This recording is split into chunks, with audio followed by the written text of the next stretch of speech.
Mali. Nous appelons maintenant le Mali. Mali. Le Mali, Yeah, s'il vous plaît. DJ, welcome them. Applaudissez pour le Mali. Mali, okay. Aminata. I see them dancing Wow, already. wow. Ah, this is Mali.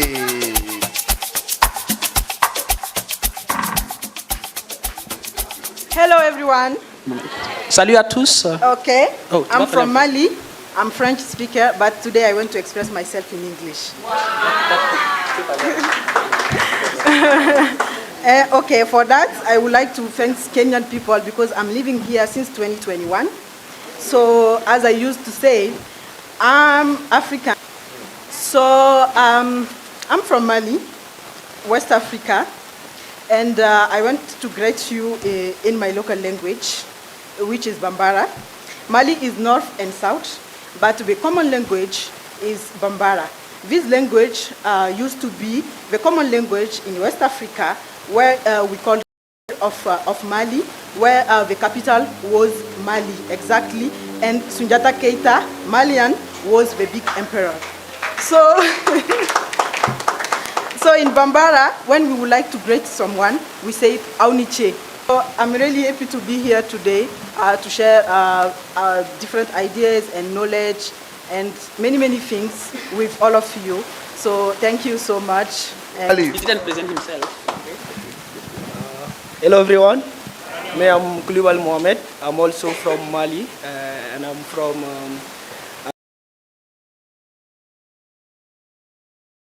as my sister has said right now, to greet in our local language, you can say Oniche. Thank you. Merci. Merci Thank beaucoup. you. Now, thank you very much, Mali. For those of you who have just joined us, what we are doing is to create excitement around this place by calling country from country to introduce yourself and just do something interesting. You can Pour ceux qui viennent d'arriver, voilà, nous sommes en train d'appeler les gens par pays afin de se présenter et un peu parler de leur culture. You can sing, you can dance, and you can ask us to do pretty much anything Vous that pouvez is cool. chanter, vous pouvez danser ou faire toute autre activité. I know I dans votre have pays. South Sudan on my list, but which other country have I not mentioned? Down, bottom.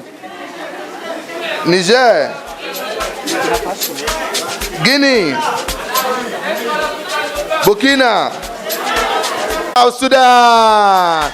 Bienvenue à South Sudan. Soudan du Sud. Yes. South Sudan. Soudan du I'm Monkey University. I'm pursuing my undergraduate.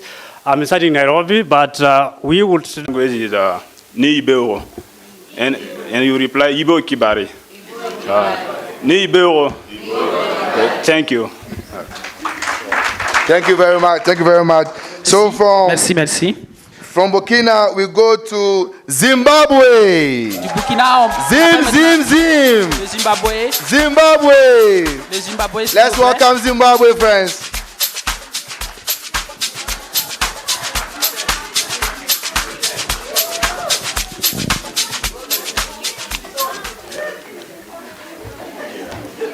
It's giving Zimbabwe. Hello everyone.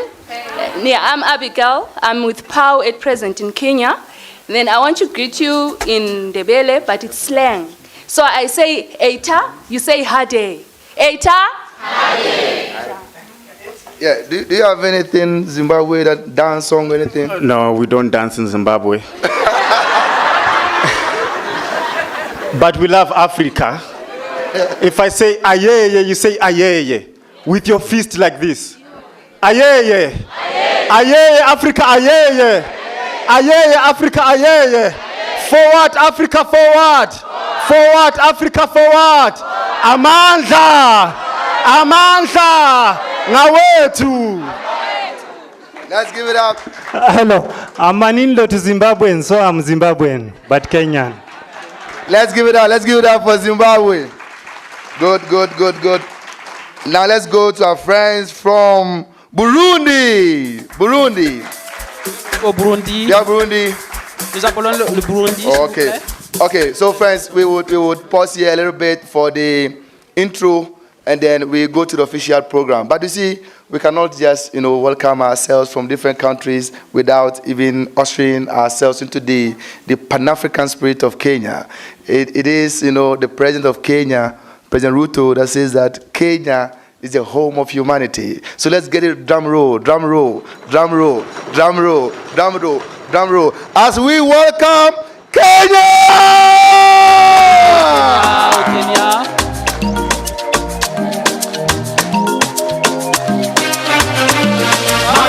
You want to start with Kenya? Start with Kenya! Start with Kenya! Dance with Kenya! Oh! Kenya! This is Kenya! Oh, look at them! How beautiful it is! That's it! Beautiful Kenya! Beautiful Kenya! Hey! Beautiful Kenya! Yes! Beautiful Kenya!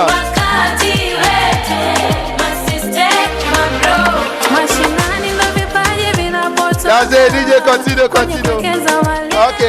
Okay, let's pause here. Now, as you can see, the numbers are overwhelming, and so we can't have everybody talk, yeah? But yesterday, I was at the Nyayo Stadium to watch the AFC Leopard play football, and the president was there. They were dancing some nice dance. So I want to challenge you people to now give us one correct Kenyan dance, local dance. So first of all, just mention the name of the dance, and then the DJ will take us home. So who give us? Come again. Oh, you don't dance in Kenya? Oh, you don't dance in Kenya too? The dance is called Kamaveka. So you just give me this. Is that it? Yes. Okay, Kamrika. So do you I'll go? sing, huh? Okay, let's go. When you hear Mulongo, aho, Mulongo, Mulongo, mwana wama, Mulongo, mwana wapa, Mulongo, Mulongo, Mulongo, mwana wama, Mulongo, mwana wama, tira mwana. Thank you so much. Let's give it up for Kenya. Let's give it up for Kenya.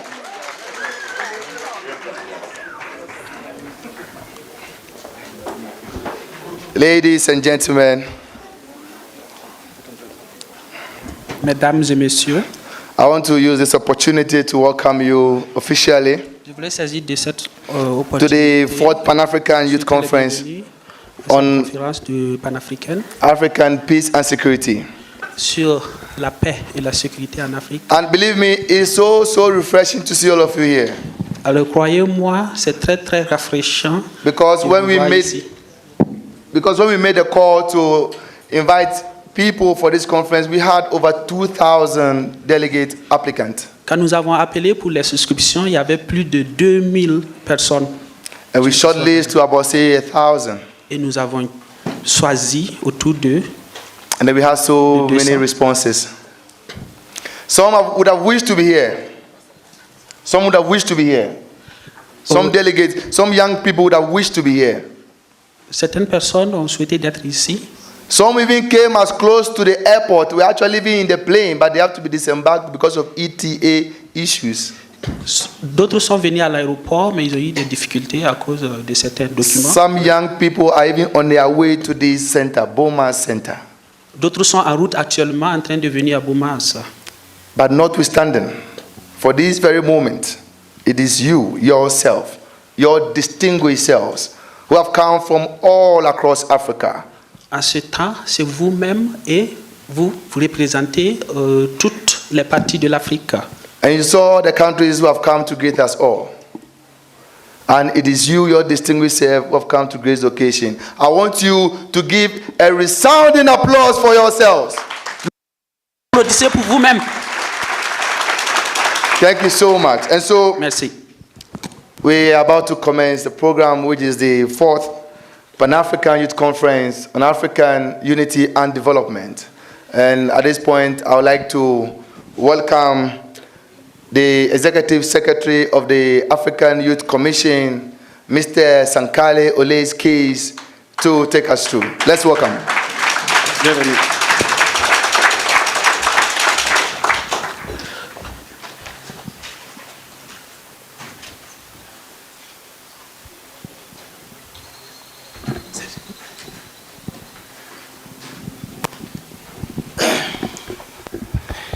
Yes, thank you so much, my colleague Cedric.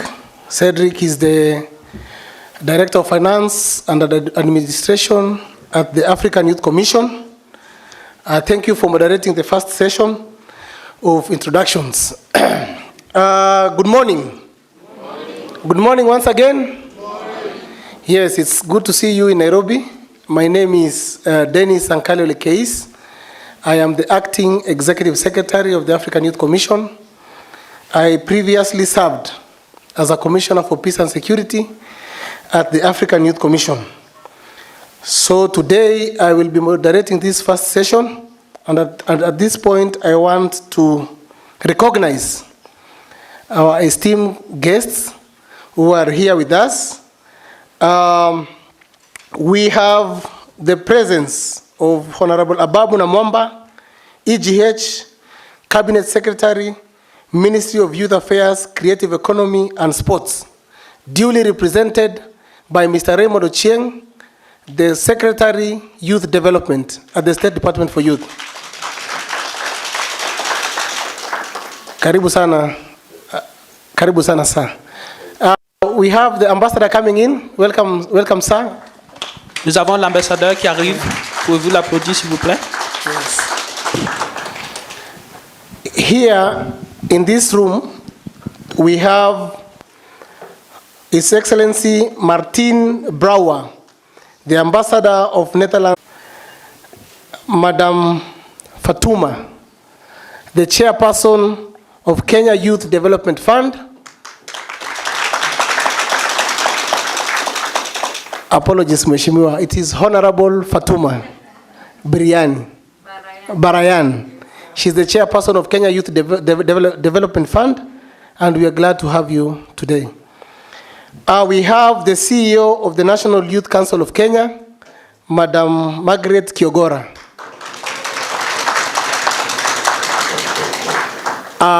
We have partnered with the National Youth Council to deliver this very important forum for the young people of the African continent. And we sincerely thank you, Madam CEO, for your leadership, together with your exemplary team that has been working with us for the last 2 to 3 months in planning this very momentous event. We really appreciate your support. We have Madam Natalie Mukundane Chamutetera. Natalie is the chairperson of the African Youth Commission. And she is from the Republic of Uganda. Thank you so much, Madam Chair, for being with us today. And finally, we have Mr. Benson Simba. Benson Simba is from the Pan-African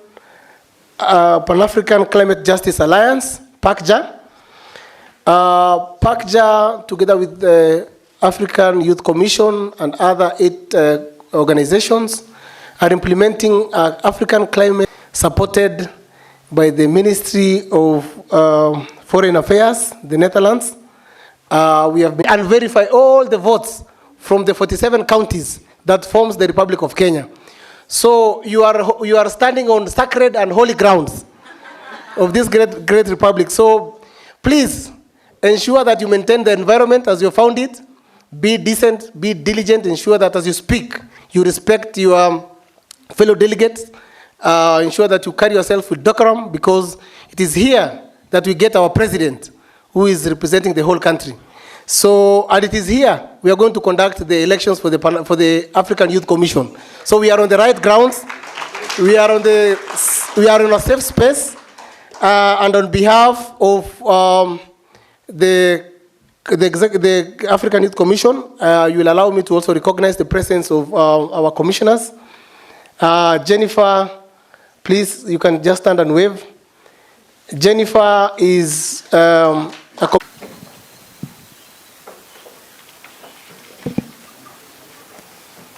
DJ.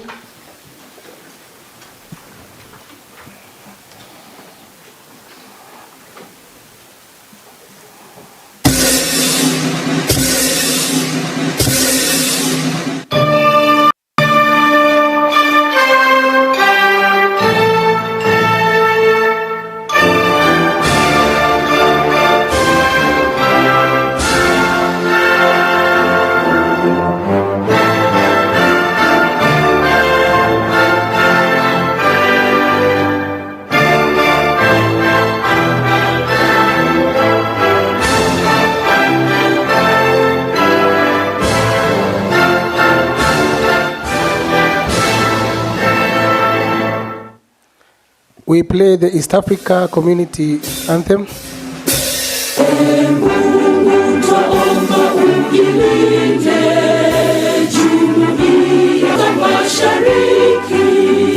Tuwezeshe kuishi kwa amani, tutimize na malengo yetu. Jumuiya yetu sote tuilinde, tuajibike, tuimarike. Umoja wetu ni nguzo yetu, idumu jumuiya yetu. Thank you. Please be seated.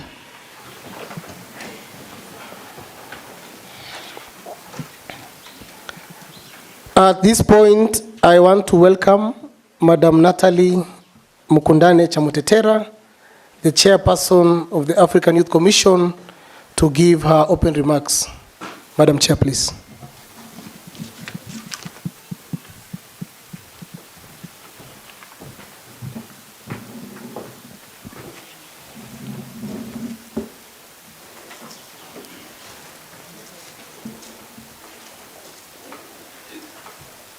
Thank you so much, our Executive Secretariat, Mr. Dennis Sankale.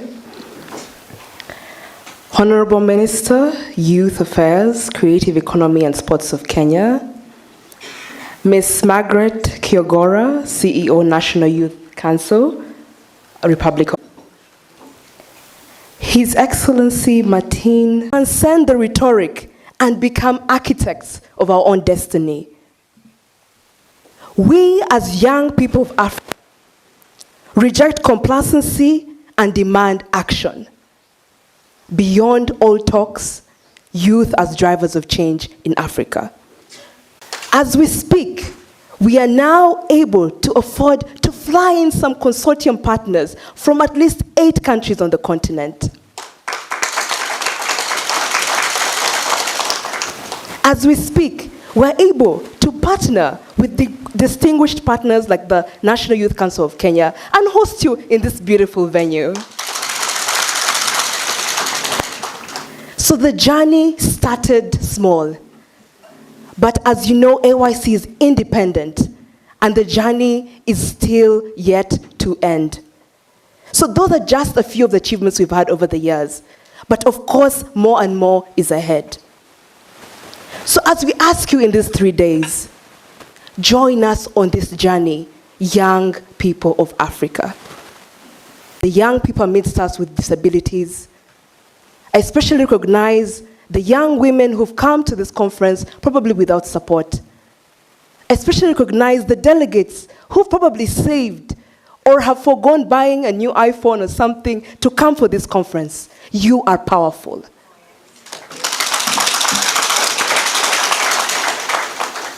Other meaningful things you could do to come here today. And like I said, it's all, we see you and we thank you.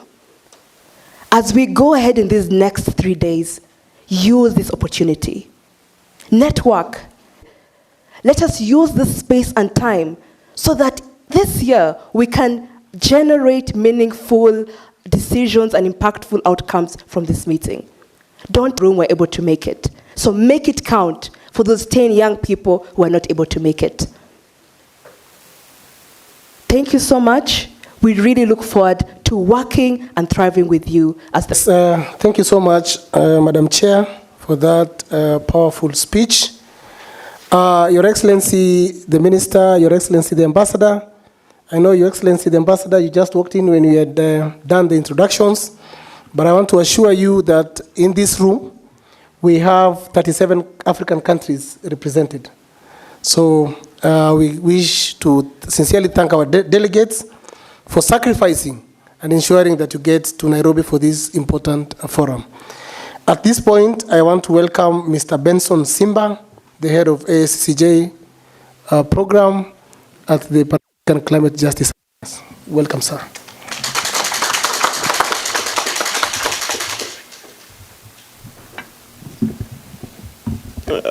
Good morning.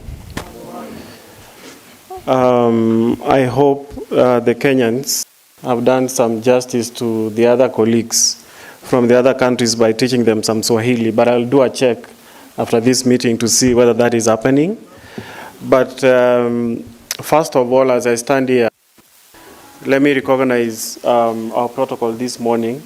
The Cabinet Secretary for Youth Affairs, who is with us here this morning. The CEO of the National Youth Council, who is with us here this morning. Thank you so much. Your Excellency, Ambassador Martin, thank you again for being with us here this morning. The chairperson of AYC, Natalie, thank you as well. I recognize your presence. Thank you, Sankale. Thank you, Honorable Fatuma, for being here, this morning for this fourth Pan-African conference that is being organized by the African Youth Commission. Ladies and gentlemen, I'm excited to be here this morning to be able to speak to this gathering of great minds from across African countries. And the name of the African Youth Commission, came up, and we said, no other better entity that we can work with. And we were very open, Your Excellency, by speaking to the governors they will be or will want them to be, but yet we said we want to work with them.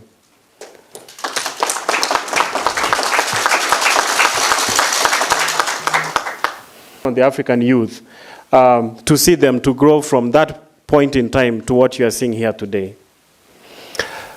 Let me say that, and I want to say that the conversation around climate becomes then very, very important. And for the next several years, we are going to see climate. Yes, exactly, thank you. And for the first time, we had a young person being at that level. We were not the results of the effort that we are all putting together. And ladies and gentlemen, that is the power of building movements. You cannot succeed. We waited for climate change around this, not just this continent, but just because climate change is affecting the entire globe. And that we are so concerned that we are not these. They have come to, if you look at as digital, there is a realization that we actually cannot achieve all those goals until and unless we address the challenge of climate change issue. Climate change is a political issue. Climate change is a gender issue. Climate change is a health issue. Climate change is an agriculture issue. And it's a youth people's issue, and it's an indigenous people's issue. And last year, Your Excellency, during the African Climate Summit, we were very happy when it is this issued that statement during that particular meeting. And those are the many milestones. Those are among the many milestones that we're actually doing as young people. So as you have your conversations here this morning, I can only finish up my quick thoughts by really encouraging you to reflect on how cross-cutting climate change is, to reflect in climate change and the peace and security conversations we are having here, and all of the other spheres, and the role of young people and indigenous people in that process. Because then you will know that you can actually push and achieve a lot more as a continent, because we will not achieve in infrastructure, in whatever it is you are talking about, if we don't really center that conversation. Put technology as part of it. As ASCJ, we're doing a lot of work in terms of the digital assets. And it's the young people that are driving the digital assets that we are doing. And through the digital platform that we are doing, we are connecting the youth in the Netherlands and the youth in Kenya to be able to engage, because the struggle is the same at the end of the day, as you do this. And this reminds me of a very brief story, Your Excellency, which I would want just to sit down. I can't sit very brief. Around one of the African writers, Chinua Achebe, and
Enterprise Fund to say something before I come in. So, Chairperson.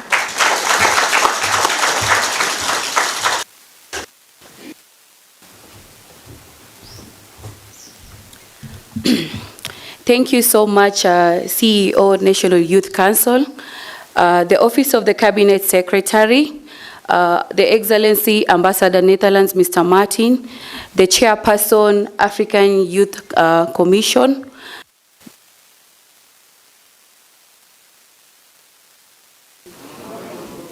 I am honored to be here today in the 4th Pan-African Conference, where we are convening to have a talk about Beyond All Talks, Africa's youth as drivers of peace, socio-economical development.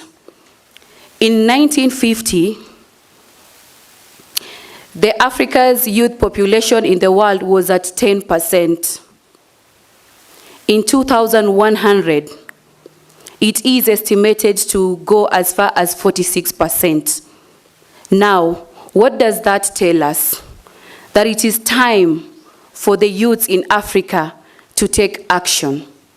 And I like the fact that the chairperson here from African Youth Commission has highlighted that as youths, we have the time and energy. And we must be driven by the two advantages for us to drive Africa's economy. The seniors that are with us today, we must not consider them as competition, but we must use them as a resource. We must learn from their lived experiences for us to drive Africa's economy and development to the next level. Of two of my colleagues that I went to school with in the coast. One was from a professional background, was from a family, the young man who was not from the family of professions. Because he was friends with this young lady from the family of professions, all the time they shared stories. This was a guidance for him to grow and drive his economy. And today, he is the most successful man I have known in the coast. But unfortunately, because the young lady refused or deliberately chose not to be guided by the knowledge and the lived experiences of her seniors, today she is just handling matters here and there, but ought to have been successful more than the other. Now, it is time for African youths to rise. It is time to change. We must unite and empower each other economically. That being said,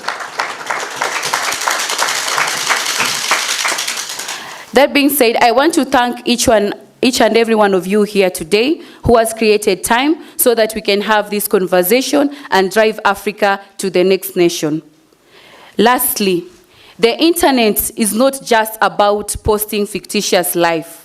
Let us utilize it to drive Africa's economy and development. My name is Fatma Barayan. I am an advocate by profession and the chairperson of one of the state agencies in Kenya, Fund, and I am 33 years old. The Office of the Cabinet Secretary, represented by Secretary Youth Development, Mr. Raymond Ochieng. Your Excellency Ambassador of Netherlands to Kenya, Mr. Martin Bauer. Chairperson Benson Simba has yet to be fully harnessed for sustainable socio-economic and political development. The theme of this year, Beyond All Talks, Youth as Drivers of Africa's Peace, Political and Socio-Economic Development, underscores the imperative for action. We are saying we are tired of talking. We want to see action. And it calls upon us to move towards or beyond the rhetorics and take concrete steps towards realization of our collective aspiration for a peaceful, prosperous, and inclusive Africa. So the time for mere talk has passed. And now it's the time for us to take decisive action. Under the umbrellas of the African Union heads of state and government, this conference serves as a vital platform for promoting active youth participation in decision-making processes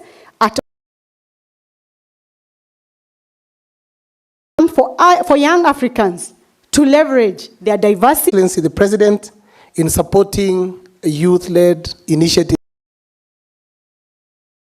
Also, we are cognizant of the fact that your embassy has a youth advisory committee, and it is composed of young people from the Republic of Kenya who form part of that advisory committee.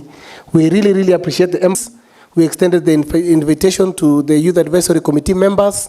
Others will be joining us for panel discussions tomorrow as a way of, ensuring our partnership with the embassy.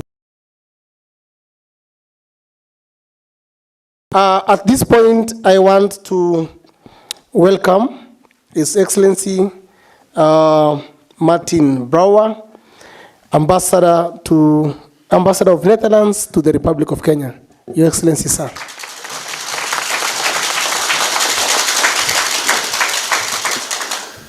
Thank you so much. Office of the CS for the Ministry of Youth, Chairperson of the African Youth Conference, the National Youth Conference, PACYA, well, everybody here in the room. Really, protocol observed. Ladies and gentlemen, really honored to be here today at this youth-led conference, bringing together young people from all over the country and the continent. So you may ask, what am I doing here? This man is not so very young, is he? Which is true, which is true.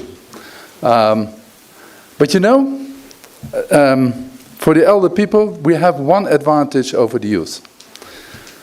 So you can tell everything about the life when you're younger, but not when you're older. We can say something about the life when we were younger, and also when we are older. And I'm going to use that as the point of entry. So during my youth, there was a period in Europe. It was the 70s, the 80s. We call that the Cold War period. And the world, much like today, was marked by turbulence and uncertainty. It was a period where countless individuals, particularly young people, eagerly engaged themselves in societal and political debates. In my country, peaceful demonstrations against the proliferation of nuclear weapons left a lasting mark on the perception of youth in society and politics. But it was not only through demonstrations. We did a lot of things as younger people. I can make a confession. I was part in the 70s of the student movement that was really invading universities, occupying them, demanding for changes. Yes, and there were many of my colleagues in my generation who were part of that. And yes, we did the demonstrations and the manifestations. But also, there was something else. Because we were only a generation after the first generation in Europe. The first generation in Europe, the young generation that stood up and claimed place at the table, was of course what happened in the youth movement in the 1966, 1967 in Paris, with major demonstrations. That was 10 years before my time. I was still a boy of 10 years old at that time, so I was not marching in Paris. But that moment was the start of the youth taking their place. It was a moment that the youth presented themselves in a unified fashion. So they used also symbols of that unity, whether it was in fashion, whether it was in music, whether that was in literature, whether that was in whatever you can think of. But the youth, they try to show their unity by making their own choices, speaking their own language, wearing their own clothes, listening to their own music. And that brought them together. And it became a force. And all those instruments of cultural expression, of writing, of participating in debates, all those things, claiming a place at the table and allowing youth to be respected, was brought by this strong identity. It was not behaving like the elderly at that moment, but by separating them and then joining them to the table. That is the way we have done it in the 70s and the 80s. It's not to say that it was better than the way you tried to do it. Every generation makes its own choices. But the unity is very important, and to show that fragmentation and also policies of fragmentation by the elderly will not work. So unfortunately, too often, the spaces that me and my colleagues find ourselves in are dominated by people of my age. Yet, ironically, the topics that we discuss typically concern future generations. And the idea that policy making and dealing with today's most complex issues is a domain reserved for adults is a fundamental misconception. It is simply wrong. To ensure that policies are truly forward-thinking, inclusive and fit for purpose, it is imperative for young people to have a seat at the table, not as a token, but as an equal partner. So claim your place. That's what you need to do. How does that look like? 60% of the African continent is made up of youth. Imagine a situation where all these young people are excluded from place after the period of the Second World War. So here in Kenya, young people are active. I think that is something to really applaud for. There are important issues and shape public and political 2017. There is still a lot of work to be done. Yes, but that is a positive trend. However, some persistent challenges around big investments that we do. Companies that come in and make proposals to employ thousands of youth at the same time. They get a little support for that. But this strategy is also about engaging with youth, including them in our discussions and making them an integral part of our work. And to go beyond talks and put money where our mouth is, we have set up the Youth Advisory Committee. This is a team of 8 bright young people who keep us on our toes and provide us with critical insights. We learn from them as they are at the forefront of new technologies. Ideas. And those technologies, innovations and ideas are necessary to tackle those very complex issues. And I'm happy to have them all participating in this space. And I hope you will also go beyond talks in this forum and that you will create meaningful connections. Such connections should not only be created among peers, but should bridge generations. And that is why I still feel comfortable being here. Because we commissioned recently, last year, a research that has shown that intergenerational dialogue is key to address root causes around youth engagement. There's a similarity with the gender topic. As long as the gender topic was discussed and confined to the associations and bodies of women, it had a problem. But as soon as it broke out and reached out to men and tried to bring into the dialogue on gender, progress could be made. That's also true for the youth. Yes, you need to talk a lot amongst yourself. Yes, you need to have clarity and unity of mind. But at the same time, you need also the dialogue with the elderly. And that intergenerational dialogue is key to address root causes around youth engagement. It means that we should not just create separate spaces for people. We must all create space for them in forums, conferences and meetings that me and my peers occupy until now. I wish you a very fruitful 3 days. Thank you so much.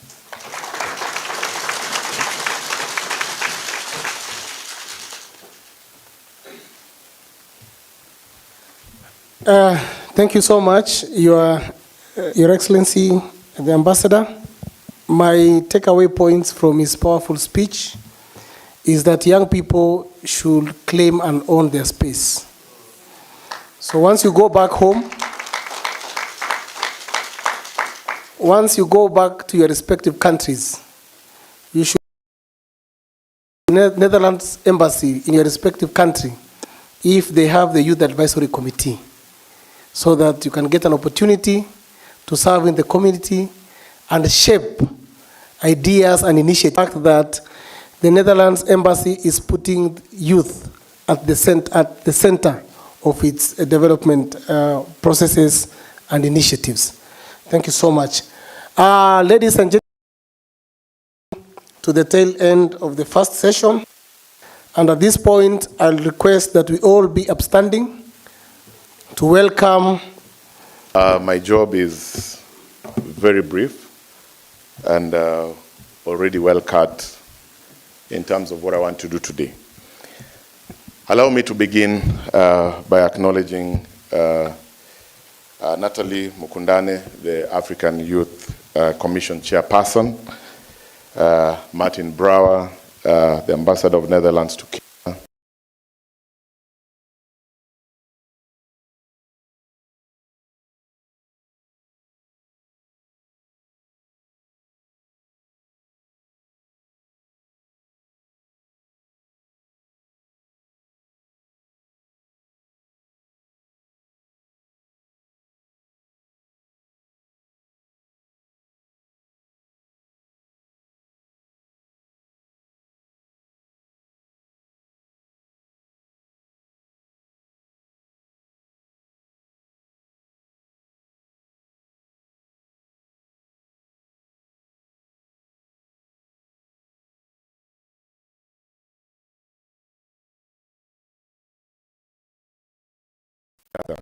We gather before the future presidents of our country.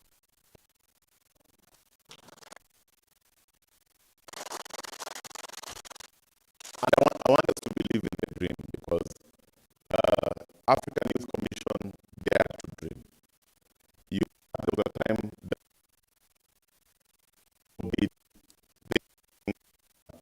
and today, because of them,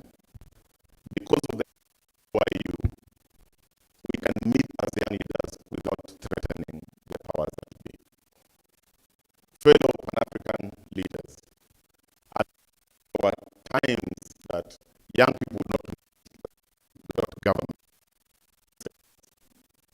But as government, we are, because the youth badge and the statistics that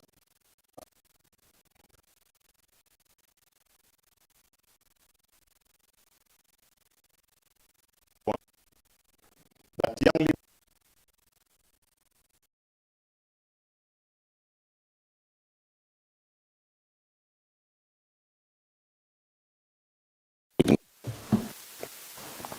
and I believe an occasion like this is going to predict and give in history that no government can ignore. Today in the morning, as young delegates and young leaders from Tanzania, flew from Ghana, flew from Mali, flew from Nigeria, flew from Ivory Coast, flew from South Sudan, the government of Kenya could not ignore this meeting, but they had to come and be part of this and listen to where our future is going, because the future is here. And the times of saying that you are leaders of tomorrow is not there. The leaders who are here are not the leaders of tomorrow. We are the leaders of now.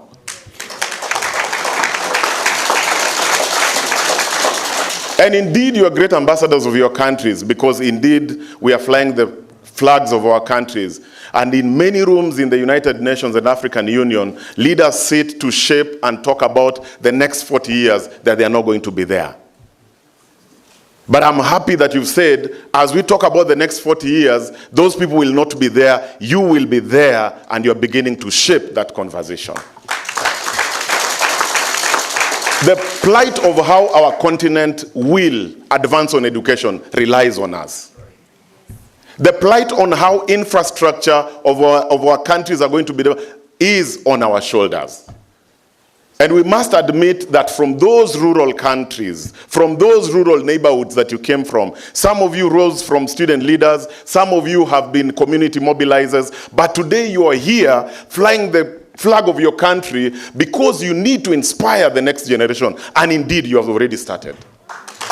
And indeed, you're already there. We are already there. Because we are here in the capital of Nairobi to speak, not as young people who are downcast, but we are here as leaders of this great continent. And therefore, ladies and gentlemen, I am addressing the leaders of the continent of.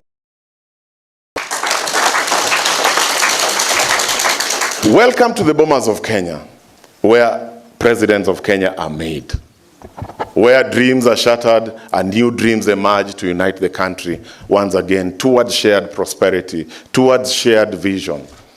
And in this place, I want to tell you that one time I was the president of Kenya University Students Organization then, who was the Minister for Education. And Madam Chair, you'll be surprised that when we talked with the minister called the CEO of Youth Enterprise Development Fund. And he told, where is the CEO? Can he come here? Can you listen to these young leaders? Give them the monies that they want. And student leaders were booked in Bomas of Kenya. And we had a conference in Bomas of Kenya. And after we wrapped that meeting, do you know whom we met? We again said, we want to meet another vibrant young leader who is very young. And we went and met the President of the Republic of Kenya right now, Honorable William Samoei Ruto, who was the Minister for Agriculture, as young leaders. So I tell you that we had dreamed that time. And I'm glad that was on a smaller scale. Today, we are dreaming for the continent. Today, we are dreaming for the continent. And we are there. We are getting there.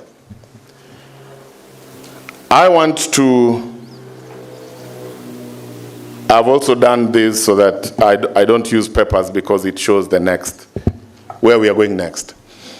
In the small boardrooms that we can gather and meet, and today is not a small boardroom. A story is told of a young man with big ears, with a Kenyan father, who had never been there in his life, with a mother from Indonesia. And at some point, this young man, as a community mobilizer, believed one day that he can become the president of the United States of America. And if you read his story, he says that my campaigns did not begin in the big auditoriums.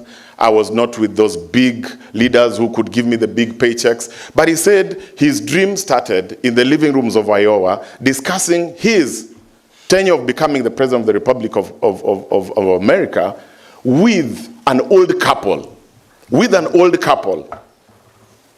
But I'll tell you, that dream became so big that young man, by the way, who happens to be my cousin? Yeah, so don't tell many people. So when we leave here, he can only support your organization. So just reach out to me. But don't tell many people that we are his cousins, because I can have more requests and we cannot do that.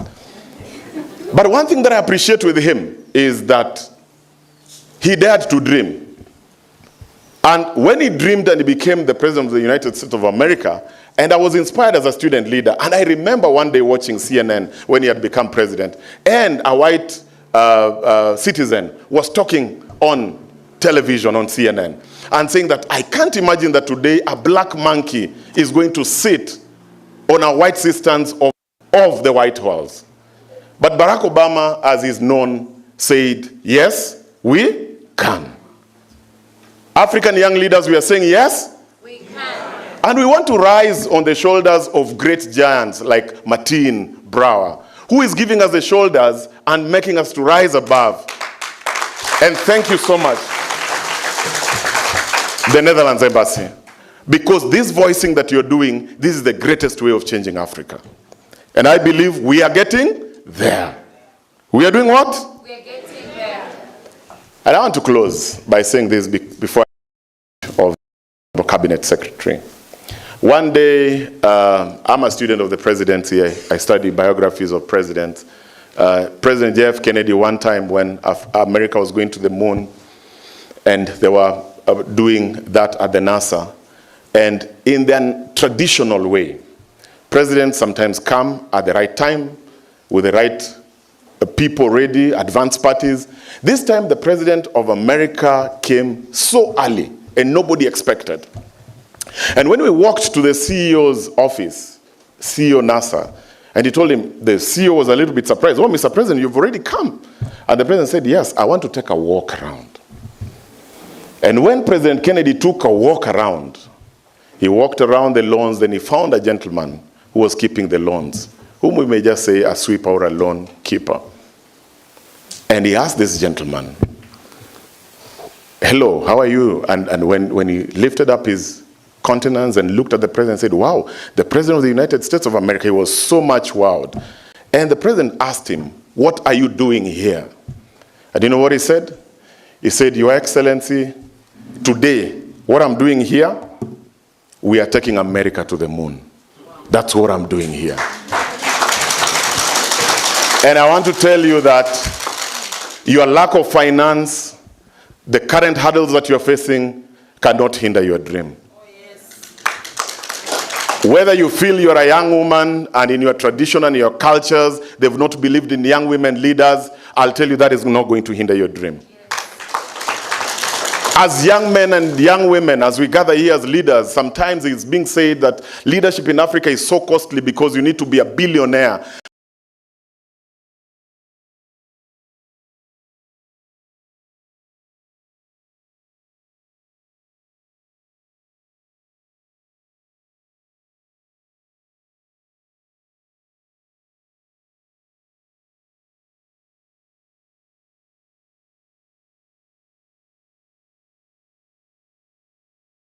Of the Cabinet Secretary, and upon that I will not add anything. And I think it was a very good time to do these remarks because it does not, well, the remarks is gone, but I have it. Okay, good, there we go. So allow me to read the remarks of the Cabinet Secretary. I'm deeply honored to address you at the Pan-African Youth Conference on African Unity and Development organized by African Youth Commission, hosted in collaboration with the National Youth Council under the auspice of the Ministry of Youth Affairs, Creative Economy, Sports, and in close collaboration with development partners, as I've mentioned here, the Embassy of Netherlands. The theme of this year's gathering, Beyond All Talks, and Youth as Drivers of African Peace, Political and Socio-Economic Development, is apt and bold. It recognized the protracted lamentation and challenges faced by African. It also recognized the pivotal role that young people must play in shaping their destiny and their continent. It is for action and accountability and a sense of duty and a responsibility in tackling our African socio-economic challenges. And what a good way to do this, by bringing the and the change makers from every respective country under the umbrella of AYC to believe that indeed we can transform Africa and we must be the architect of our future, and our future is going to be very prosperous. Throughout history, young Africans have demonstrated remarkable resilience, creativity, and determination in the face of adversity.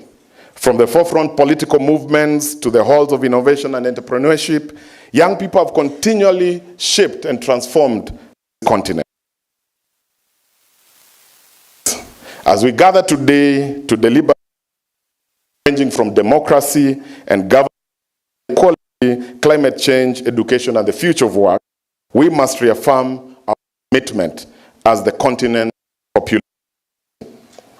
We need necessary tools and resources and opportunities that are not with us but are with us, and some of them are with us, and we will truly make the continent and full of potential. We recognize and celebrate the gains that young people have already made. And I want to acknowledge that already you made a great step to be in this country, to be part and parcel of this conversation. A clap for yourselves. And despite the numerous progresses realized, it is evident that our work is far from being done, and we must double our efforts and the challenges that we continue to face as we shape to where we want it to be. Where is tackling unemployment, promoting inclusive growth, and climate change. And I want to thank the partners who are here, AACJ, Benson Simba. With your partnership and collaboration, we appreciate what you're doing. I understand that the second part of the conference will entail assembly as part of your internal democracy to review and reflect on the past years. This is commendable, as accountability is the heart of sustainable development and progressive societies.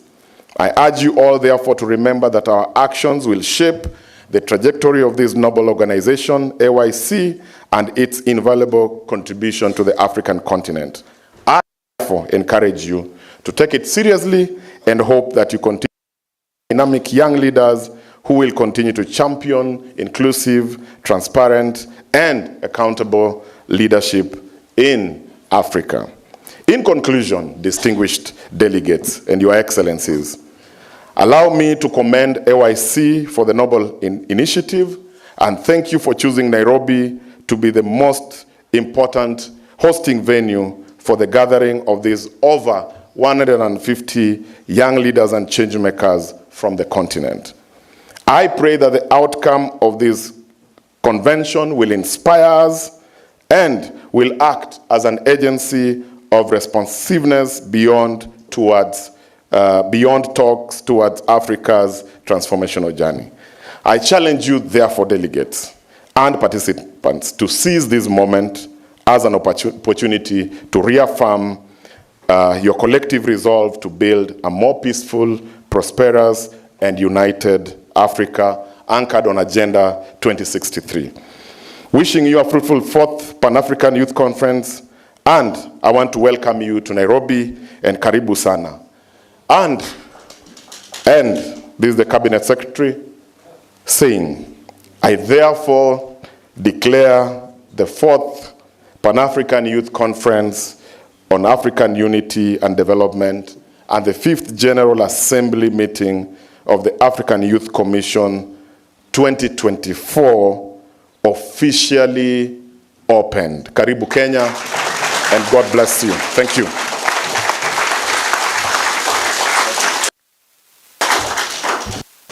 Thank you so much, Mr. Raymond. On behalf of the Cabinet Secretary, we really appreciate, we continue to appreciate the support of the ministry. I know Kenya has become a hub for youth initiatives, especially at the regional and continental spaces. Last year, through the Ministry of Youth, Kenya hosted the Council of Ministers in partnership with the Horn of Africa Youth Network for the adoption of the IGAD Youth Policy. Then again, last year, Kenya was very honored to host the Youth Connect Africa Summit in December. And this year, we have started the year in earnest. We are hosting the 4th Pan-African Youth Conference on Unity and Development. That speaks volume about the support that the ministry, young people of Kenya, through the National Youth Council, and other partners who are working in Nairobi, Kenya. So we really appreciate. Send our warm greetings to the minister and assure him that we will deliver the deliberations, the recommendations, and the communique of this summit to his office, and we can explore avenues of how we can work together towards ensuring that all the recommendations are implemented. Ladies and gentlemen, at this point, we have come to the end of the first session. We will be breaking for tea. I know we have taken so much time, but apologies, we started a bit late. So we will proceed for tea break, but even before we go for tea break, I request that we all go outside. Sorry to say, the marketplace and the employment and the skills, if you go to employers, they'll tell you, oh, young people don't have the matching skills, right? Now, so this tech has actually been our own way of coping unemployment. You know, because right there, you cannot have a job. You can work remotely because of that technology. The CGPA of a country increases when young people are, and because we are talking about non-talks, because there's this extremism, they increase when they have what to do. These technologies, shun violence, they are able to contribute better to the society.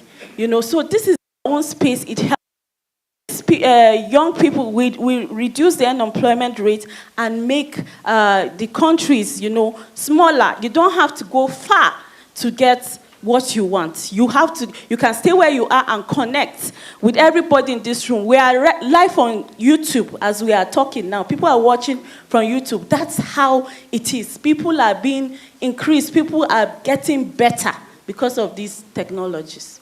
Thank you very much. Harnessing the talents of young people to transform the economy by creating jobs and making sure they get young people into the labor market, but of course also making them active citizens. And as a senator of the Youth Senate, tell us, what are you doing, young people in Youth Senate are doing practically to advance the socioeconomic condition of their people, and of course also peaceful coexistence? Okay, thank you so much. Okay, as young people in this country, majority realize we are more in a technological world, and most of the activities that young people do, they do it online. That's why you realize the government has really come up with more technological ways, and young people are doing most of these jobs online, like writing and everything. And the other day, the country was so shocked to realize that a young person somewhere in the deep county within Nandi, Robomet there, earns over 200,000 in a month. So it means young people are out in order to get jobs online, not just basically within the country, but they're getting jobs from even in Europe and US. And that is the way they're trying to raise, the money for their own activities in this country. And as Youth Senate, we have tried to educate people on how to use technology for their personal gains. If you go to a county like Kajiado, there's a youth senator there who's trying to educate their community, the young youths there, on the essence of using technology for betterness of their own life, rather than just chatting.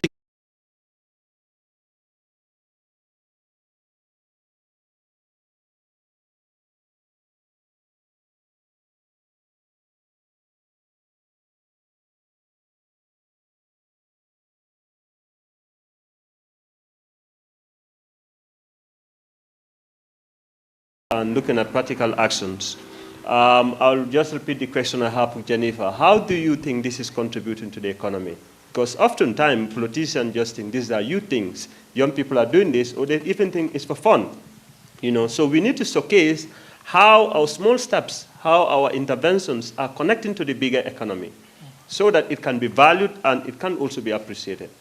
These remote jobs that you are creating, monetizing their social media, or even digitization, how do you think this is contributing to the economy of Kenya? Okay, you realize in Kenya, young people make up to around 50 to 60% of the population. And therefore, since we are the majority of the majority citizens in this country, you realize even the government has come up with that taxation on our social media accounts. And that's why you realize the other day, the president was talking about how we're going to tax even these content creators, and in so doing, we are building our own economy. Because if young people are able to make money, it means that money comes back into, they inject it back into economy and doing various other kind of businesses. Thank you. Thank you very much. Put your hands together for Collins. Again, just to remind you, I was once told by one of my mentors, if you want to be clapped for in future, clap for other people. So just go straight to our CEO and to ask still, not just the Kenyan economy, but beyond Kenya, youth councils actually a platform for young people, you know, a stepping stone to a launch pad to go not only national but even international, but also a platform to mobilize and a platform to build consensus. We would like to learn from you, Kenyan experience, in terms of the work of young people in peace building, but also within the political space, and of course also in the socioeconomic space. Thank you very much. As you've rightfully said, youth councils were created and have been created to provide a platform for our young people. And you'll agree with me, most of these youth council came because of treaties that we have already signed into. And it's a platform that our young people have continued to utilize to be able to actually push agendas. Right now, I don't know if one of them, Mheshimiwa, is here, one of the MCAs from Kisumu. I don't know if she's here. Honorable, are you still here or she left? Honorable Regina? I think she left.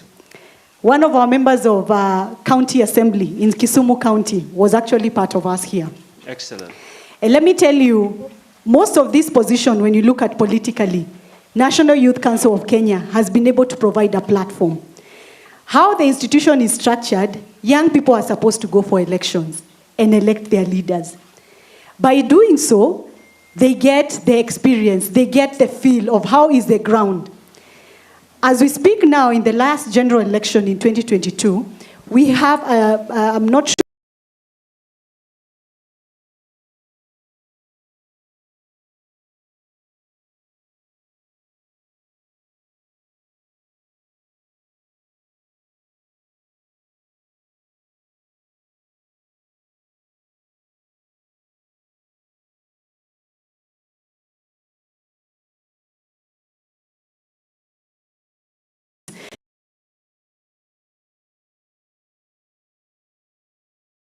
of electing the youth leaders.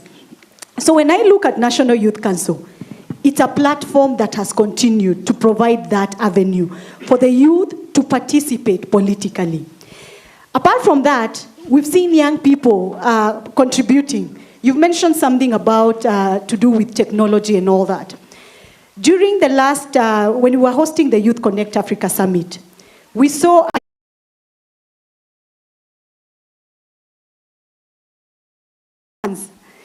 in our country, we used to use a manila paper to do swaps for players. Embarrassing, right? But we have a young person that we gave an opportunity to innovate, and he actually innovated a swapping board that can be able to say, number 10, you're leaving, number 12, you're getting in. A young person who is still in university. So we've been able to give them an opportunity. And right now, we have one of the agencies under the ministry, actually, that has purchased. Reason being, one of our, for those who don't come from Kenya, it's talent, and hela is money. So we are looking at being able to monetize those talents to ensure that we have young people getting money in their pockets. So yes, National platform. And there is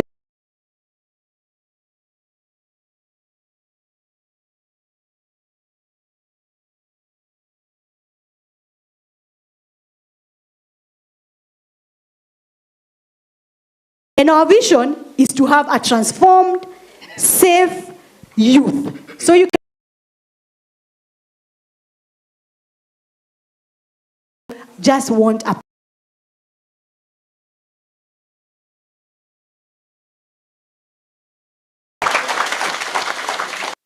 Transform young people and safe young people can only live in safe spaces, can be in environments where they are motivated and they are encouraged to thrive. And as he rightly mentioned, youth councils create that platform. But again, just a follow-up question. Aside the active citizenship that you are promoting, aside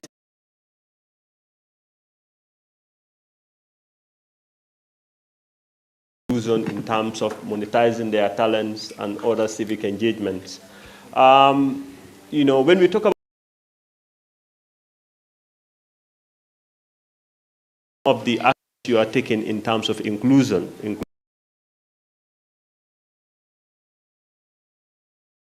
people rural young people. Maybe you should share that with us. Thank you very much. Who are differently abled. You know, interactive conversation. At National Youth Council, our legal officer is a person living with disability, and he does a fantastic job. Excellent. Put your hands together for him. Apart from that, in our youth advisory board, one of the directors is also a person living with disability.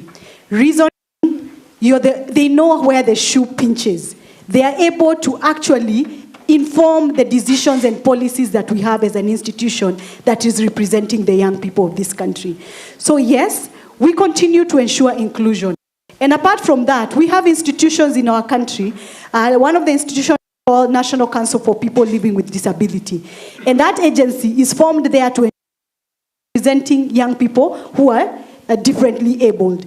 And we continue to push for what they are doing. In fact, we do not have a sign language interpreter in this meeting. That again is something we can correct as we move forward to ensure maybe in the afternoon or tomorrow we have a sign language interpreter. Reason being, even that young person who cannot be able to hear us, they should be able to participate in this conversation. And that is what we've continued to push as National Youth Council. Apart from that, you've asked, what else do we do? For us, we have intergenerational dialogues. And I'll tell you for a fact, each and every country here that is represented, you're either dealing with drugs and substance abuse, you're either dealing with retrogressive cultural practices, and that's what we are pushing for, an intergenerational dialogue. One of the things that us as young people, we don't want to be told, we want to have a conversation. And that one has come out very clearly in all the conferences, either in Kenya, either in Tanzania, Nigeria, whichever country you go to, young people are telling us, please, let's have a conversation. Let us tell you, this is what we would want to say as change. And then from that side, you can tell us, this is what we can be able to do to ensure this change has happened. So for us, we've worked with partners. We've worked with an institution called Spread Truth Africa, because we are trying also to push the values. If we lack values, then it means, even as we have this conversation over there, I'll start thinking of me as opposed to thinking of the bigger agenda of our young people. So we work with partners to ensure that happens. And in addition, and in conclusion to this question you've asked, there is an issue to do with policies. We realize when we are going to different counties, young people are saying, when there is budget cuts, the first area that people go to is actually the youth budget. Reason being, we do not have a framework of how money will be utilized, especially when it comes to activities at the grassroots. So what have we been able to do? Again, by working with a partner, UNDP, who actually, their vision is to eradicate poverty.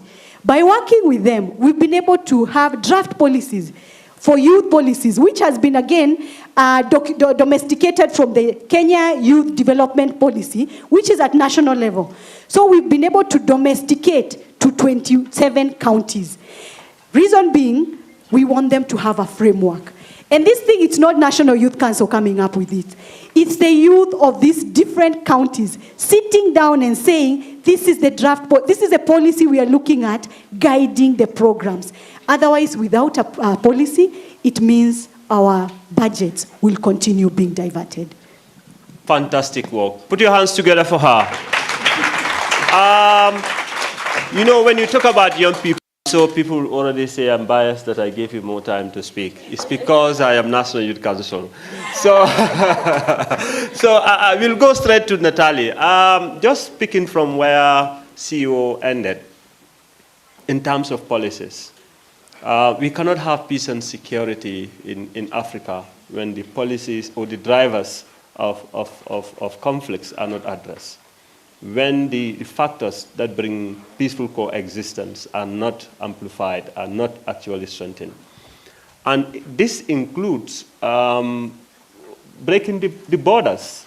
You know, African Union is talking about the borderless Africa. You have, you know, the African Rising talking about borderless Africa. And we are now here at this conference Can you tell us, at the level of African Youth Commission, what are some of your international programs that directly contribute to peace building, to socioeconomic development of young people, but also making young people be the drivers of the African transformation agenda? Thank you. Thank you so much, Lamin. I don't know whether you asked me about policy because I said I'm a lawyer. Touche. But starting backwards, how has AYC made the young people of Africa drivers? The first thing is that AYC is organizations on the continent that we can say we are actually youth-driven. Our executive secretariat is below 35. Our secretariat, also, the moment you reach 35, you hand over the mantle to another young person that is capable of doing the job. So if other organizations on the continent are able to do that, that is a way of driving change. Because we already said, age is not a disability. Just because someone is young, it doesn't mean that they are not able to do the job. So that's one of the things we do as AYC, as to equip these young people to drive the change. The other thing we do as AYC to drive this agenda is, why AYC was formed, there was no organization back then where any young person from Kakamega, from Bushenyi, from Somalia, Burkina Faso, without connections, without political affiliations, could contribute to the discussion on a continental level.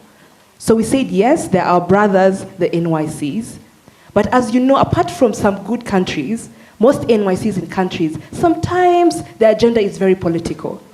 So we said, let us have an independent, very key, because most people confuse AYC with the African Union. We work with the African Union, but we are not directly under. We are independent, Pan-African youth organization, where any young person, regardless age, gender, country, whether you're a cement worker, whether you're a lawyer, whether you're a nurse, every person is welcome in AYC.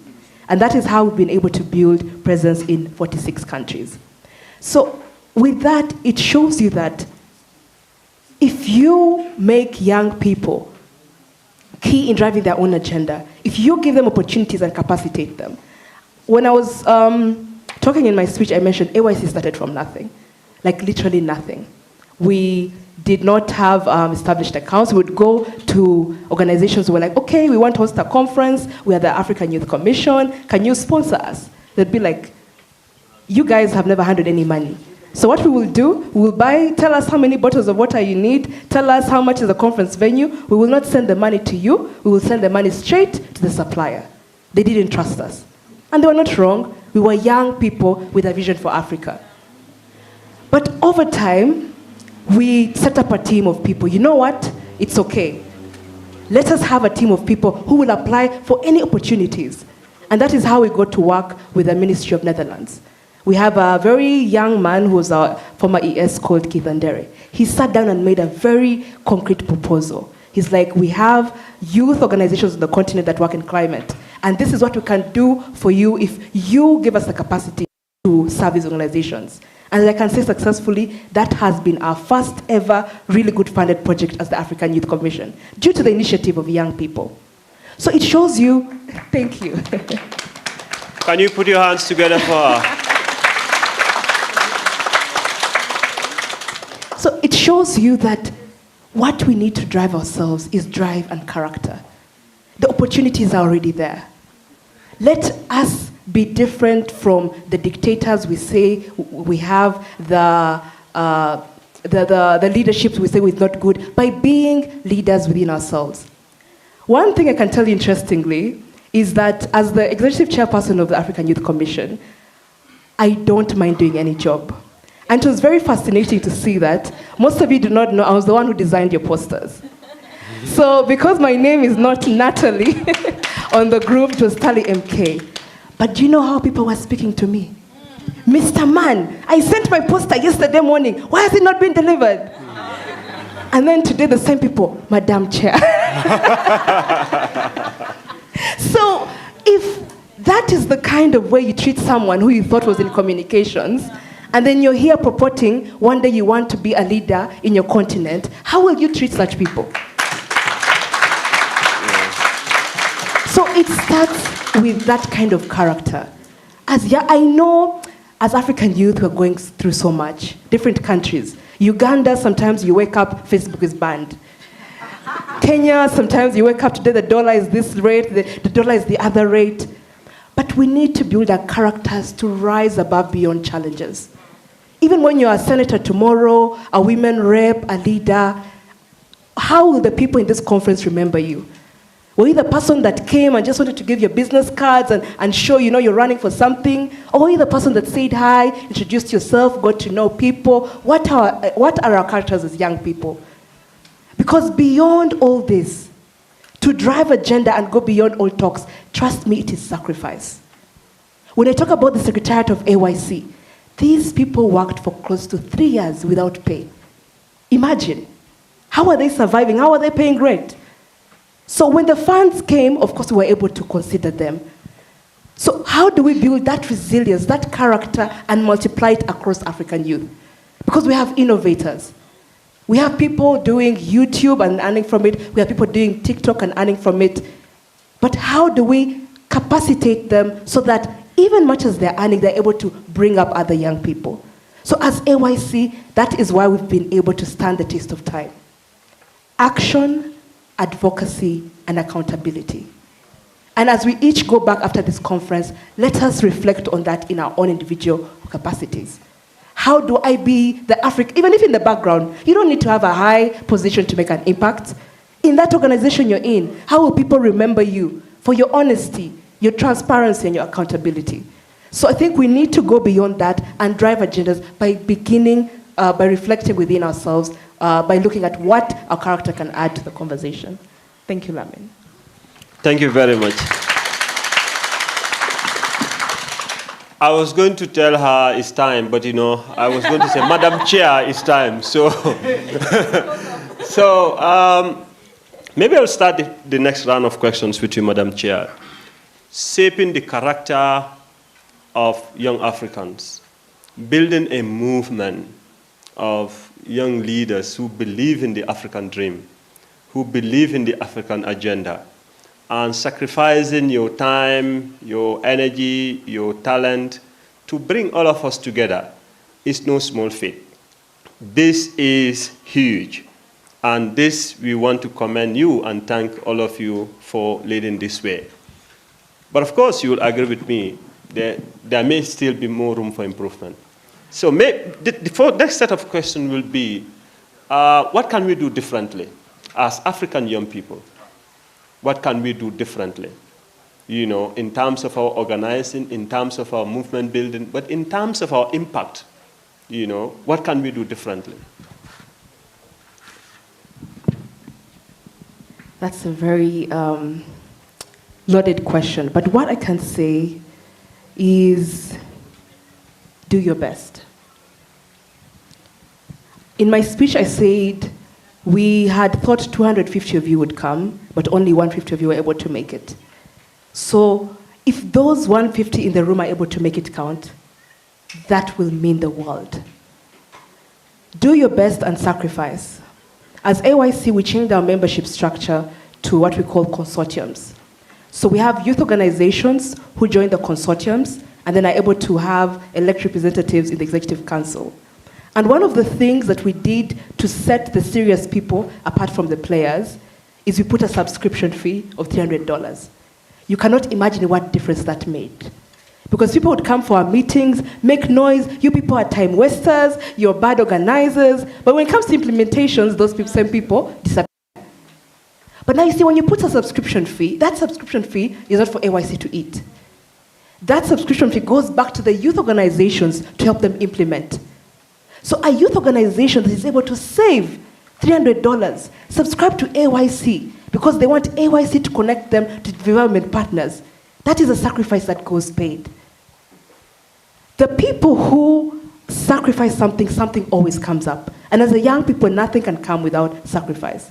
So I would say, to set ourselves apart, if every young African did their best and sacrificed, we would go such a long way. So let's sacrifice. Let's take responsibility. It's our call. No other person will do this for us. Colin, what can we do differently? First of all, I shall tell all young people, there is a culture that we have tried to cultivate within ourselves, whereby every Kenyan or every African youth, they have decided to put money first in everything they do. That is a bad culture that we need or ought to stop. The second thing, we can never have a million leaders at once as youths. We'll always have one youth to lead the others. As long as we as other young leaders, we are ready to respect the leader who is ahead of us, who is showing us the way, then we think we can create a change. The third thing, as a young person, you are a leader here. Ask yourself, in Youth Senate, outgoing did you used to tell us, after 35 years or after you've become a youth senator, you've been elected into another post, it means as a leader you have emerged. Once you have emerged, ask yourself, how many leaders have I helped since when I took a mantle as a youth senator? And how many leaders am I going to ensure I help them to emerge as I, as a leader, was emerged? The problem we have as young people is we don't take time to also help others get to the spaces that we have been. We don't take time to educate even other young people in the village to understand what is going on in the national level. And that's why as youth senators, you realize we have youth senators in charge of the county, in charge of the constituency, in charge of the ward, therefore so that we can have flow of information. So as a youth senator in the county level, you'll be able to relay information to all others, county and ward level, youth senators. And it's our work to go to the villages and educate even the other youths. So in so doing, we'll be able to at least feed information to all other young people. And I'll challenge every young person here. What are you doing in order to help that young person in your rural area who doesn't know anything beyond his village? Thank you. Thank you very much. That's a challenge to you, and we'll come back to you for the questions and comments. Next, we go to Madam CEO, Margaret. What can we do differently to ensure that we reach more, but we impact more as well? Thank you very much. And I believe I'll build on to what my colleagues have said. We need to be accountable. We are the people who've been given these opportunities right now in these leadership positions. One of the things I know, or one of the things that we've seen, when one of us fails, we are all judged the same way. I'm sure even women will agree with me here. If a woman is given a position of leadership and they fail, it becomes the definition of women leadership. Again, if a young person is given leadership, if we fail, that will be where we'll be going when we look at the definition of leadership. We'll be saying, look, we gave them an opportunity, they were not able to deliver. So for those of us that have been given this opportunity, even as the Holy Book says, even Quran says it, I know in the Bible it says, to each much is given, much is expected from you. So as you work, as you get these positions in your different communities, ensure you're accountable. Ensure you impact the lives of those people in your community. Reason being, when you leave, I know, I'm sure we all understand that youth is a passing age. After this, you'll be 36. And guess what? The people under 35 will be like, you are no longer youth. Actually, they'll be very fast to remind you. So please, ensure you leave structures so that when you come back, you will be seeing the work that you started. You will be seeing what is it called? The legacy that you left behind. Mm-hmm. That way, people will be building up on it. And what else can we do differently? Let's build each other. When we pull each other down, even the people who are already in an advanced stage in age, they will not want to deal with us. But when they see us championing for one of us, then they say, these are youth that have already sat down and they have structures on what they want to be able to push. So let's do it differently. Let's be accountable and let's push each other up. Let's be accountable. Let's push each other upward, not to pull each other down. Jennifer, what should we do differently? So for me, I'd say let's live deliberately. As young people, be deliberate about everything that you do. I'm so excited with you sitting. I remember the first time I ever knew anything about AYC was 2019 when I saw the call for application. And just like every other person, I applied. They invited me, where am I going to get funds to come? The money is big money. It's not like your country is probably that your money is, close to the dollar. Ours is far apart. So when you convert what you are going to pay, it's huge. But I took that risk. I remember my chair too, when she also came on board. I think you sold your... You have to be deliberate, yeah. Be deliberate about yourself, what you want. It's capacity building. Today is story. Today she's and that was how I came, and elections, and I evolved Commissioner of Gender. It was a deliberate... I did not know that would happen. So be intentional about your life. Don't wait for things to happen. A lot of people will say, no funding, no funding. The thing is that you are not attracting the funding. Let me explain. If you bring, I've had people who say something. They say, young people, they are not giving us something to work with. When you go to people who can actually make it count, what you are bringing doesn't really, there's no weight. So you can't work alone. Talk to people who have something in them, and you can present it. You'll be very shocked that for your 3 generations, you are settled because you solve, and that translated into young people. That has transformed your life and the lives of other young people. We'll open the floor for questions. And Cedric, you want to help us with the mic? We will take few hands, questions for the panelists. And please know that after this panel, we have another panel discussion, so your questions can come anytime. We just want to make sure it's participatory, but we are able to save the time necessary. All right, so we'll take 4 questions, then we will proceed. Okay. Good afternoon, everyone. My name is Esther Masi Atim from Uganda. Thank you so much to all the panelists for this very insightful discussion.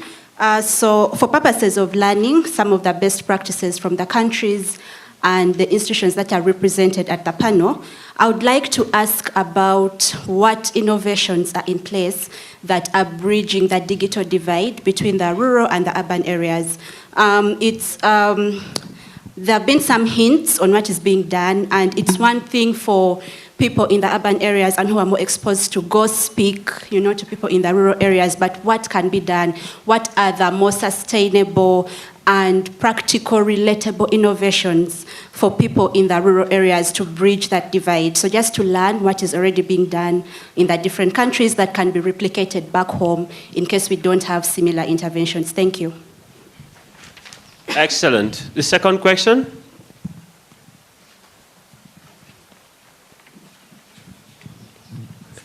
I hope these 2 remaining questions will come from the back so that we can bridge the digital divide between the front and the back of the room as well.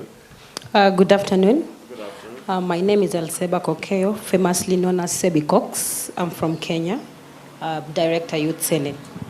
My question specifically goes to Commission Agenda in Nigeria. You mentioned that there are some of the innovations that you've come up to curb the youth problems in your country. My question would be this. When we look at the marginal product of labor, it's at the maximum. Let's say you have the labor in surplus. So how do you ensure that the income wage matches the bulging population of the youth? Number 1. Number 2, I hope I'm not sounding like AI. You're getting my question. All right, so what are some of the mechanisms that you've put in place to ensure that the income matches the surplus of labor? The innovation that is on point here, how do you ensure that that kind of income is able to sustain the people or the group that are there, the man? You spoke about my question again. For us to literally go into problems that face the youth. There are some dimensions that we need to look at, how we approach this and solve the problems. One is the political, cultural, social, and economic. So I will ask you on the social part, how do you ensure that there is a character development that is pro the innovations that you've put across? How do you build, how do you strengthen people's mindset, especially when we look at the rural area? Not so many people are pro-tech. We are a bit skeptical when it comes to technology. So how do you ensure innovation, and how do you meet the poor of the poorest who are still not privy with the technology or the innovations? Thank you. All right, thank you very much for those questions. Again, I will say bridge the front of the house to the back of the house. Middle will come for you, don't worry. We are leaving no one behind. Thank you. My name is Yohani Joseph Ntoni, from a student at Pan-African University. My question goes to the chair. Pan-Africanism, or Africa, is known because of its culture diversity. I've talked much about technology and everything. I didn't hear anyone else talking about our culture as Africans. I want to know, where do you put culture in your in your management, or how are you enhancing culture in the youth so that we don't lose this? Because once we lose culture, we have lost everything. So how are you preserving the African culture, regardless that it is diverse? Thank you so much. Thank you very much. Next question.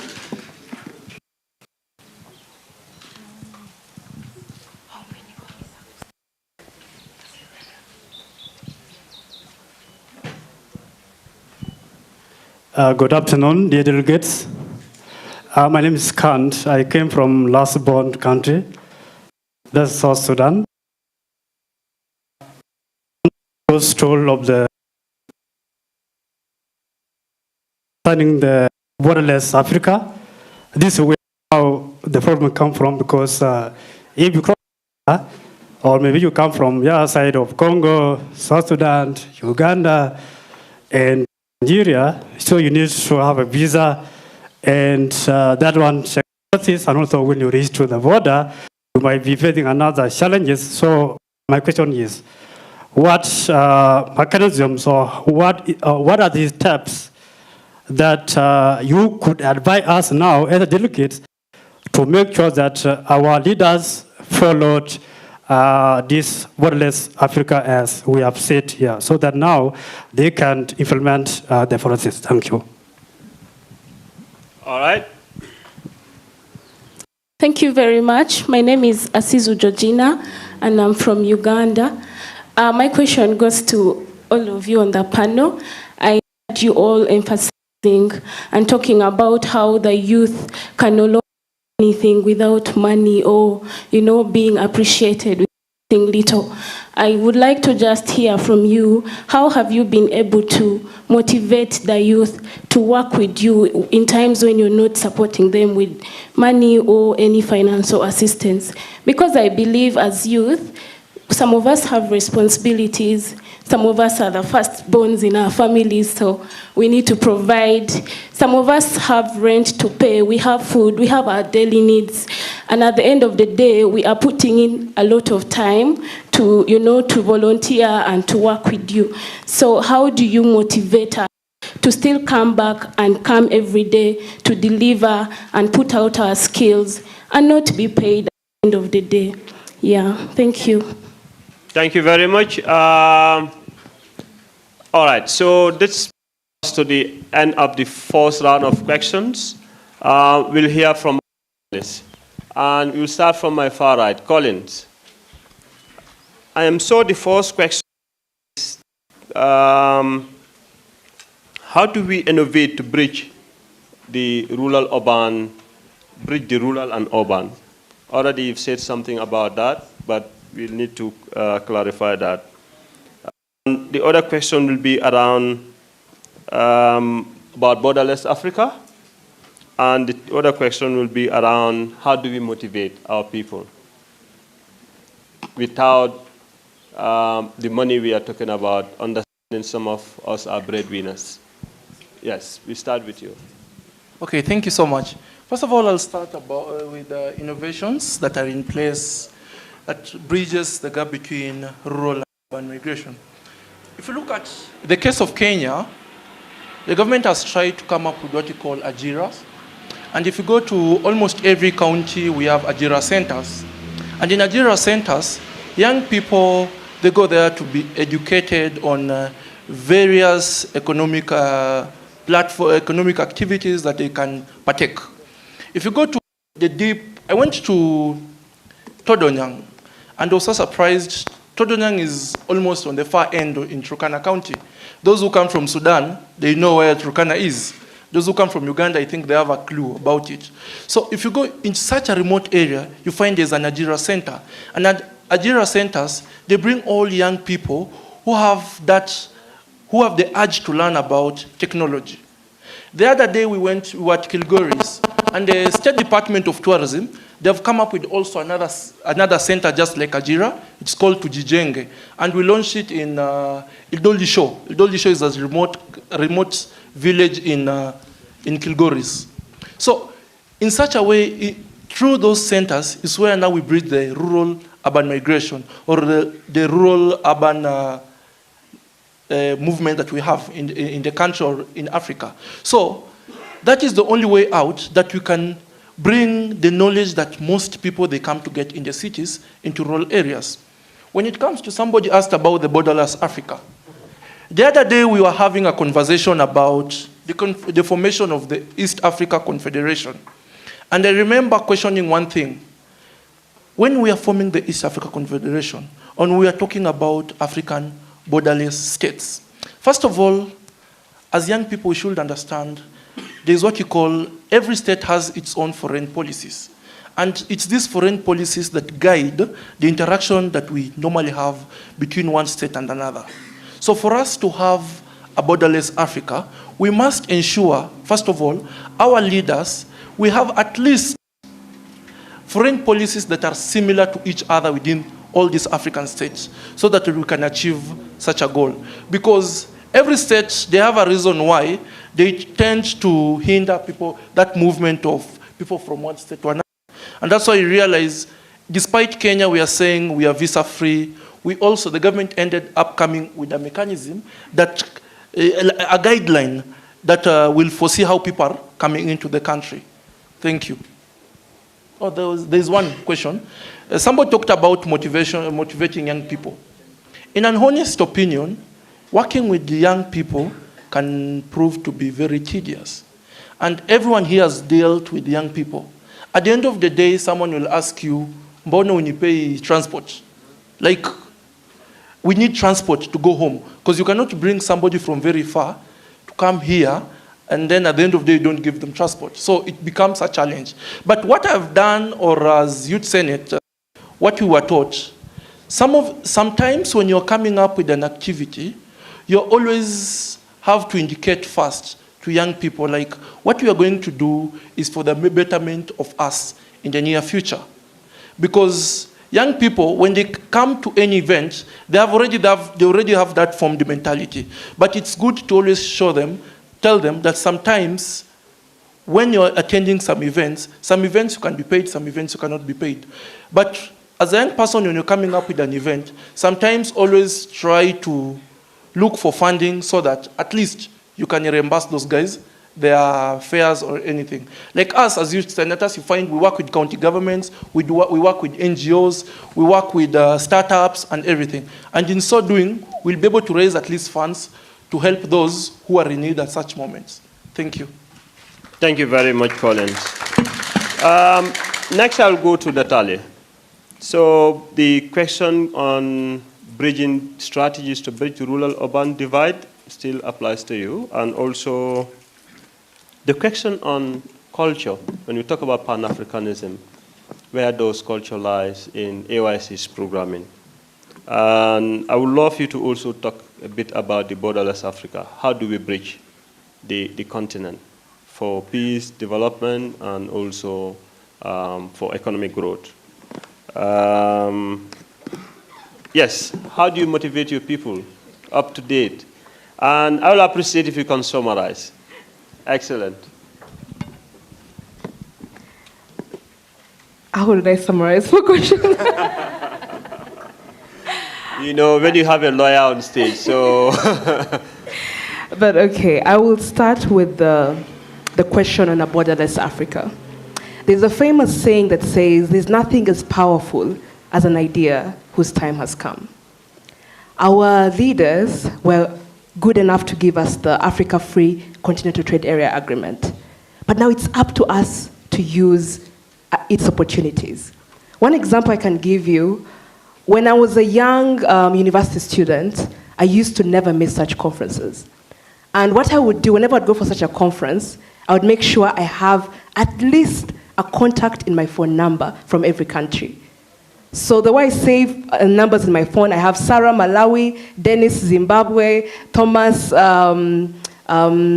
Kenya. Back then, I did not know why I was doing it.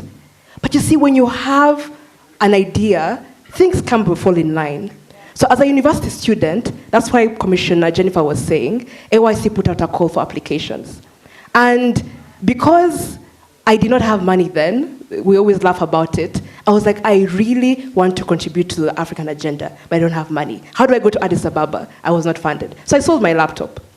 So I sold my laptop, went to Addis Ababa, and then when I got there, of course, I campaigned. Now, in getting numbers of delegates, people started to know me. That is how I actually managed to win the election.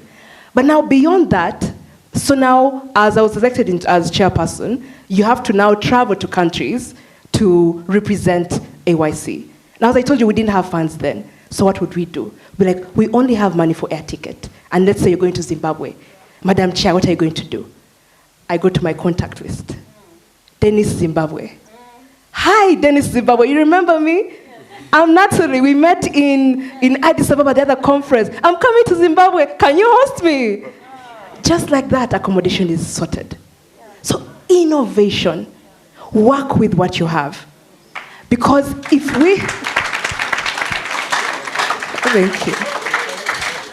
For the borderless Africa to work, we have to think. Of course, now we don't have, like, for example, the East African community. As a lawyer in Kenya and Uganda, if you pass the bar in Kenya, you're now eligible to actually practice in Uganda. But how many lawyers have looked, okay, how can I establish a law firm that can do a continental agenda? If I'm selling shoes, these are customers from you. Imagine from this conference, you can now be exporting your handbags, your shoes, your glasses to Zimbabwe, Somalia. Use this avenue. It starts from here. Think, how can I make use of a borderless Africa? Next, I will address cultural diversity. Now, one thing I have a qualm with cultural diversity, I'm Ugandan, and the Ugandans in the building will tell you. As a Ugandan, our culture sort of clashes with the 21st century. As a Ugandan woman, things have changed right now, but back then, our job or role was in the kitchen. I'm a firstborn daughter, my brother's just 1 year younger than me, but I never saw him enter the kitchen to cook. So until a certain point, I used to think my role as a woman was to grow up and be humble for my husband. Luckily enough, my father was developmental and said, no. I am not raising my daughters to be wives. I'm raising my daughters to contribute to the agenda of the continent. So we need to be careful and see where culture can actually merge with the 21st century. We are proud to be African, of course, in our dance, in our food, in our languages. But how do we merge that in a way that we don't forget our culture, but we still go with the times? Because imagine telling your grandmother about AI. She won't understand. But there's a way you can merge AI in Luganda, in Kiswahili, and you make it interesting and fun. That is what I love about the Gen Z generation. That's culture. Now, motivation. This is very, I'm sorry. This is very too hard because you can't motivate someone. Motivation is intrinsic. As a university student, I used to wait tables. I used to sweep kitchens. And I would get very little pay. But what motivated me? I really listened to Jim Rohn, and he says, don't think about money. Think about the value you will add to that person. The money will come. And employers, NGOs are not stupid. They know the most hardworking person who always arrives on time. They know the person with a good attitude.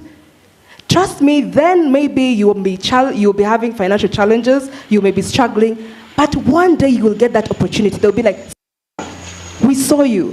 For 1 year, you've been coming, arriving on time with little pay. We promoted you to this level, just like that. So think about the value you will give to someone. Trust me, this has been time and tested. The money will come afterwards. And just to give advice on that, how you can raise your motivation, read books. I really hate that saying that the best way to hide money from an African is by putting it in a book. Youth, let us be readers. And then lastly, travel. Speak to someone from Zimbabwe, speak to someone from Nigeria, see how they do things. That will open up your mind and let you know the best method of doing things. Thank you. Thank you very much, Madam Chair. Next, we go to Jennifer. We have questions around how do we ensure that the income from the innovations are able to match the labor supply. Okay, for that, I'll say that for us personally, how we do that is simple. We involve more people. You know, you've heard that saying that says your net worth is equals to your network, yeah? So the more people that are involved, the more income that we are able to raise. For instance, tomorrow we'll be having a site here, and our intention is to get more people involved. That means naturally more income for the manpower you're talking about. So, quick, next question. That is to me, I guess, too. So one of the things we do is awareness, capacity building. My mom used to be just to use the remote control on the TV. My mom would never do that. Anytime she wants to watch, if nobody is there, she cannot watch.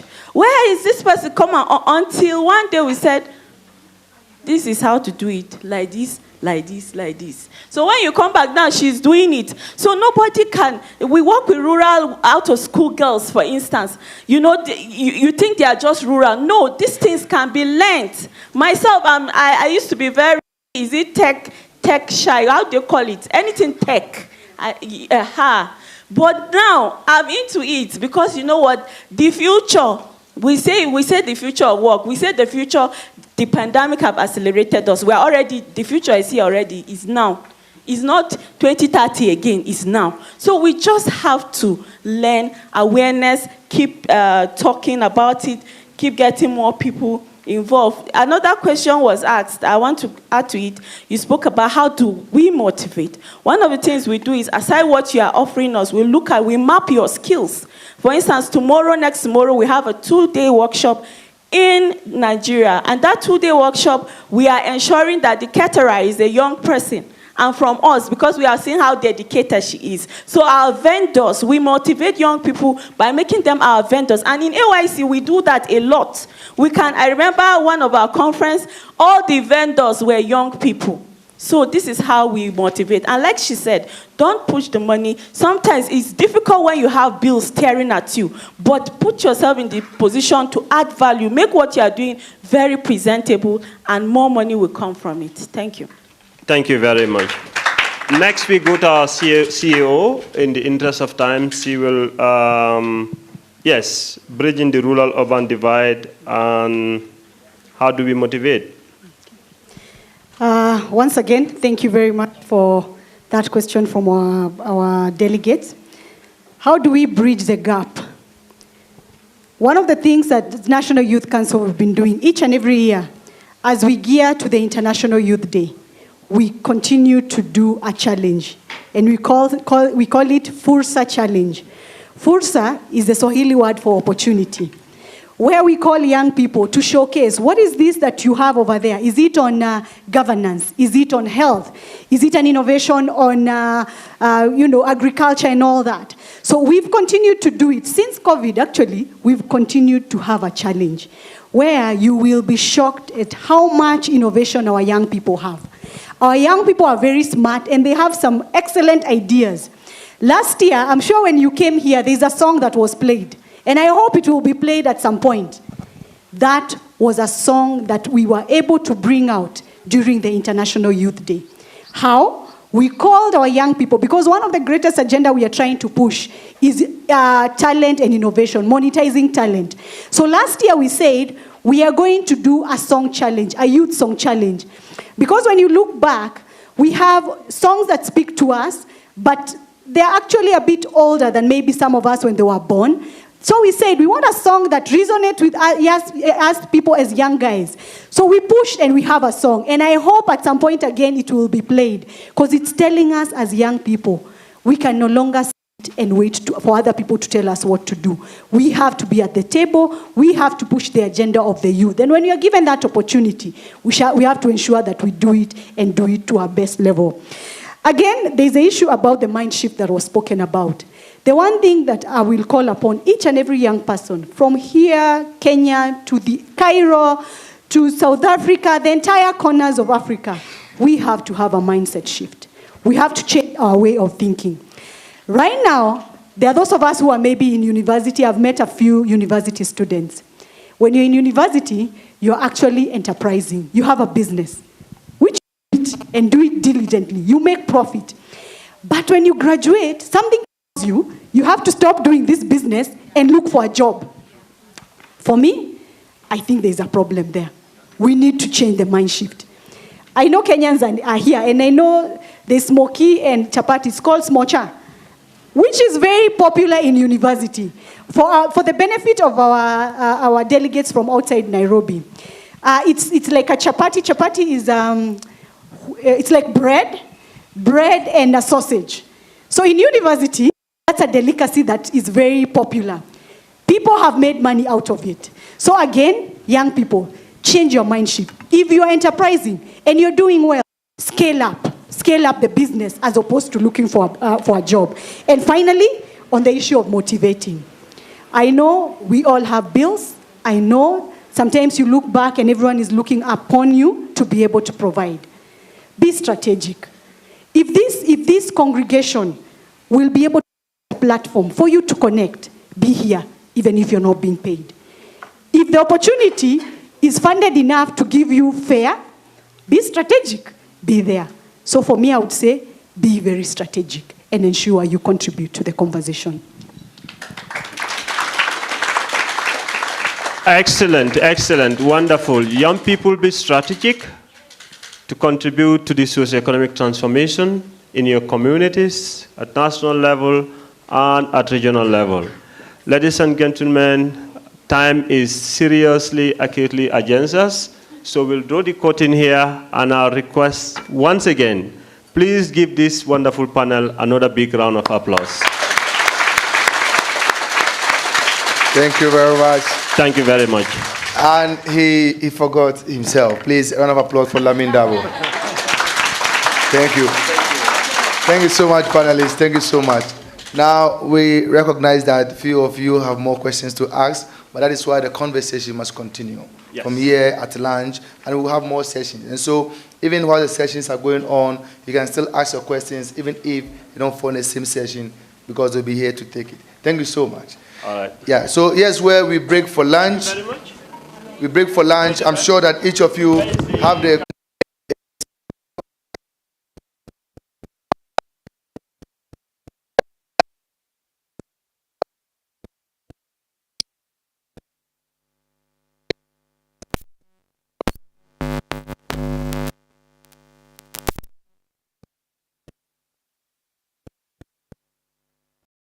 Ambassador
Anyone?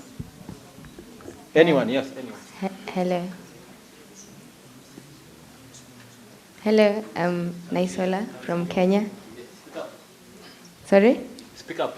Hello, I'm Naisola from Kenya.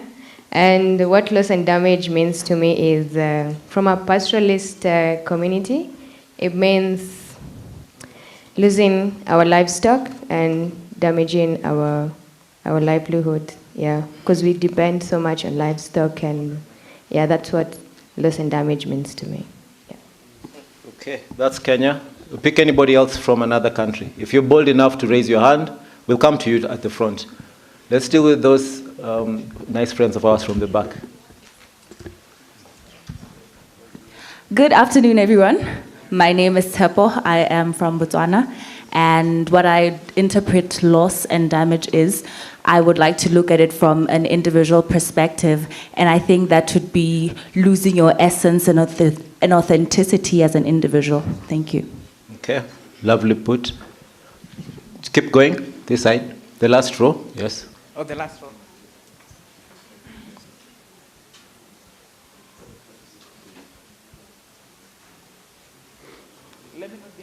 No, just put. Oh, there's someone there. Hand, yes. That other row. No, they won't have a choice. Just pick. Good afternoon, everyone. Where are you? My name is Sari Christophe, a Ugandan by nationality. To me, loss and damage is simply a fund which those people who have done a lot of damage on this planet, they are supposed to pay to compensate for their losses and damages. That's my understanding according to the loss and damage fund. Thank you so much. Okay, Sebo from Uganda. Go, Mike, it's okay.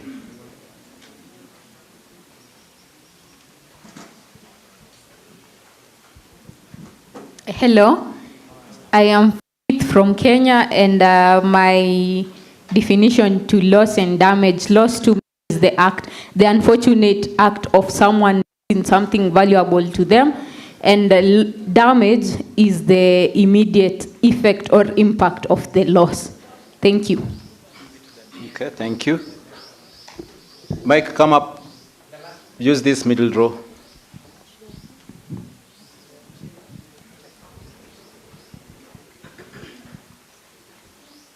Yeah.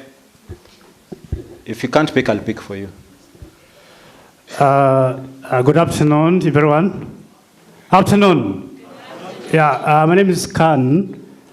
I'm from South Sudan. So I can define loss and damage from my own perspective. I could say that it is forces by which now we are losing our diversities in our environment due to the climate change, because that damage, it can also affect our life, our health, maybe from children, our elder leaders, and our maybe people who are very old. So it is forces by which now we are losing our diversities, in my own perspective. Thank you. Okay, lovely. Take those two, then I'll take one last one from here.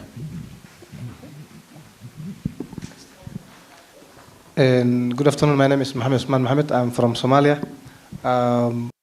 Understanding loss and damage fundings are fundings that are earmarked and dedicated for countries or member states that have engulfed or that have been impacted severely by the climate change. So the funds are earmarked and dedicated for countries like Somalia, where they severely impacted by the climate change, and when it comes to contribution, they contribute less to climate change. So stereotypes that are said by people who are causing the major pollution to those who are less causing the less pollution. Thank you very much. Okay. That row, yeah, cool. Thank you. My name is Tembo Johnson Puruka from Uganda. My understanding of loss and damage is that the Loss and Damage Fund was the commitment made by the countries of the Global North to help the countries that are developing cope up with the effects of climate change. And in my local context, it is the only hope that my dad in the village who loses his crops because of the extreme weather conditions will be able to find a consolation through that fund and be able to sail through. Okay, Sebo, stick with the mic for a minute. Do you think that will ever happen? I am optimistic because I do not want to sound like a sadist. I believe it was a good step in the right direction, but what remains to be seen is whether the real person who needs this money gets it. So speak like a realist. Do you think it's going to happen? I speak like? Like a realist. Yes. Stop moving around the goalpost. Yes or no? I think it's going to happen. So that's a yes? It's a yes. In how long? In how long? Time will tell. Time will tell. He's a politician, right? Please pass it to the lady down there. I'll take that last one, then I'll tell you why we are asking.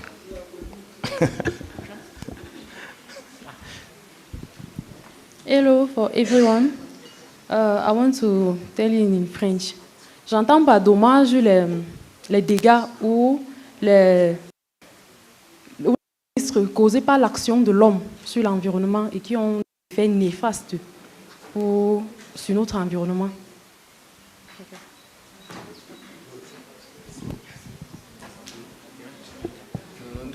Did you understand? Abdul, you have a job. I don't think we need to it. I thought everybody understood, right? Hello, Abdul, you have a job. Any volunteer? Yes, please. Let's clap for him, please. Let's clap for him. We have a volunteer here. Yes. Thank you. And this is how you take opportunities, you see. At the next AYC meeting, you'll be a translator, chief translator.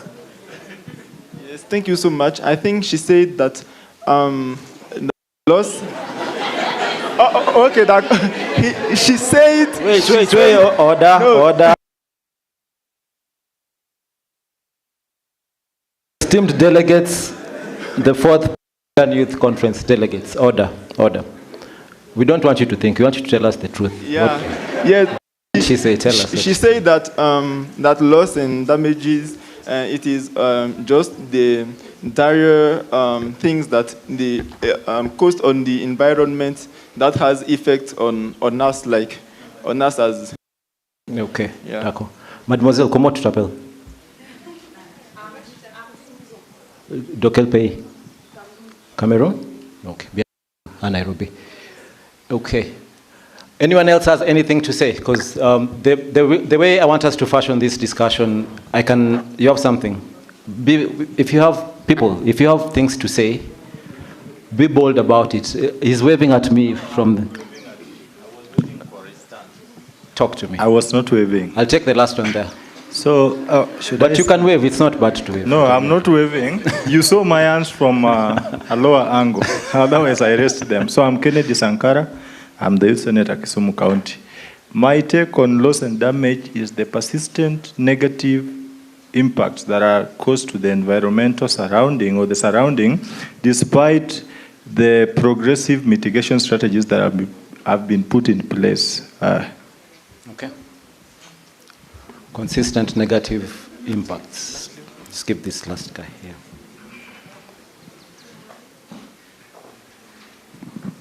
Good after lunch. My name is Gilbert from Kenya. So my take is, I'll look at the perspective that I come from. I come from Kajiado. So there's a lot of harmful cultural practices.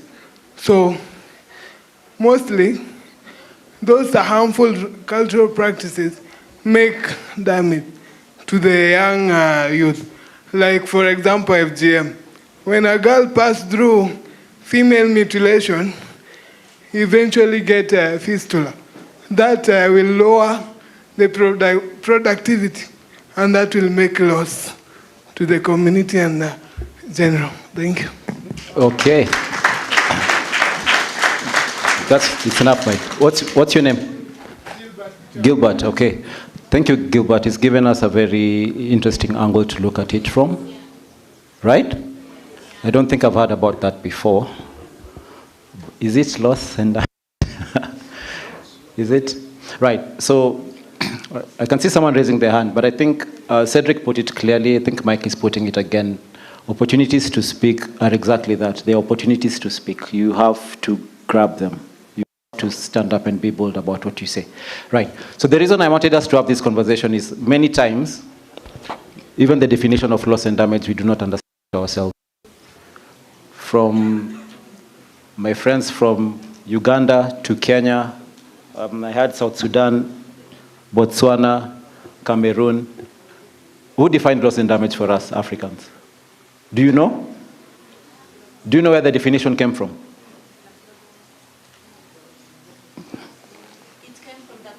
It came from the global north.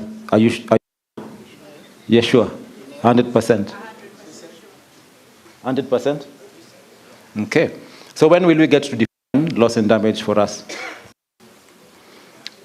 Because I really love what someone said in terms of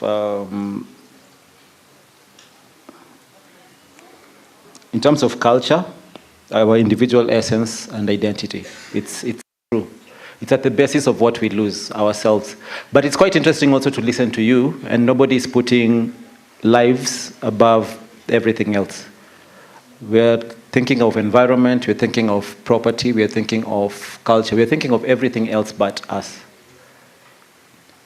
The most crucial thing and impact that Africa faces is loss of ideas.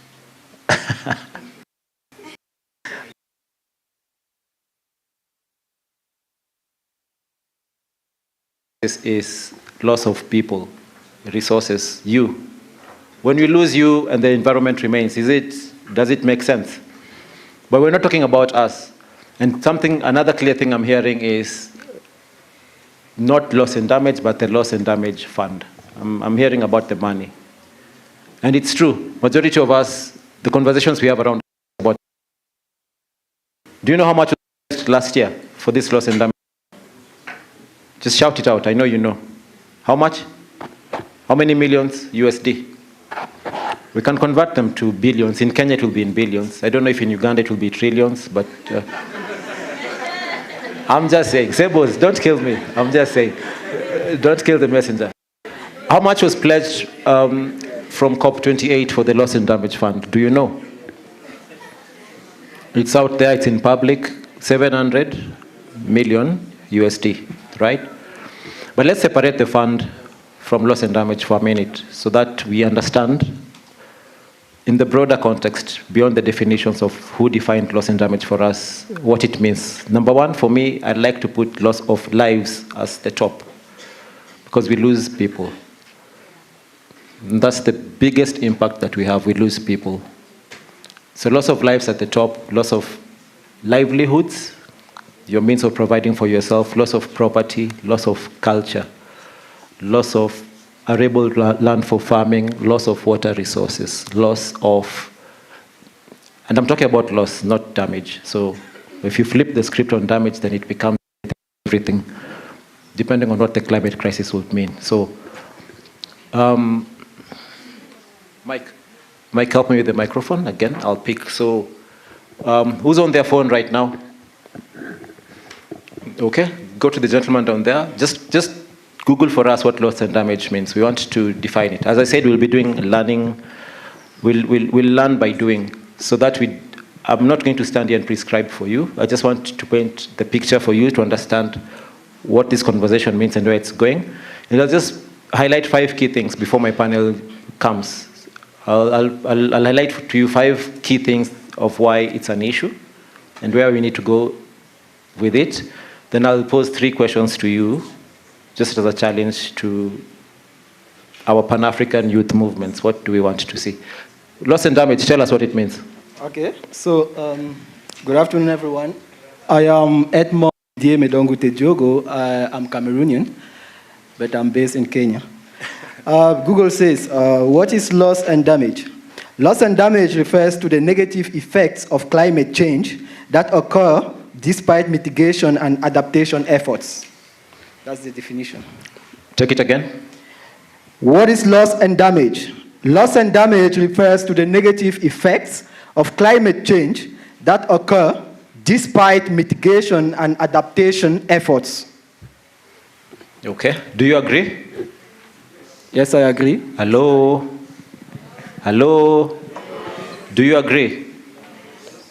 And the reason I wanted him to read is because there's a specific context to it. It's loss and damage means despite everything you've done to mitigate, to adapt, you still lose lives, you still lose property, you still lose culture, you still lose all those things.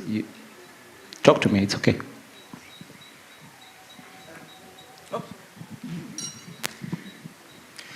Okay, good afternoon, everyone. Okay, my name is Alexandre Haba.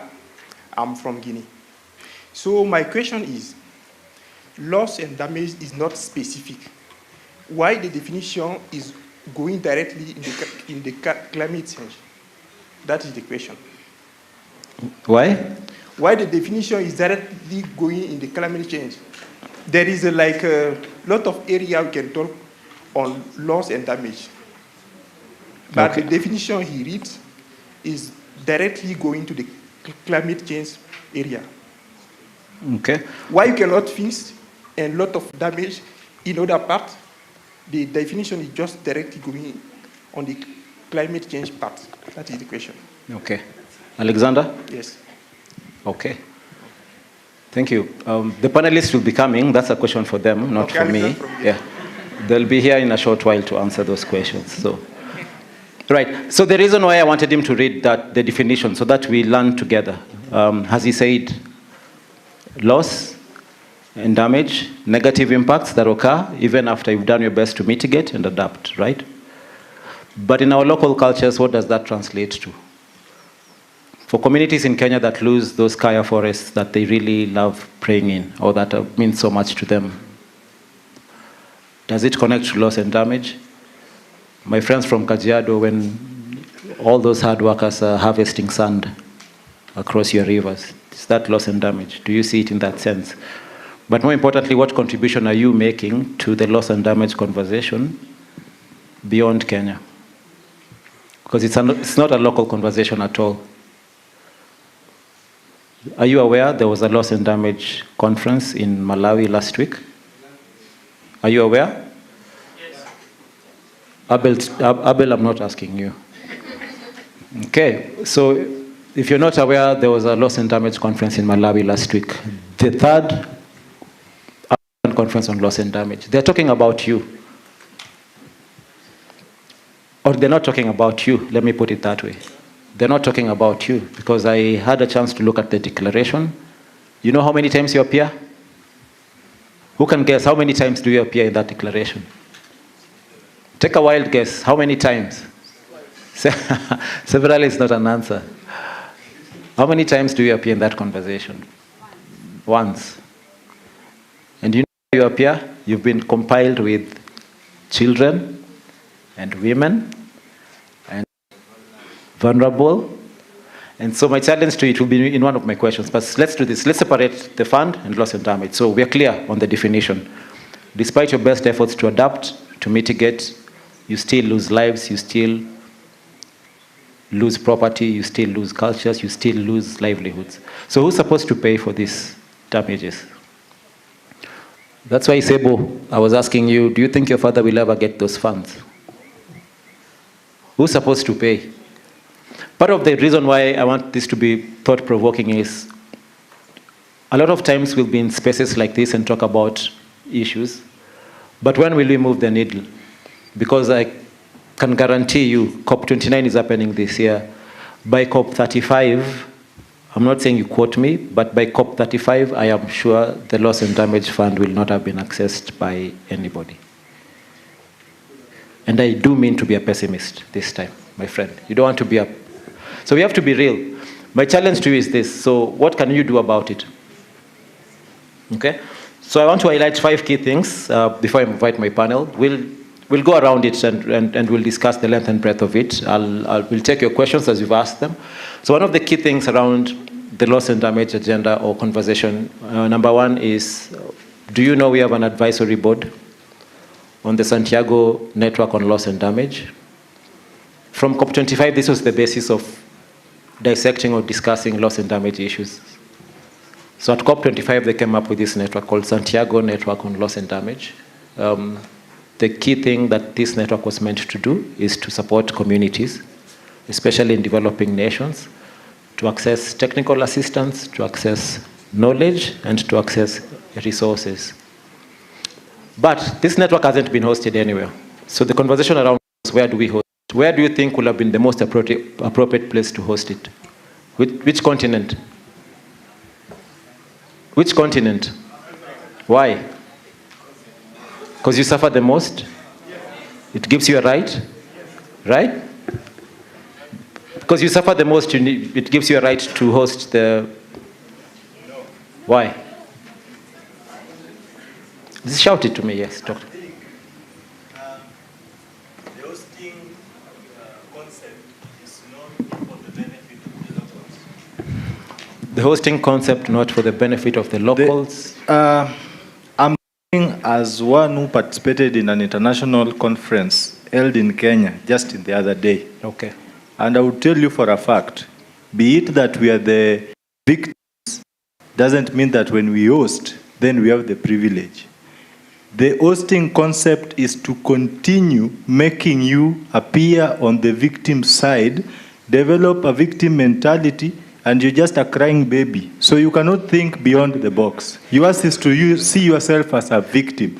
So on the hosting thing, it's another avenue to keep us where we are.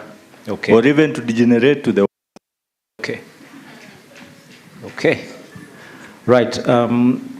Having said that, are you aware that this advisory committee sat international and decided that this loss and damage network was going to be hosted somewhere?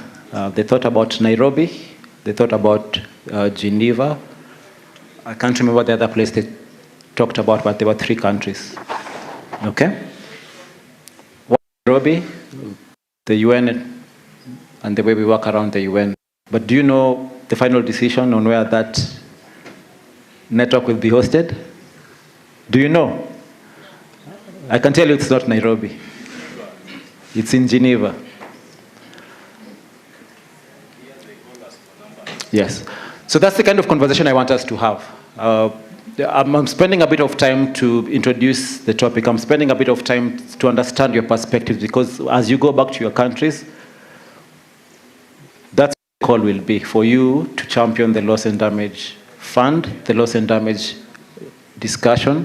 But what are you going to do differently about it? So before my panel comes up, I just want to highlight those issues so that you understand and stick to it. What will we do differently so that my brother from Uganda, his dad can access those funds when he loses livestock? Not in 20 years' time, when the one taking care of money is coming. So I want you to understand that the hosting of the fund is one contentious issue. It's a very big geopolitical conversation that's happening.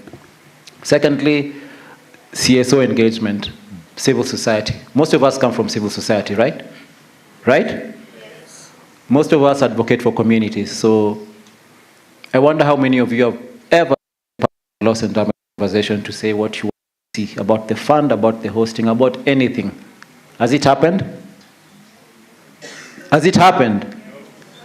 So then who's making decisions for you? And that's where I'm going back.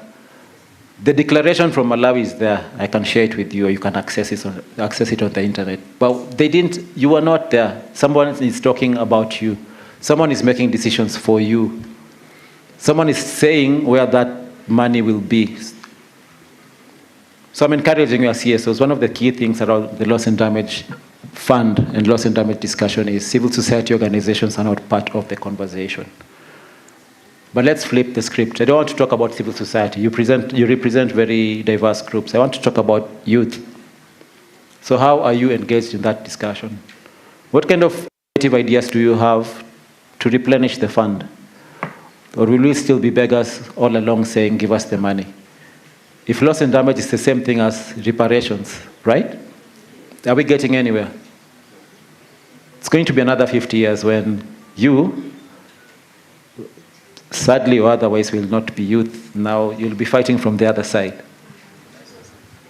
So imagine that scenario. So think about it, civil society engagement. Think about the fund replenishment. 700 million USD, hardly enough. Look at the adaptation fund. So if you take the 6th IPCC assessment report, if you take the adaptation gap report from last year, definitely Africa is painted differently as a region that's going to suffer the most. But when you talk about loss and damage funds, what ideas do you have to replenish this fund? What will we do differently? They might pledge even $1 billion today. When will we access those funds? I'd like you to think about there's a board that is going to determine how this money is used. Do you know that? Yeah. No. There's a board. First of all, forget the board. Where will the loss and damage fund be hosted? Who knows? I'm sure you know. Which institution is hosting the loss and damage fund? No, it's an institution we all know very well. It starts with World and ends with bank. Do you know? You got it? So the World Bank is hosting the loss and damage fund. Okay. There's a board that is going to be sitting to govern those funds. So some of the things I'd like to hear from this conversation is, do we have a youth representative in that board? Do we? Should we? Should we? Should it be a man or a woman? Neither. No, I'm asking, and I'll go there. I'll tell you why. No, Mike, don't pass the mic first. Should there be a youth representative in the board? Yes. Why? We're not just saying yes to everything. Why? And again, I ask, should it be a man or a woman? Both? I'd go for both personally, so that we say youth representation, we are all over that board, right? For the most qualified, okay. Contradicting opinion, we'll hear it after the panel discussion. Okay, so I'm just highlighting this issue so that you understand the kind of issues that have been coming from the hosting of the fund. But the hosting of the fund is not simplistic in the nature that we look at it from. It's not as simple as who is going to host the fund. It's as simple as whoever is hosting the fund, what power do they wield? World Bank, Geneva.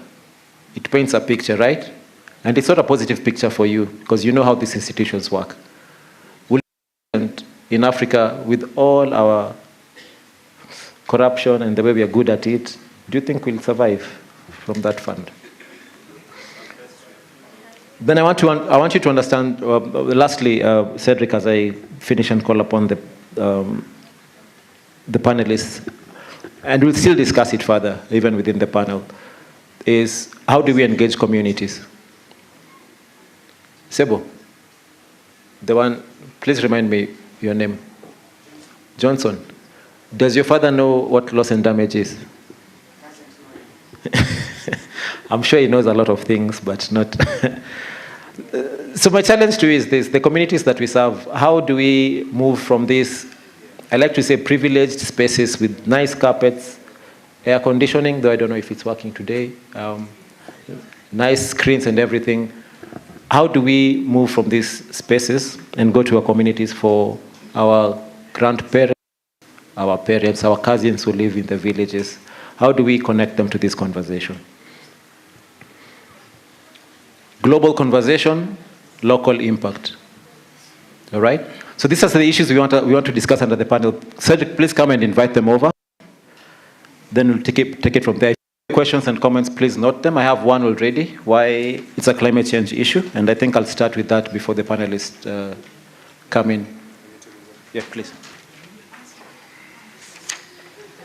Please, let's give a round of applause for Philip Dinga. And yes, even though we are aware that some of you might want PowerPoint presentation and stuff, this innovative form of engagement in itself is so powerful, because you see, when you are thought-provoked, it carries so much weight. because you were engaged with questions, you were asked all those stuff. And I saw a number of us, being engaged by Philip, being asked those questions. And these reflections, will stay with you for a very, very long time. That's why lead, on this project, Michael and Brenda carefully created that some of the sessions come in this form. And so for the panel, what this panel are going to do is that now they are going to take, what Philip has presented and go deeper. They'll be going deeper in the angle of gender balance, gender mainstreaming, going deeper in terms of examples from countries, and then from youth perspective. And so let's welcome the following to serve as the panelists for this session. My own colleague and brother from Mozambique, who has been championing the cause of young people in Mozambique. Last time I was in Mozambique, basically all the kingpins know him in Mozambique. And I'm told that even the president, has number. Ladies and gentlemen, Abel Dines. And he is the executive director of Visao Juvenaire. Yes, Abel, you have the floor. Yes. Yes, of course. Philip, how can I keep my senior standing? So please, can you take the seat for us? Yes, please. Yes. Yes. And the reason why Philip is a panelist is that, most of you would want to still ask him questions, right? Isn't it? Yes. Thank you. So he needs to join. So please, a round of applause for Philip. Yes. Yes. So we're going deeper. That's it. Okay, so from Femnet, and I know most of you here are from the feminine background, feminine agenda. And so we have invited one of the prominent figures as far as women, gender mainstreaming is concerned, serving on the Femnet, leadership, who happens to be the Project Climate Justice Lead. Ladies and gentlemen, I give you Antec. Yes. And so for those of you who are doing projects in your country focusing on feminine gender mainstreaming, please, after this session, I want you to go to her. And I want to be very specific. Femnet, they have the money. Save money. Save money. Save money. Now they have the money for gender feminist agenda work. They have the money. And then they have the opportunity. Say opportunities. Yeah, so this one, I don't want it to go. So you make sure after this program, all the feminist people, you go to her. Very beautiful, simple emails just to reconnect after this. So that you don't go in saying that, hello, Anne Cedric say you have the money, I've come for the money. Kenya, Youth in Kenya, our own brother, program officer, Youth in Kenya, who has been moving from county to county, from Kisumu to where?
Thank you. So, rapporteurs, please take notice of that. Thank you so much.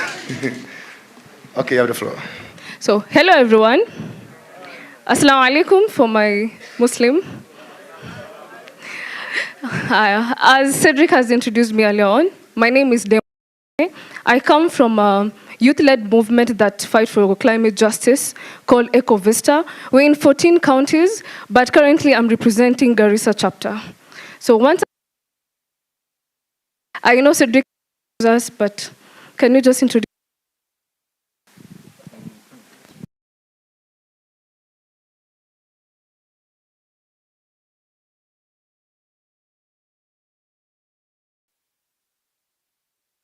Regional and advocacy and policy work, as Cedric put it, 8 African countries, 3 in West Africa, Nigeria, Senegal, and Burkina Faso, 2 in South Africa itself, and Mozambique. West Africa, we are in Kenya, we are in Ethiopia and Somalia. But by and large, I also work with the advocacy team at PACJA across 51 African countries. Our work is very simple, and the reason I'm really passionate to be here is because we work towards building strong movements. So it's inclusive youth movements, movements with organizations that are changing the world, as I like to put it. We amplify narratives from communities at the front line. We also enhance human rights protection of environmental rights defenders and communities. We work in the space of locally led adaptation initiatives and also galvanizing political will towards shaping policies and influencing policies. So our work is supported by the Dutch Ministry of Foreign Affairs. You saw the ambassador here in the morning. That's the global component of our work, but really glad to be here, glad to be part of this conversation, and I'll be looking to pose the 3 questions that I asked before. Thanks. Good afternoon, everyone. My name is Antek. I've been introduced. I work with FEMNET as the Climate Justice Coordinator. We're also members of the ACJ Consortium, where AYC is a member. So FEMNET, basically, we work to support women's rights issues. We are looking at women and leadership, young girls programs. We have a program on sexual and reproductive health, one on economic justice, and lastly on the climate justice. So I look forward to an interesting conversation.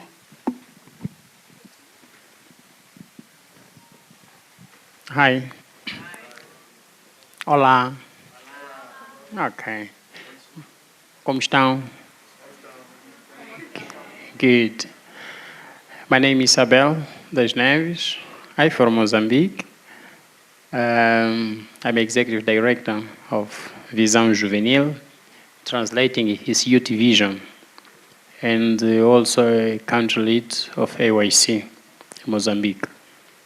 We are also implementing this project,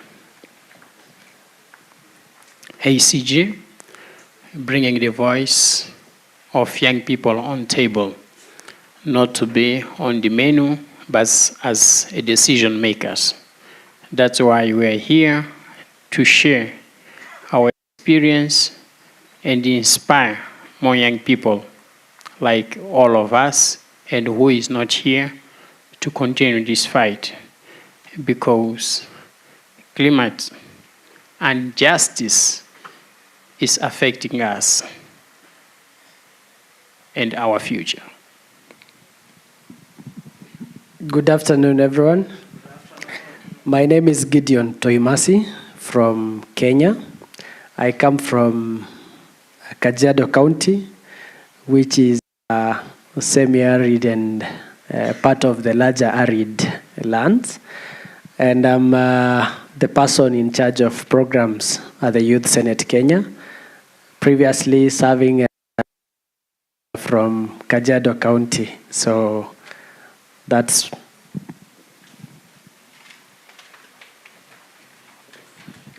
Okay, awesome. So we have big people here. You can hear that, don't you? So before we move over to our main session, to our main cuisine, I want us to have a little bit of starter. I know you touched on aspects to do with the impact of climate change and loss and damage. I want us to look at 2 more insights. One of them being youth perspective. Secondly, adaptation. On youth perspective, I want us to highlight the unique perspectives and experiences of African youth in addressing climate change. So where do we start? You ready? Okay, let's hear from this young gentleman over here. We have heard from the moderator that we would want to know from the youth perspective, how are we dealing with loss and damage? And I acknowledge the arrival of a new blood, of fresh blood into the system, which is youth. These are a people who are coming with technological advancement. They are coming with new ways of doing things. And from my own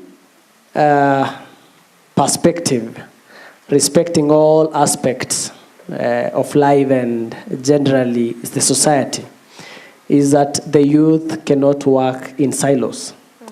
In as much as we are appearing as a segment of the society, we must work with the old.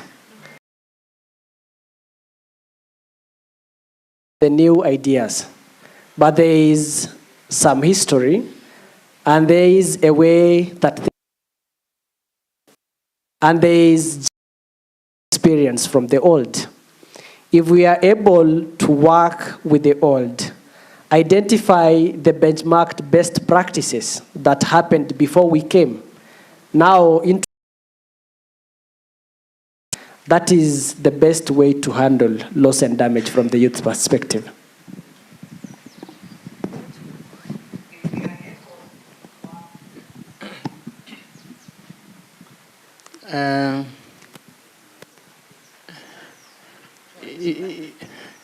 I'm smiling. When you look me smiling, I'm smiling because I'm thinking in my local language. Then I'm translating to Portuguese. Then I'm translating again to English. So, looking to our perspective as a young people, we must understand that loss and damages are affecting us.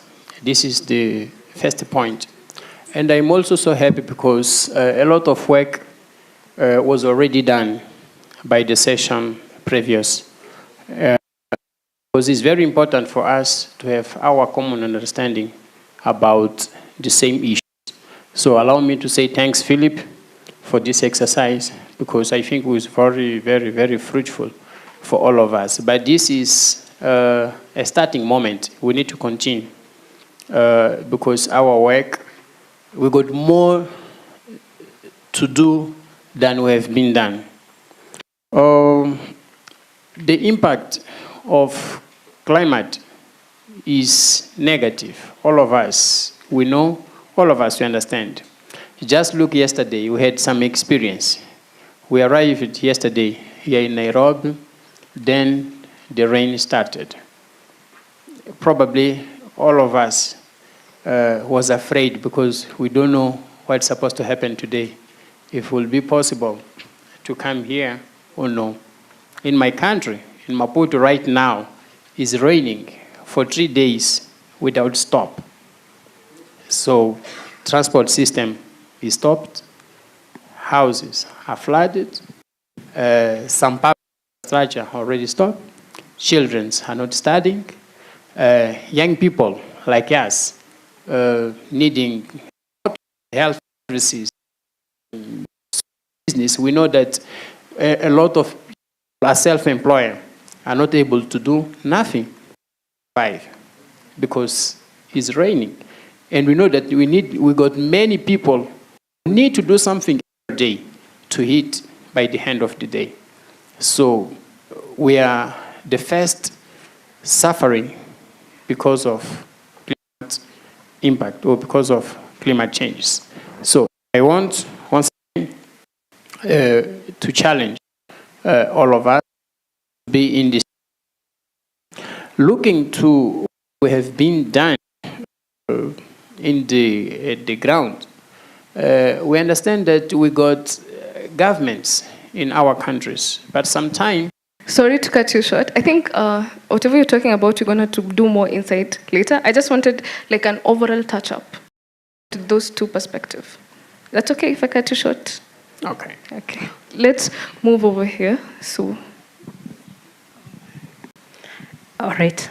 I would just allow me to give a very brief context on where we are before we talk to about the details.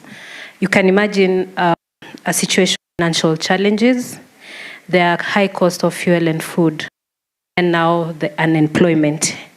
Then the climate change hits. You can imagine what that means to a youth for this case, or a vulnerable or individual community or a woman or a business group. So in terms of what can be done, first is, what we do as Femnet is first to educate the public, the youth, to understand what really the loss and damage is, just the way Philip was doing. What is loss and damage? What is the difference between loss and damage, adaptation, mitigation, and etc.? Then I think what people don't do a lot is do what we're calling movement building. Whatever we are doing now, we need a movement of youth within Africa so that we are able to have a collective voice and speak about what really loss and damage. You know, movements means numbers, so we are able to push so much. Can I just say the last thing, and which really works, is telling our stories. I think the other day we were looking at what is happening in Mozambique, what is happening in Nigeria, what is happening in Ethiopia and Somali. Many people are affected by floods, by cyclones, but nobody's telling the stories. We can only clips or stories in social media. But I think the best role as a youth is to tell our own stories from the voice or from the perspective of a community or the youth at the front line of the crisis. Okay, good afternoon. I'd like to say hi to the panelists, my friends, all of them. But just on the youth perspectives, just stemming off the question that why is loss and damage being pegged as a, why is it linking to climate change? And I think my colleague Anne has mentioned it brilliantly. Climate change is a threat multiplier beyond the geopolitical landscape of what we know what's happening. You might not think it affects you, but Russia, Ukraine, Israel, Gaza, that kind of, the price of that, despite our best efforts to mitigate, to adapt, do anything about it. But it's supposed to be from you, from youth, from living those experiences. I believe in conversations around Kenya, around your communities. I believe you are the people who are supposed to be there speaking and saying the things that you want to see. How, in the spirit of youth, I think intergenerational dialogues was said quite a bit, but I'm connecting the dot where you sit at a very older generation, but there are all these kids who are looking up to you. Issues around for children are not are majorly underlooked, but you are the bridge and share. But I'll also challenge you to innovate. My biggest takeaway will be from this session, or as we discuss about loss and damage. Sustainable development and solutions. So as much as we'll have many funds coming in, they do not get to the grassroots of where the issues are. Youth in addressing climate change and finding solution.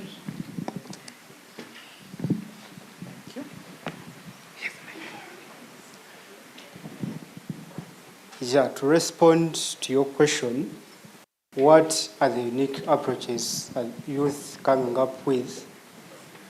I'll start with a perspective to not go away from what is already existing. And this means that we are supposed to come up with approaches that are going to be adapted in related innovations to our villages than interpreting AI automated technologies. Secondly, it is an approach unique. For example, you're using the waste which would have gone down to the streams to actually value it, which is a solution. Good afternoon. My name is Dennis Lubanga, and I am here representing Ikoyaka. And Ikoyaka is on unique perspective on youth addressing climate changes and solutions. And I've watched young people doing so many things in their respective communities. And we have youth in circular manufacturing. I think talked about waste recycling. So innovation on circular manufacturing, where like in Kenya we have Takataka ni Mali, and they come out with bricks, which is then used in constructions. That way we are reducing carbon emission from the plastic materials. And again, we have youth. I belong to a group known as City Farm System, where we are trying to do, engaging in to the negative effects of climate change, but at the same time, we are trying to mitigate on the negative effects of a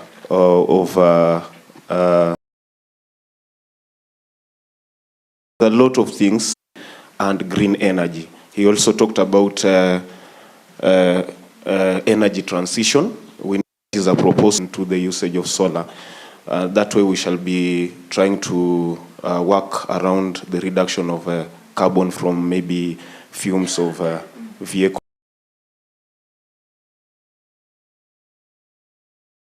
You've said you want us to occupy this space, and I raised the issue of AFCFTA. I think Gideon, I did with you yesterday. And the AFCFTA is the next frontier in making sure that Africa is integrated. And I would like to have that discussion here. Thank you.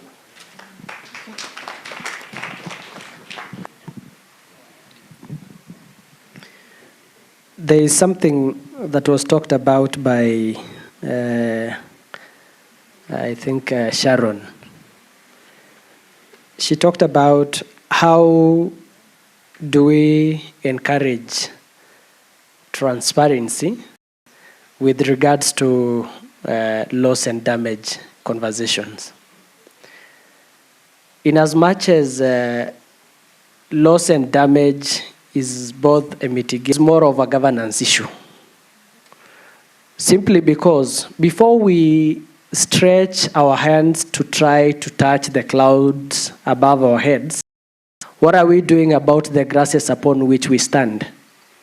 There is budgetary allocation happening at both levels of government. For instance, here in Kenya, there is devolution.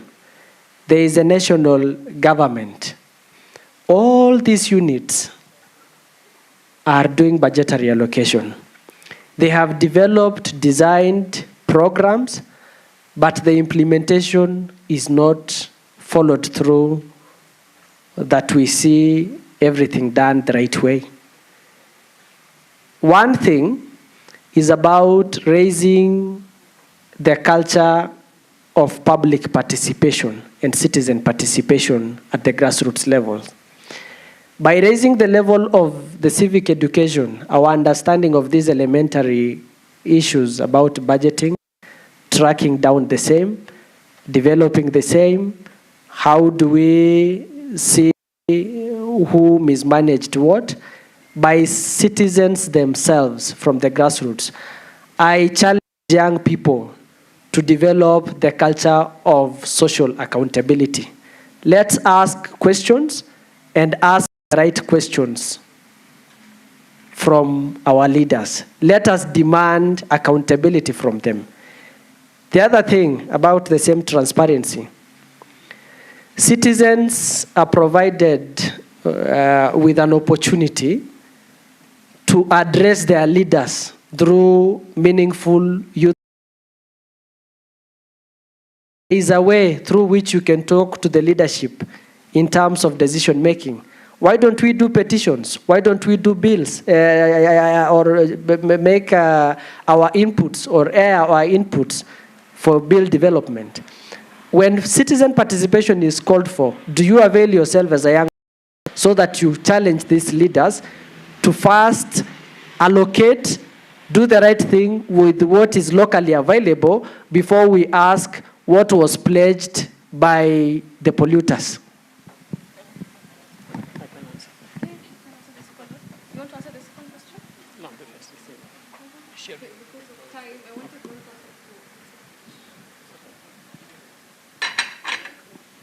You want to answer the question, the second question?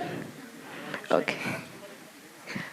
To what has been presented from the participants, in terms of just generally looking at the role of youth, and thanks to the last,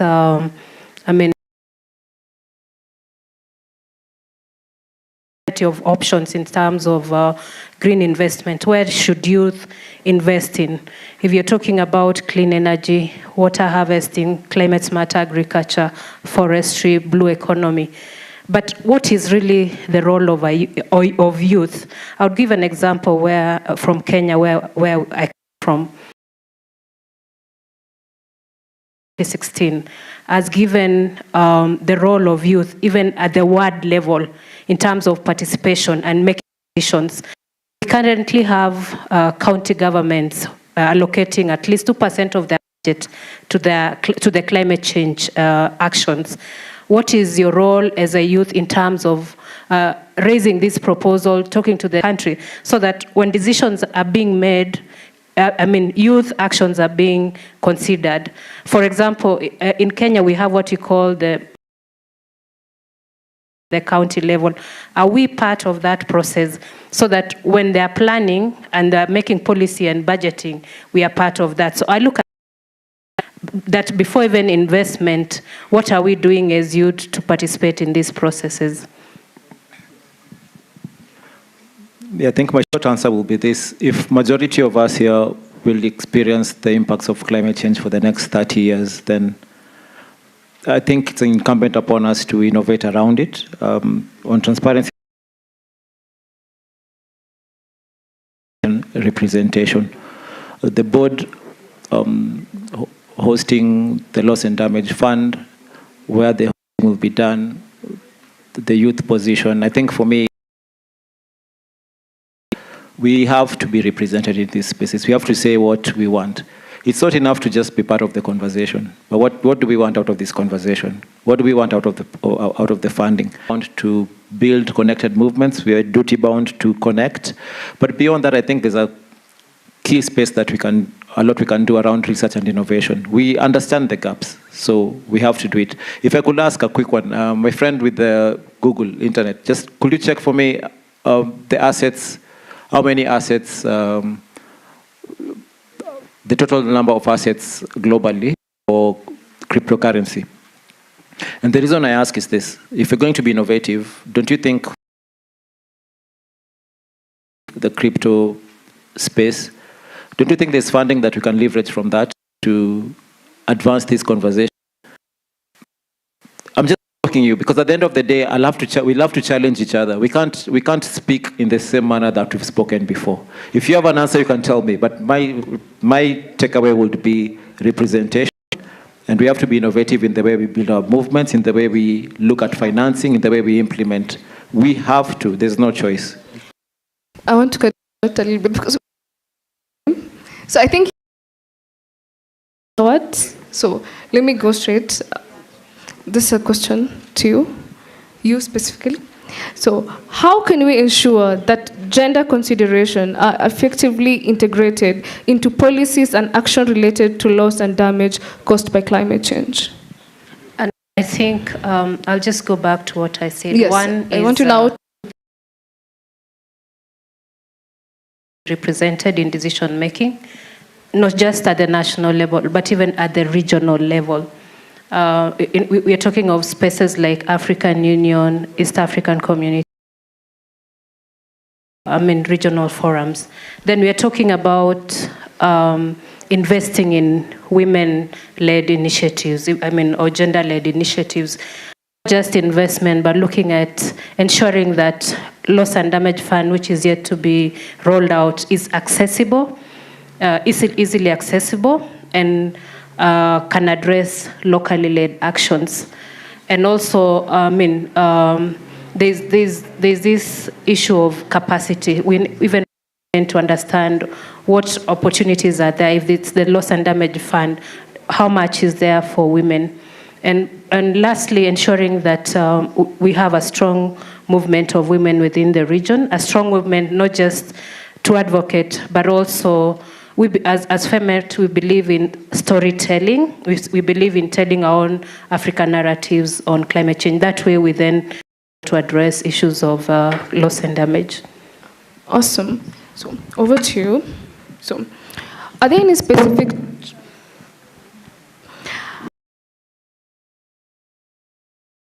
or barriers that African youth face when it comes to addressing loss and damage? If so, how can we overcome these challenges? I think the first point, the first challenge is knowledge. Is knowledge because many of young people don't understand clearly what about loss, what about damages. Most of young people don't have space in their countries to discuss these issues with decision makers. That's why we have been creating space to ensure that all young people can discuss about climate challenges, about climate change. Then we will be able to address our demands in our government, our demands in our with our decision makers, even to influence the private sector, to influence the media to discuss more about this issue, because we know that the media got a lot of power to influence people.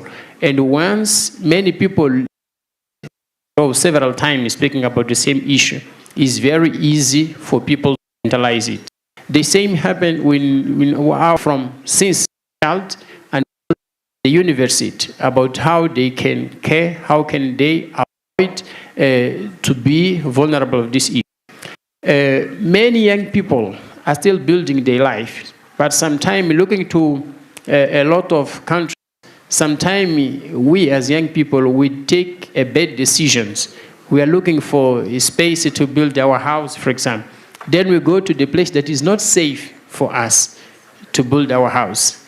Then what happens? When the issue is, we need to understand that we need to increase our resilience. So this resilience will come from the north. For example, our house, when we plan our project, when we draft all initiatives, we'll take in consideration that must be strong the challenge climate change and another diversity. The last point that we would like to highlight is to work with our government, because we know that our government usually they are nominated by confidence, but not create conditions to advise our government, create conditions to work with our government to include climate issues, youth issues in the plan. They include in the plan, they budget, implement it, and will be there to monitor, to see that all our demands. Awesome. Our colleague here talked about enhancing knowledge sharing. In regards to that, how can we enhance knowledge sharing and collaboration among African youth to collectively address loss and damages? I know he had mentioned some. I just want you to insight more. One, we all have to agree that there is no monopoly of knowledge, and that it is not static. We have to build a body of knowledge upon another. For that reason, we must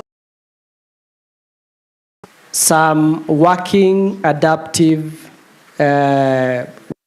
have been done in several regions, several countries, and differently by the actors in different states. One thing I understand, and it is in that understanding I all of us to have this matter, we need to all pull synergies together. We need to work in a collaborative way that we are handling every other thing that is affecting us as a continent. For Kenya, food users being from the the urbanities are taking up the space for culture. The youth from Kenya should learn from the youth from all parts of the continent what they are doing to enhance knowledge about climate smart agriculture, that which is going to help us get food security.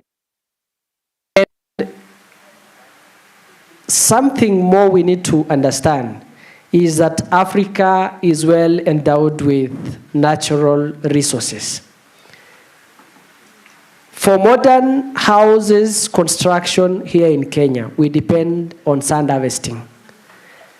In our research, we have categorized sand harvesting or sand being the second most used resource, meaning our dependence on and the use of sand is really high in terms of in terms of providing us with clean water and all that. But because we are neglecting the fact that we need to build adaptive measures at the community level and that the youth themselves must learn how to mitigate and all that, then we, in Senate Kenya, we've done a petition to the County Assembly of Kajiado asking to regulate sand harvesting activities with regards to three things as I finish. That protection of the environment, protection of human rights, and the third thing is to achieve what we call sustainable economic development while respecting all aspects of life, from that climate justice and all that. And that is why we have replicated it in the rest of the counties, and we are saying that it could be, and it is indeed, a continental issue as well as a global issue. If you can learn what we are doing here, you do it in your places, and we learn what you are doing from your countries, then we can all have a balanced society where everyone and everything matters. Awesome. So to finish off our last continental reflect, over to you, Philip. What are your recommendations for policymakers and stakeholders to prioritize and support African youth in their efforts to address loss and damage associated with climate change? Yeah, thank you. Very interesting question. My recommendation will be this. We have policies. There are many. We develop them every day. We can even choose to develop a policy today before the end of this conference in the 3 days that we have. But the key concern will be, how do we bring policies to life? But beyond that, how do we link policies that reflect the realities on the ground? A lot of times, as we said, someone talked about just energy transition. We're talking about loss and damage. We're talking about adaptation mitigation. But who defines it for us? What does it mean for that pastoralist community, those mining, those fisher folk communities? What does it mean for communities on the ground to define what just transition means for them? They discovered oil in Turkana some time back. How does that link to the loss and damage or policy conversation? We are talking about reparations, we're talking about exploiting our resources. So my thinking will be for policymakers, beyond linking to practitioners, beyond innovating, is also to have realities on the ground so that we are keen on what makes meaning to the grounds that we serve. But beyond that also is to challenge you to interrogate those policies, to challenge them, to challenge the status quo, to challenge power, to innovate. Because my thinking is this: we know what the issue is. We know when it rains what's going to happen on our roads. They're going to flood. There's going to be the gridlocks. We know. So as young people, what are we doing to build on the body of research that is Africa-led? What are we doing to build on the body of research and innovation that we are driving based on our communities, based on the things that everybody thinks that we are super great at, technology, innovation? So how are we bridging that gap? Or are we part of the conversation and we still move with the crowd for all this time just saying the same old thing, asking for finances? So my takeaway will be, for policy, how do we bring it to life? How do we connect to the communities? But how do we also challenge? There's a regulation called the Environmental Management and Conservation Act, is it EMCA? And Coordination Act, that's been there from 1999. The revised versions, I think, were in the early 2000s. But think of an importance, that's in Kenya, but think of the importance of such an act to communities, to the environment. 1999, 2024. What elements of that act make meaning to what we do today? So my challenge to policymakers is to simplify the language. My friend was talking about the free trade agreement. It was an acronym all through. I'm not sure all of us understand it. But we simplify those messages as well. Because policy is as good as what's on paper. But how many do we have across our countries in Africa that's on the shelves? How do we bring them out? How do we connect to the boots on the ground? And that's a challenge to us, because everybody is looking. If we are the ones who are going to bear the brunt of the climate challenges or impacts of climate change for the next 10, 15 years, what does that policy mean for you? If you're in Kenya, you know the National Climate Change Action Plan, the third iteration, will be officially out soon. We know the 32% agreement, commitment to reduce our greenhouse gas emissions. It's similar across different other countries across Africa. But what are you doing? What are you doing to change that status quo? What different thing are you doing? And so that's my challenge to you. Policy will always be there, but if the policy doesn't come to life, the timelines will run out. 2022, 23 to 2027, then we do another one. SDGs, for your information, by 2030, we'll probably have a different set of them, or a very different thing, because they started from the Millennium Development Goals now to SDGs 2030. They'll probably change to something by 2050. So it's always changing. Are we putting new jackets on old things across? So my challenge is to you. What can you do about it? And as I finish, allow me to just expound on a challenge that was asked. The challenge, I think for me, the biggest challenge for youth on the loss and damage conversation is you. Yourselves. If you look at that banner, first we see uniting. If you look at this banner, what's the theme down here? African? So why are we not united? Or are we united? Okay, think about the Africa Climate Summit last year. Did we speak as a united voice? Did we? It might be a rhetorical question, but I'm asking you. So the biggest challenge for me is right in this room. If we harness on the power of our movements, our collective voice, our collective visioning, we can do tremendous things together. And I'm challenging you to do that, to do exactly that. Thanks. Awesome. Before we give our panelists around, Cedric and the team, sorry, I know I've consumed a lot of time. Just 2 more minutes. I want to bring it back to the audience. Philip mentioned about collective unity as youths, right? Countries, just 1 here, 1 here, and 1 there. On adaptation and resilience, I want you to promise me, or maybe promise yourself, on what adaptive capacity, a 1-minute reflection. Well, my name is Miracle Miujiza for those who are Kenyans. I'm from Ghana, by the way. Philip has been talking about provoking, or we have a provocative talk. And now this is my question. Anytime we meet at youth, I ask, provoke and let's think about it. We are talking about youth. Now the question is this. There's always that gap between elderly people handing over the mantle to us. And I think that is mainly the problem that we are facing. Not that we don't have the capability or they don't see the capability in us, but how about the mantle? And what are the policies that we are bringing in place for them to retire very well? Because when someone is retiring and you realize that things will go on, the person will retire and willingly retire. Even in the Bible, it was after Moses died that God mentioned Joshua to take over. Perhaps maybe if very well. So now they are retiring and they'll be watching us. What is the problem? And what are the policies we are bringing in place so that they can retire and retire very well for us to take over the mantle and run? Okay, awesome. Okay, I'm going to repeat once again.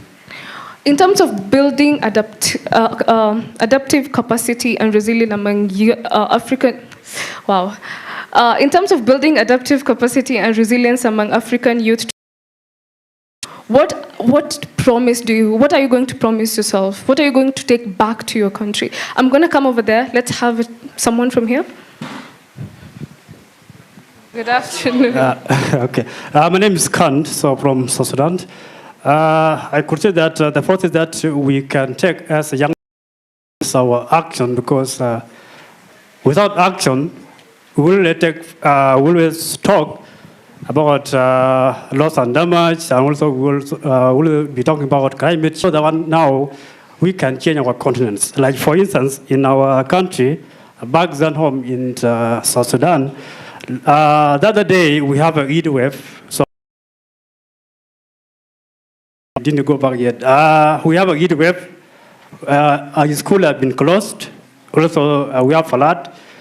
All those challenges, we are the one now who can take to follow the procedures and to make sure that those challenges will be handled as soon as possible. Thank you.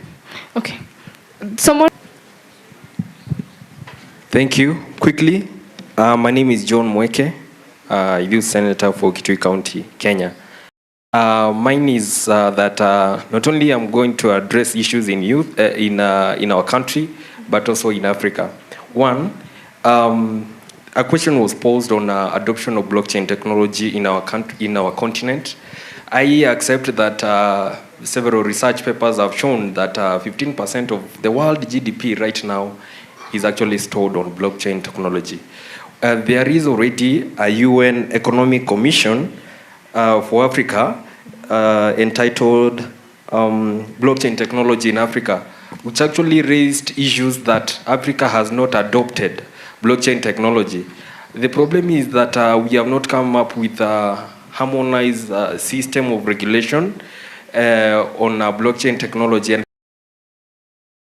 uptake of blockchain services and digital currencies in Africa. What we are going to do as young people is that we are going to assist the relevant government institutions to come up with regulations and policies geared towards adopting blockchain technologies so that they can assist young people of this country, of this continent, solutions such as detection and mitigation measures. Number two, we have the principle of polluter pays principles that is premised upon our equitable maxim, ubi jus hibi remedium. It's a Latin word, which that there is no right without a remedy, and that equity cannot suffer a wrong without a remedy. Therefore, there is a problem with the lack of political goodwill by international countries to enforce the polluter pays principle, because we are not polluters, but we suffer the most. And therefore, enforcement mechanisms to ensure that we hold accountable the polluters so that they can pay. Thank you. Thank you. Now let's give a round of applause to our amazing panelists. Thank you very much, Damien. And our panelists, please, round of applause once again to all of them. Thank you so much. Thank you so much. Yes. Okay, so we the next panel, but before that, let us shake up ourselves a little bit.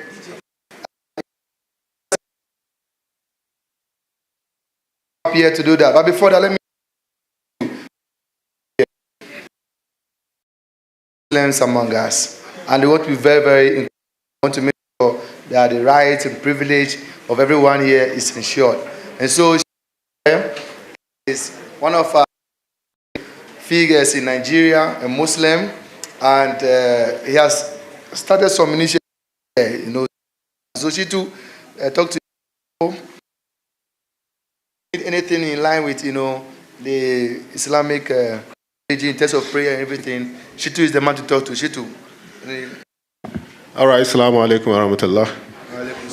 So, that we are finding it difficult to pray. We've already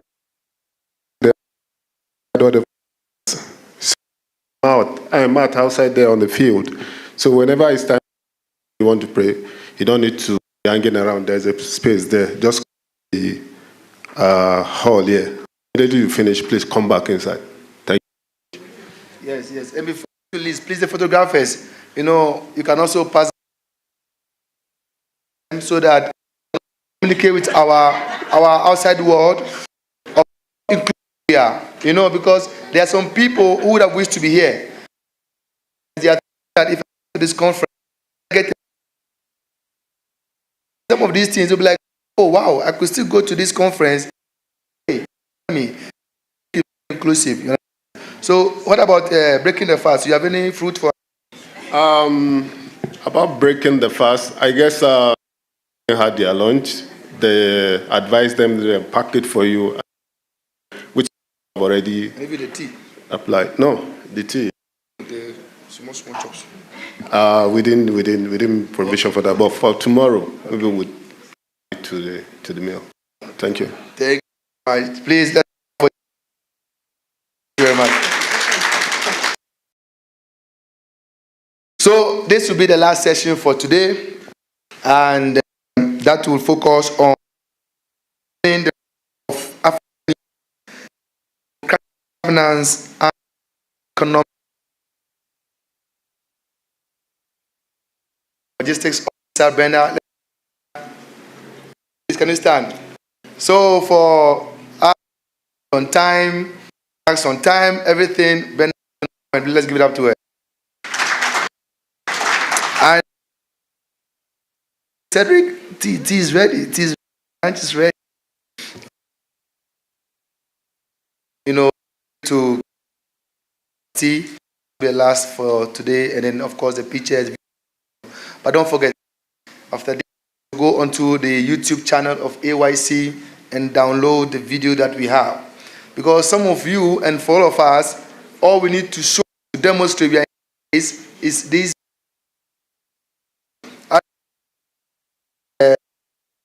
Dollar grant is one conference we attended in Ethiopia, where I showed that I was there, I had to speak just 1 minute.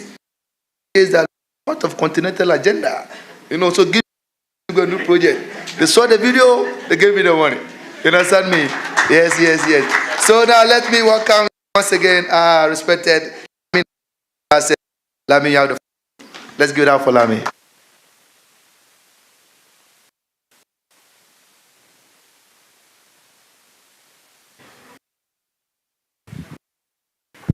All right, thank you very much, Cedric. I know energies are low. Questions are usually a bit. This.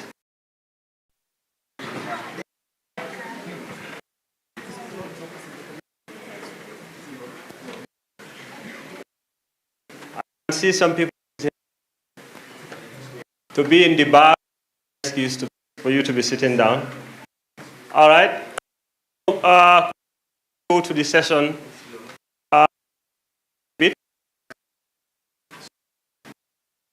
Play football. So, some football. Do after me, huh? I kicked a ball. Say it, huh? You should say it and practice. I kicked a ball. I kicked a ball. I kicked a ball. I kicked a ball. I kicked a ball. I kicked a ball. I do like. I do like that. I do like you. I do like this. I do like. I do like this. I do like that. I do like. I do like that.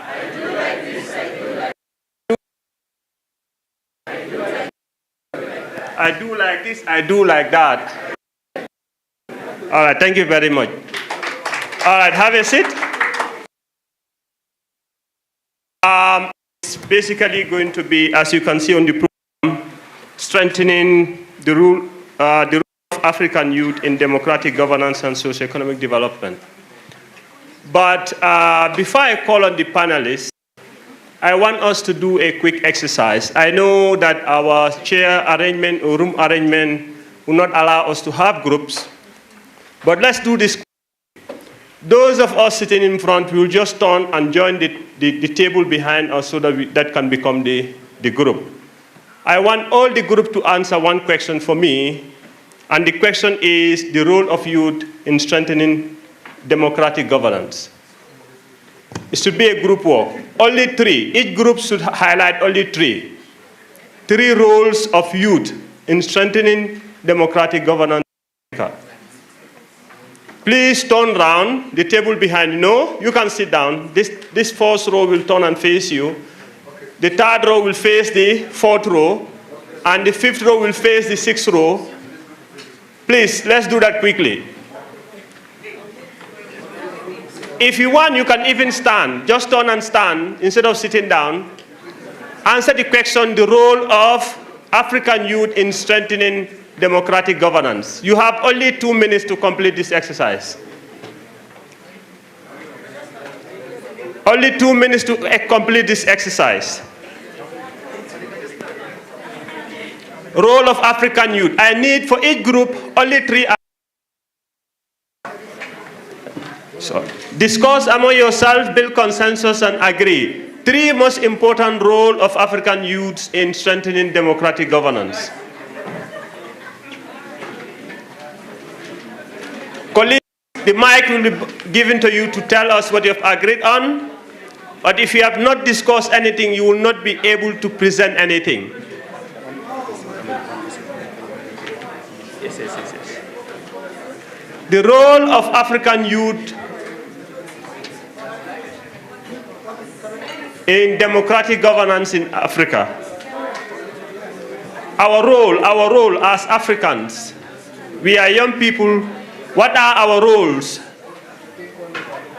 in strengthening democratic governance in Africa?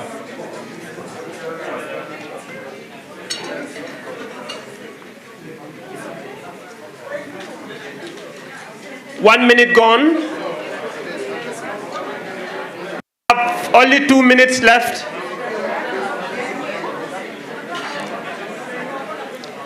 Build consensus. This should not be a difficult exercise. We have champion and experts here. Democratic governance. Role of African youth in strengthening democratic governance.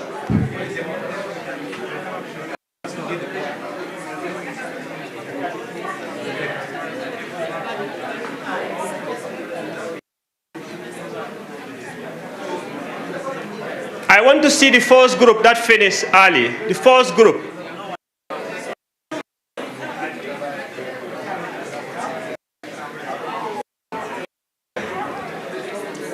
Only 3 roles. We need only 3 roles. 1 minute more.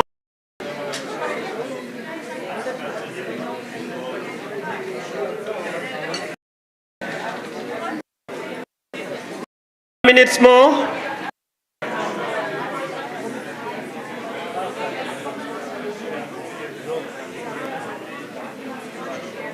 $30 more. Role of African youths in democratic governance. 30 seconds more.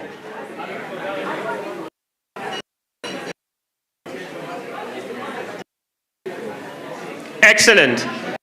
All right, ladies and gentlemen, time up for this question. 2.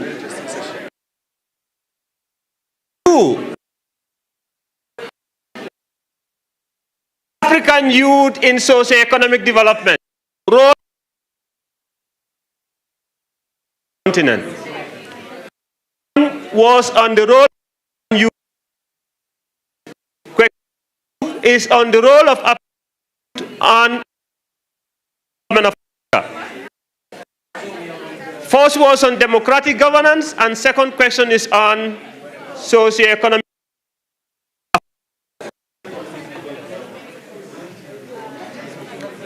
You have 3 minutes.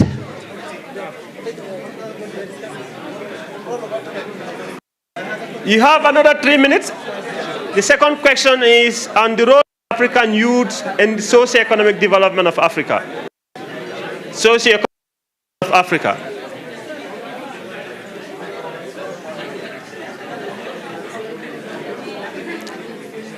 You have only 3 minutes left. Please, for both the first question, we need only 3 answers. Second question, also 3 answers. Altogether, each group have 5 answers, only 5. Role of African youth in Africa's social development is the second question. Imagine yourself, your role in Africa's development, socio-economic development.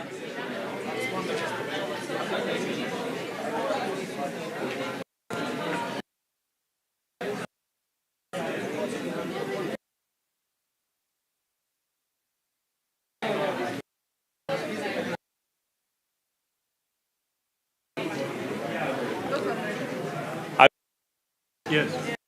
How good? Oh, yeah. Second question. Excellent. Yes. How far have you made progress? We're in the second question. Huh? Well done.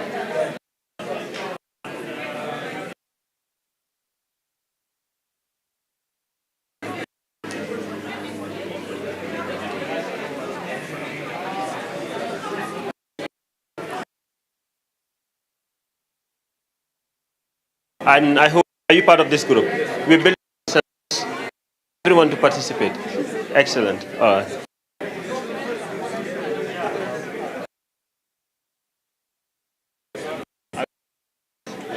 Which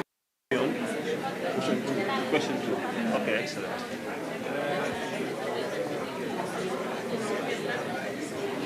Are we making progress? Excellent. Which question are we on now? Which question? Number 2. Okay, all right.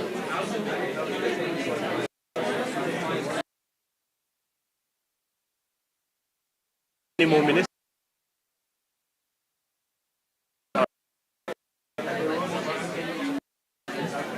Is that another group? Yes. Okay. We are done. Oh my God. You people have put in. I thought backbenchers don't participate. When I used to sit at the back, no, I only make noise. No. I don't participate. You people are no troublemakers. In fact, you are the brains of the class now. Are we making progress? Action are we? Number 2. Excellent. All right. You can say that they can. How many minutes do you need? You can give us 1? 3 more minutes. 3, no. It's 2. I'm walking there before I reach there to do it.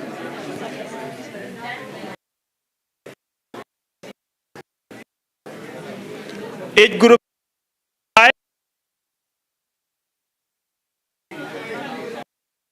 the presenter who present on their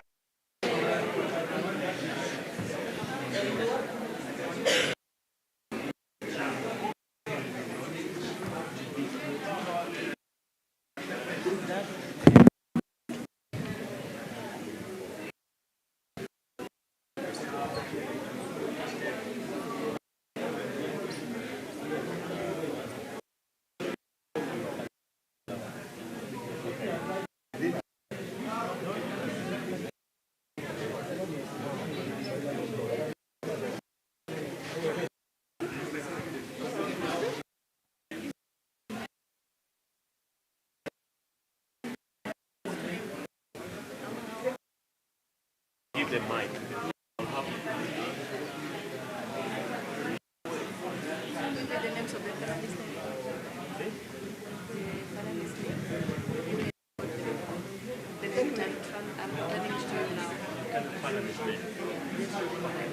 Panelist names.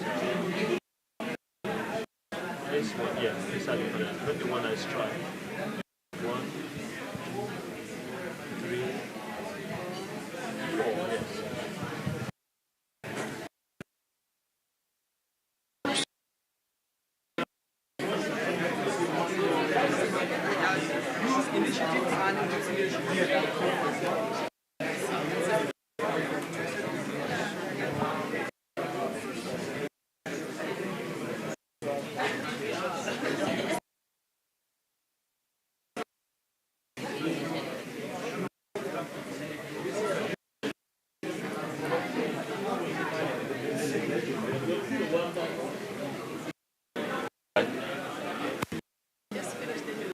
You can take a photo. It's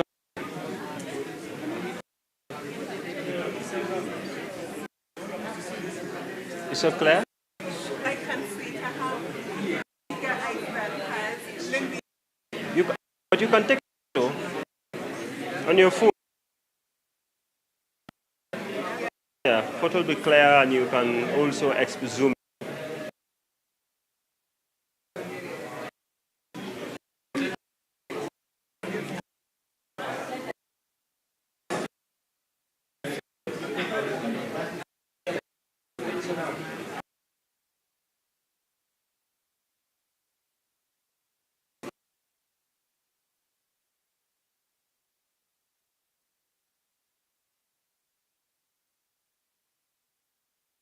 Time is up. Can you please take out each group? Please, 2 people, a female, male and a female.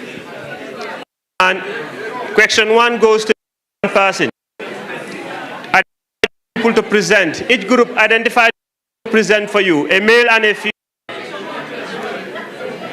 A male and a female. Can we please have our seat, please?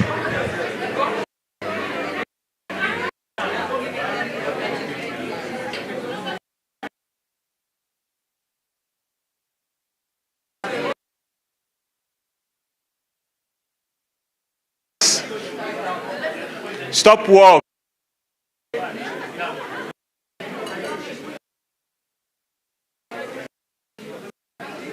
Let's have our seat.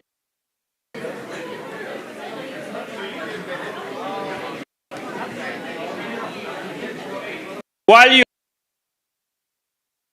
join panelists to join us,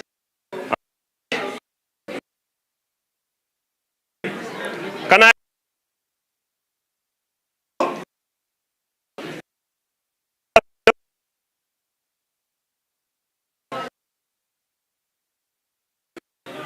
please come forward?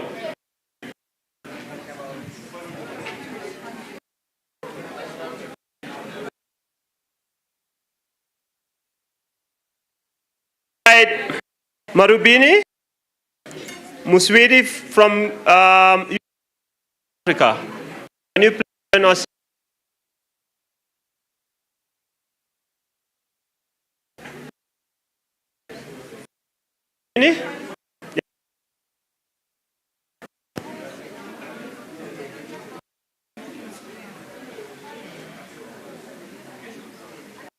You can.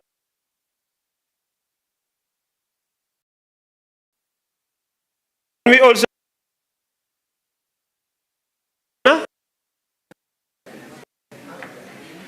Sipo.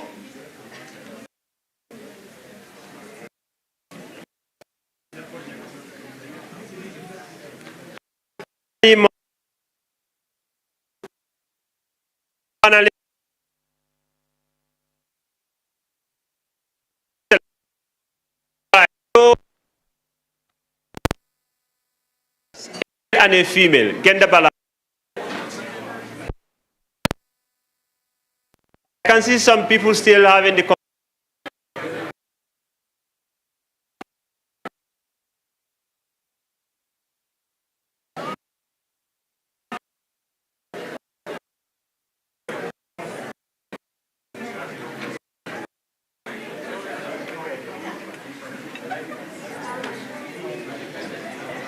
All right. I hope you enjoy. Hello, are we together? Hello? Can you say hi? Hello? Hi. Hello? You there? Hello? All right, cool. So I was asking whether you really enjoyed that group work. Yes, sir. Excellent. So this session is going to be a build-up on the previous sessions. And as you can see on the program, we are looking at mainly strengthening the role of youth in democratic governance and socio-economic. You'll agree with me that when we talk about loss and damage, often we think only environment, climate change, a bigger and which governance levels affect all sectors and all areas of our lives, including our with the environment and strategies we adopt and the mitigation measures that we also pursue. So it's critical that we are not looking at these challenges, these issues in an isolated spaces, that as part of the overall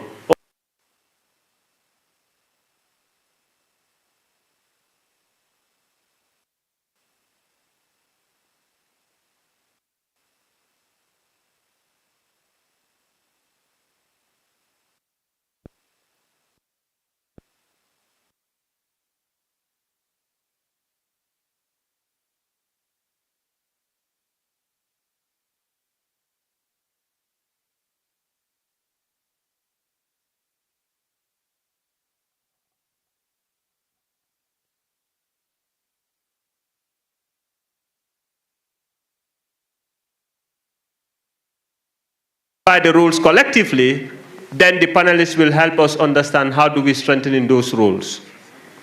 So they will be seated here with me in the next couple of minutes to allow each of the groups to present to us first the roles of youth in terms of governance, and second the roles of youth in terms of socioeconomic development.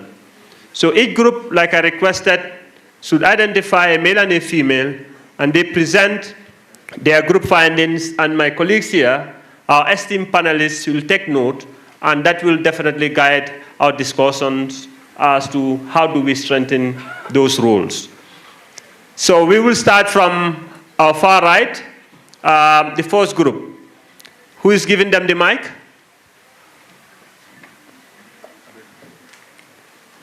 Yes, can we give the first group mic?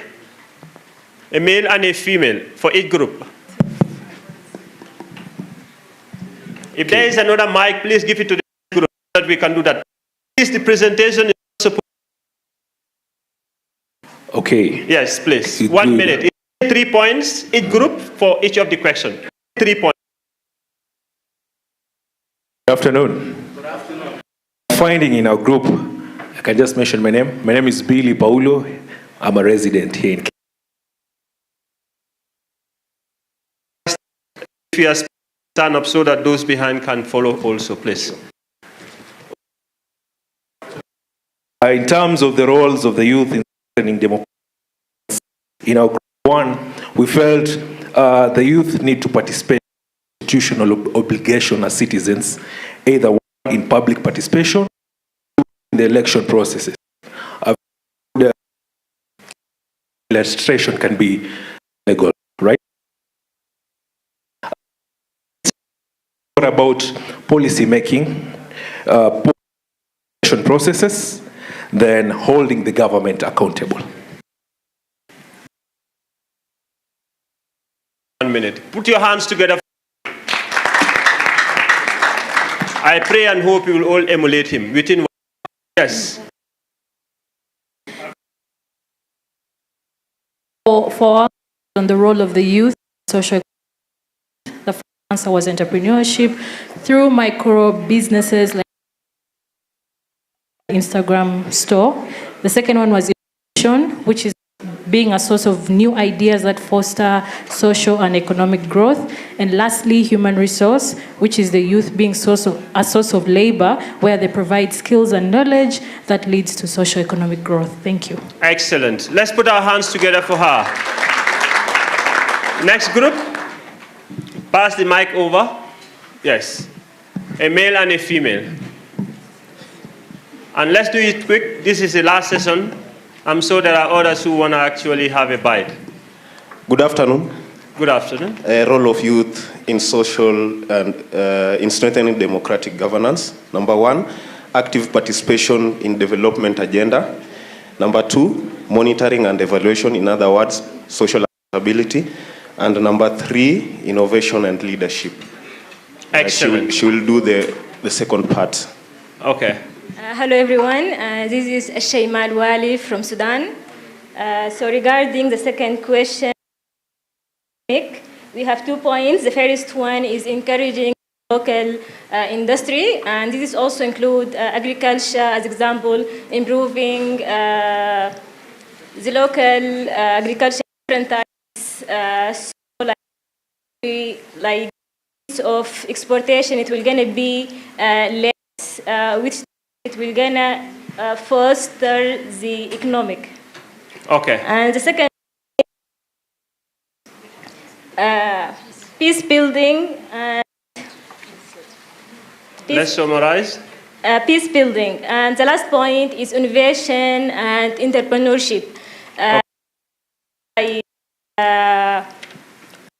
Improve the local industry also, but in terms of electronics and such things. All right, thank you very much. Let's put our hands together for that group. I'm afraid we'll have to make it a bit faster. Please maximize participation, but that has a cost on our time. So to make the youth's role in governance is to contribute to social development by volunteering, innovation in the country, and governance general quota in. Thank you. Excellent. Well, yes. Thank you. I'm by Christopher from Uganda. I'm to represent. The question number 2 says the role of youth in economic development in their regions. So the role of the youth are supposed to tap on those opportunities in regions, nations, especially those opportunities, economic development and the social transformation in their regions. Another point could be the youth are supposed to enforce the regulations for sustainability in their regions. For example, if you have the laws maybe in NEMA, the youth are supposed to engage themselves actively to see that all the strategies towards sustainability are implemented in their communities which they are representing respectively. Right. Thank you very much. Thank you very much. Next group. The same group, right? All right. Actually, this is I will not say the best group because they finished first. Yes. Good evening, everyone. In 1 minute. I'm Seth Odoyo. I'm answering the first question, the role of the youth in shaping democracy in Africa. First of all,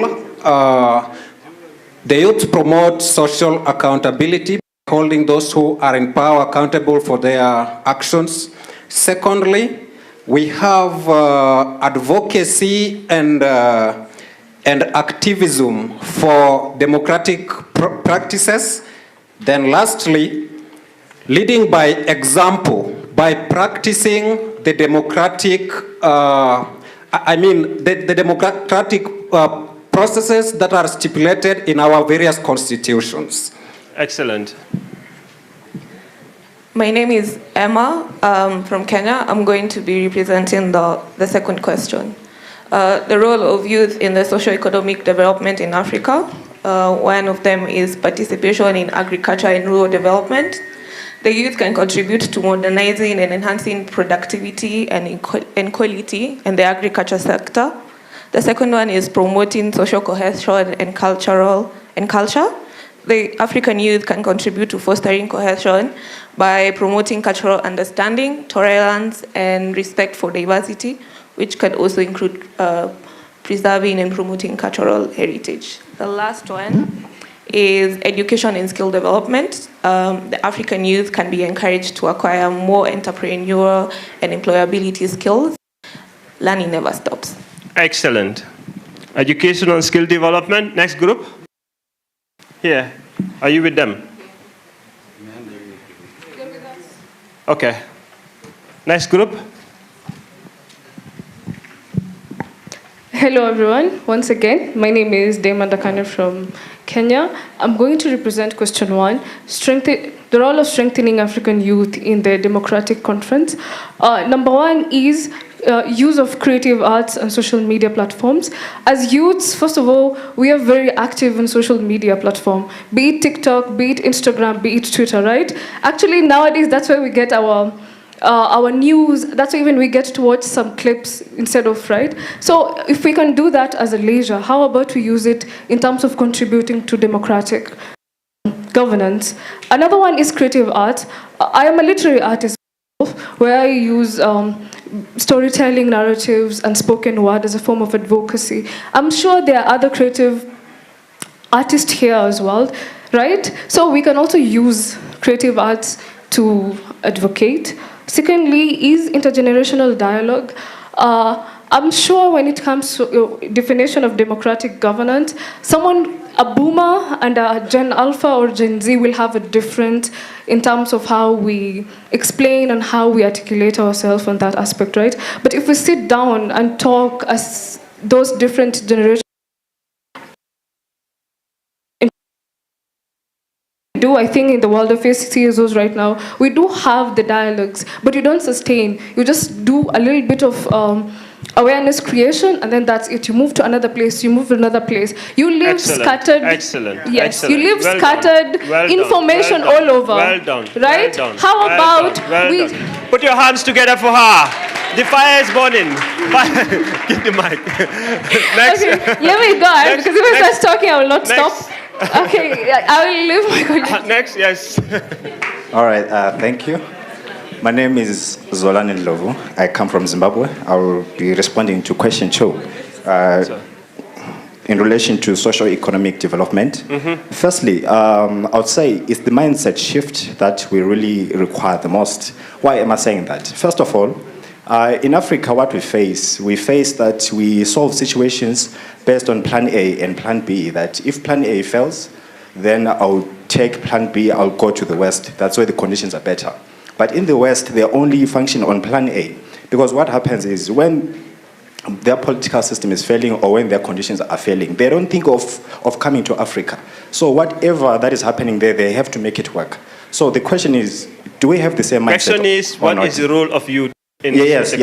So actually, is to actually propagate that kind of mindset to the public. Then secondly is the collaboration of different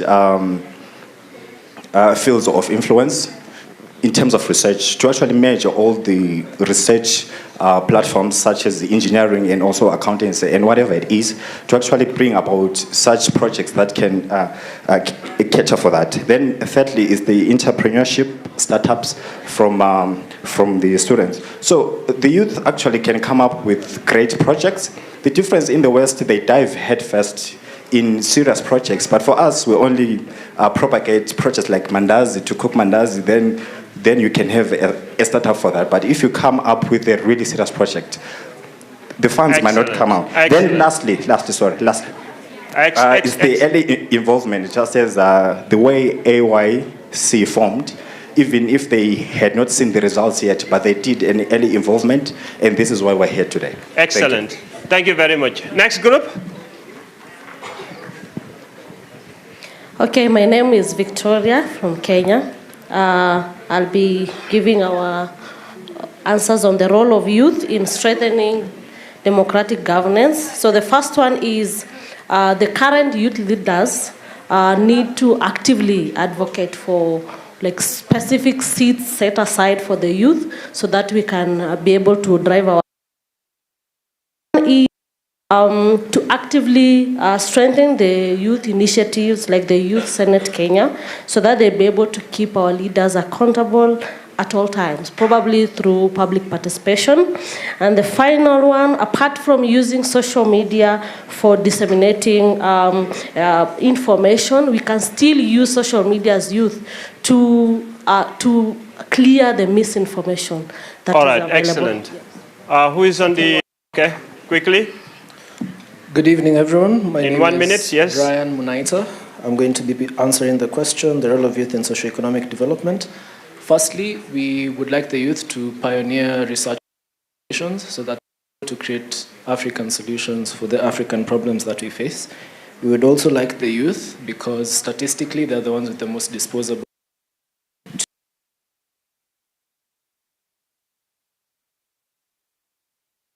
Enable them to increase their standards of living. We'd also like youth to be catalysts for integration and inclusion in society, so that when it comes around to election time, instead of being used as agents of chaos, they're actually used as agents of change, and they're able to vote progressively based on merit and content. Excellent, excellent. Well done. You're part of this group. Okay, all right. Next group. Who are the speakers? All right. Thank you so much. We can promote the government through the youth activism and advocacy to ensure all human rights are protected. And secondly, we can promote education and specifically the civic to raise awareness at the grassroots level how to participate effectively in electoral process. Engagement and entrepreneurship. Engagement must be at all levels, including the political participation. Thank you. Excellent. Well done. Let's keep it. Thank you short very and much. simple. My Yes? name is Asizu Georgina, and I'm going to take you through the question. How of the role of the in promoting economic development in Africa. First, entrepreneurship. We are looking to encourage the youth to initiate their own projects and start their own initiatives that are going to boost their income and build on their skills. We are also looking to emphasize the collaboration between the youth-led initiatives to maximize the create sustainable development. And then we're also looking for the youth to provide labor in order to create sustainable development.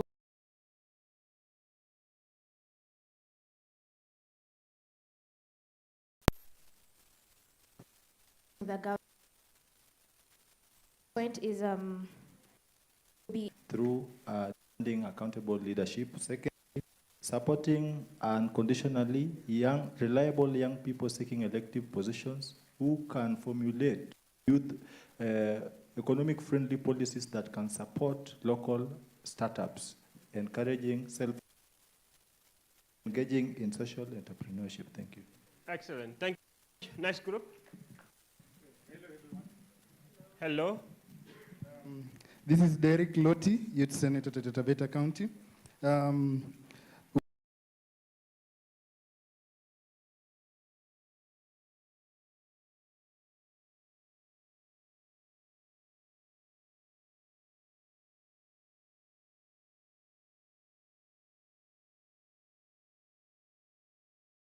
Ensuring that we keep the government of day.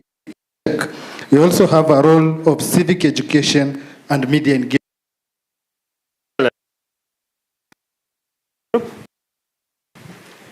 Well, okay, my name is Lilian, gender equality advocate from Kenya, and I'll be taking you through question 2. Role of is innovation,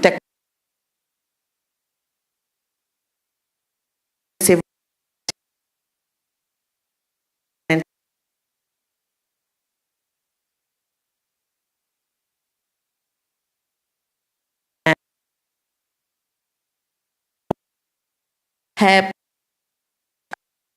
grow for studying youth engagement. Group.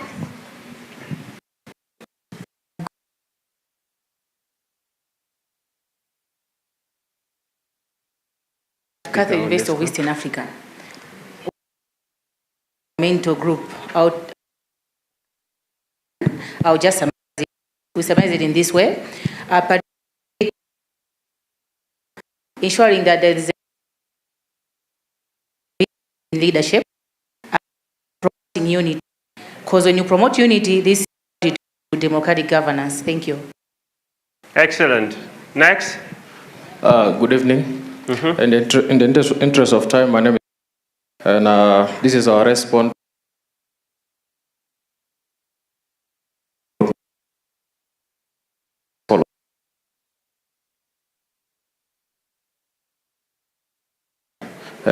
So, engage in entrepreneurship.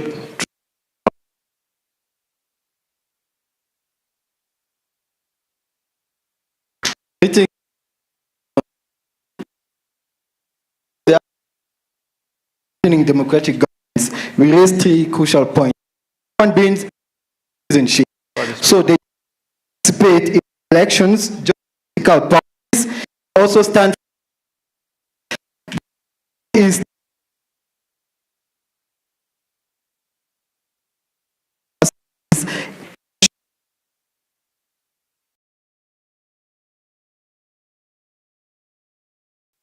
advocacy and awareness. The youth should raise awareness of democratic governance to use facilities like social media. Thank you. Good morning, everyone.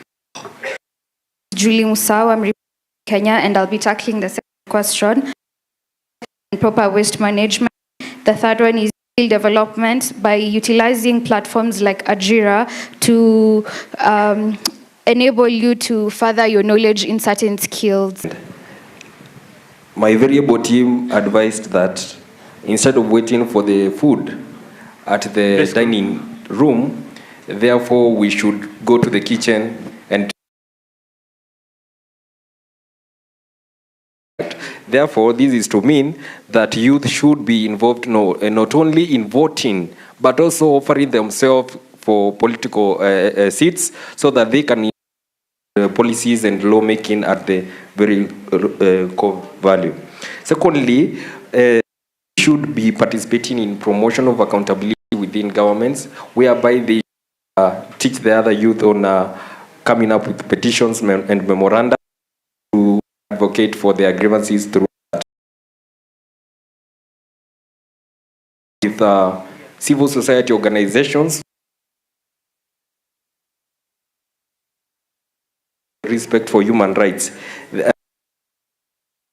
that the CSOs should be able to hold their governments accountable. For instance, a case study of Youth Senate, whereby they have trained all the 47 youth leagues across the country on accountability. Excellent. Next group. Thank you very much. The second. I see. Yes. Okay. To role of Africa youth in socio-economic development. Okay, the first one we said applying skills learned from education institutions at grassroots contributes towards sustainable development. The second one is capitalizing on innovations, on research evidence. And then the third for sustainable.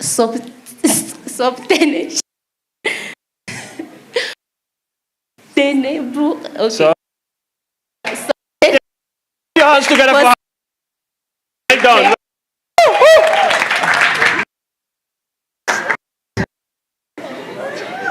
Good evening, everyone. Good evening. My name is Millicent from the Youth Senate, Narok County, and I'm presenting on the role of African youth in democratic governance. So the first point is that the youth should be included in policy-making processes from the start. This also means that the youth should take full responsibility of pushing for implementation for the good youth policies. And then they will demonstrate willingness to participate in the democratic processes if it means for them political bans or participating in political conversations. And then the last one is the youth should take part in political activism through different platforms to actually push for the narrative that the youth believe in. Thank you. All right, thank you very much. Next. Good afternoon. My name is Jurahim Jal from the beautiful country of the Gambia, and I'm going to on behalf of the group should be done here is, I think all of us agree that African youth are not bereft of ideas. We have a lot of interesting, teachable and fundable ideas. I think the problem is the moral support sometimes, and also sometimes the financial support. So I think for me, much more than the financial support, we need moral support. For example, when their ideas, please, when someone comes to you with a beautiful idea, encourage them to take it up, and then I think that way our mentality about our own selves will change. Believe in yourself. I think number 2 is, like my colleague said, inclusivity. Advocate for inclusivity in the implementation of the policies that we enact in our continent. I think Africa is not lacking in ideas or policies. Africa lacks in implementation. I think that's done. Thank you. Job. Put your hands together for yourselves. Make some noise for yourselves. Make some noise. Excellent, excellent order on different things are complete.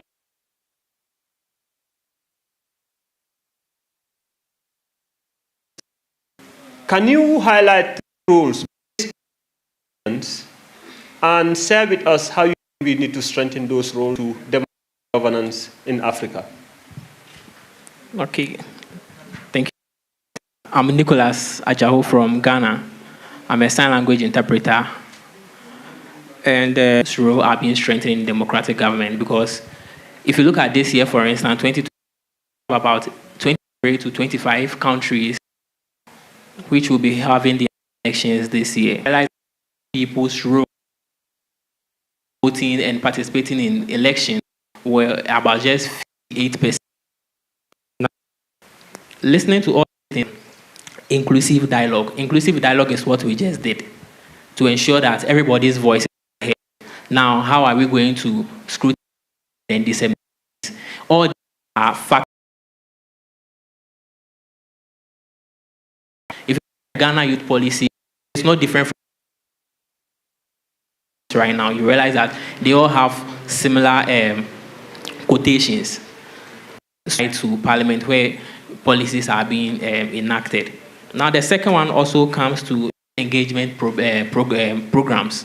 Youth engagement programs such as what we are doing now. I see having the Pan-African Conference to establish such institutions to help of people know about politics and democracy. The government belongs to the people and it's for the people. Yes, but then take democracy or governance. And Mandela says that about 13, 14 countries here is also part of youth programs that we engage in to ensure that policy is being strengthened in democratic government. Now, don't forget that they have a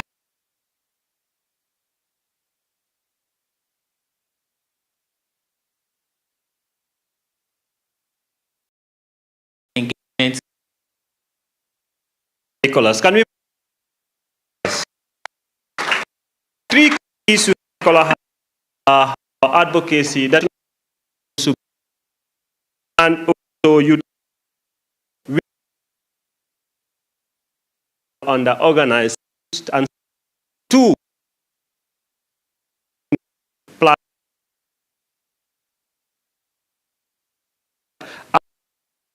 to what are your 3 key takeaways from the rules mentioned by the delegates that you think we need to strengthen for young people to actively engage in democratic governance?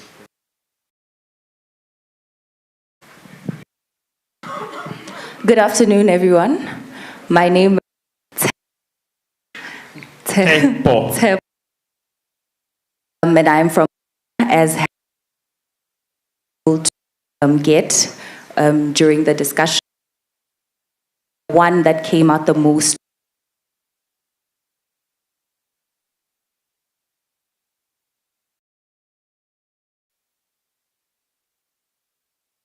doing as youth ourselves to empower ourselves.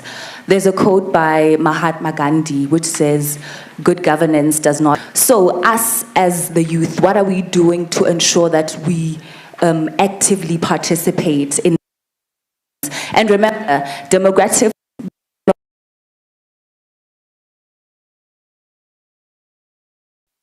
of people in decision making, right? So, how I believe that we can strengthen participation as youth, we should take to ensure that we are we going to be doing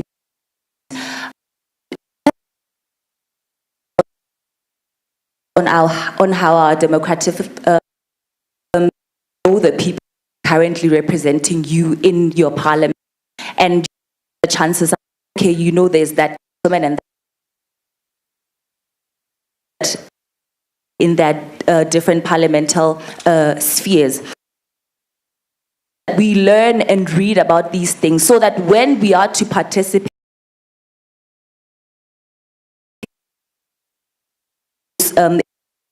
our knowledge, the issues that affect them. And I think to most of the other points that were raised by our delegates, other point was the, as the youth, we are going to be actively participating. Let's not carry this know-it-alls. Take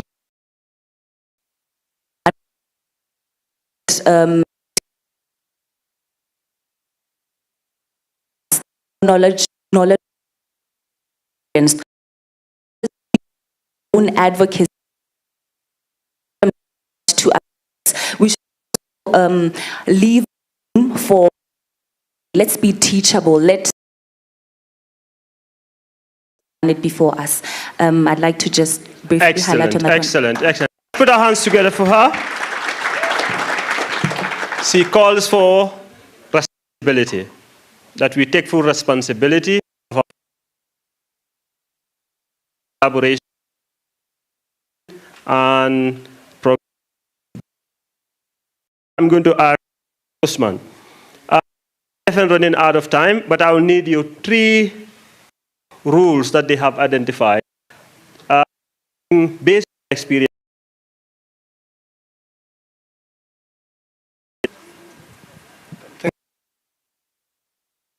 Mohammed, I'm from Somalia, and I thank the wonderful insights and ideas they have mentioned.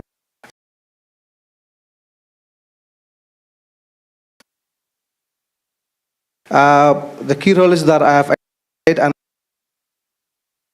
and to be very significant in the promoting finance, we should make sure that we advocate the government bodies and for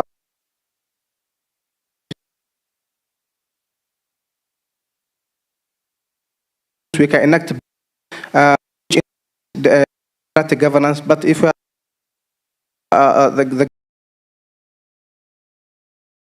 our engagement for us to have democratic governance in the system, we need to fight for it. So we to make sure we should look for representations. The one that in the democracy, yes, if that charter is implemented, what's going to happen? There will be full democracy in the but some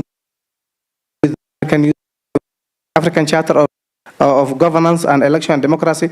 Do you know African Youth Charter has caused democracy and anything that they deserve? So for us to make sure that for us to enlighten our understanding, that we call for the implementation of will hold a very significant place in our development. So those are the key areas to mention, and we need to understand the nexus between those continental documents that link between the bigger continental framework of the youth that we discussed. Thank you very much. Excellent. We have to be inside. We need to get involved. We cannot shy away from governance. Governance at our level, governance at state level, and if governance is at a regional level, need to be there. So we'll move to... Thank you. Good afternoon, everyone. My name is Marubini. I'm particularly excited about the ways in which we have thought about young people as policymakers. One of the ways in which we can start to think about prioritizing young people in socioeconomic development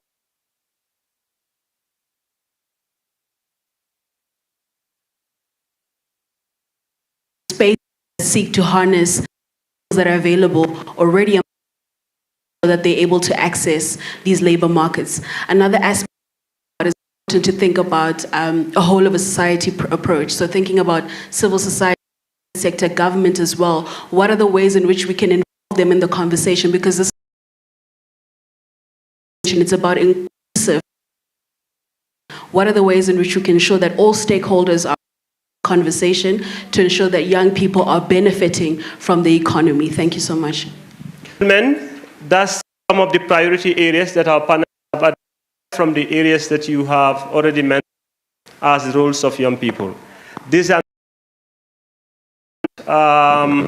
just close-ended, that we can just pick and choose, but all the areas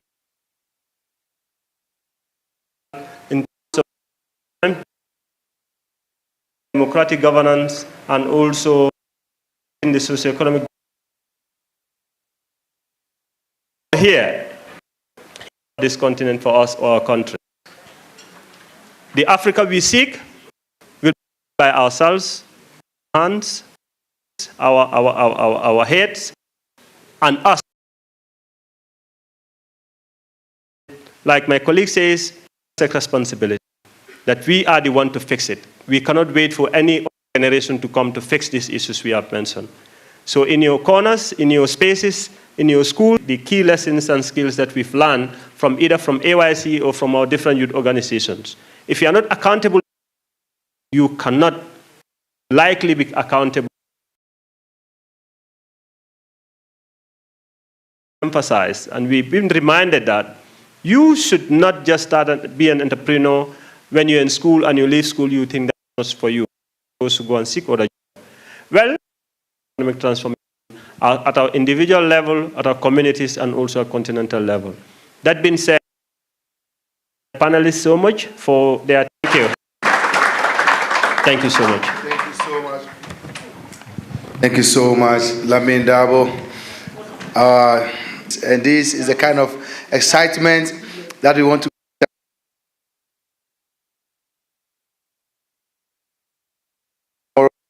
the sessions and but before we go for our tea break and before we close this session, run you through some activities of tomorrow.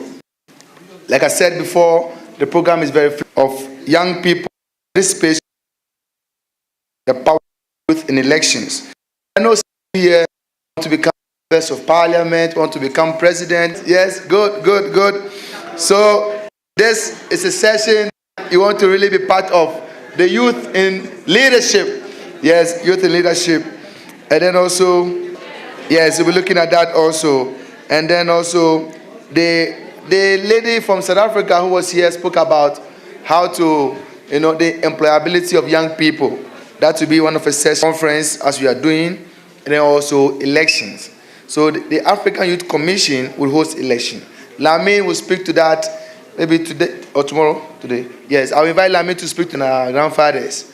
But we need to also welcome some of you to take up this role. So let's welcome Lamin to speak briefly about the election process and how you can participate here. All right, thank you very much, Cedric. I want to use this opportunity to announce to you, as you may already know, there has been a call for application to the executive positions of AYC. And there has been several applications. However, when we gathered here, we thought it wise that we have about 10 elective positions that will be vacant day after tomorrow. And it will be open for elections. Priority, Commissioner for Political Affairs, Commissioner for Trade and Industry, Commissioner for Infrastructure and Energy, Commissioner for Social, Economic and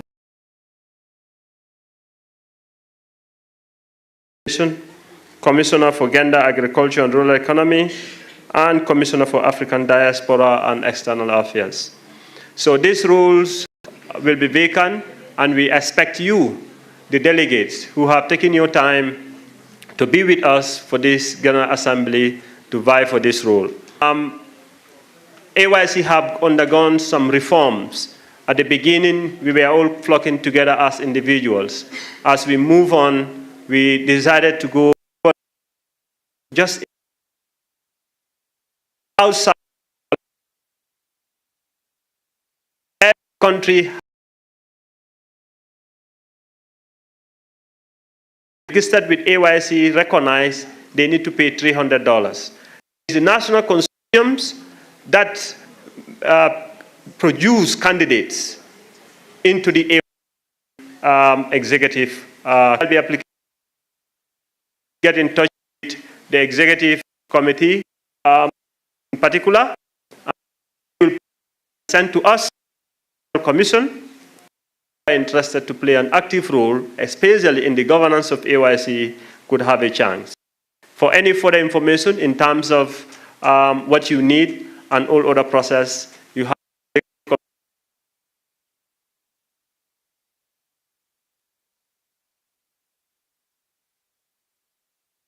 all of you are not coming from the same organization.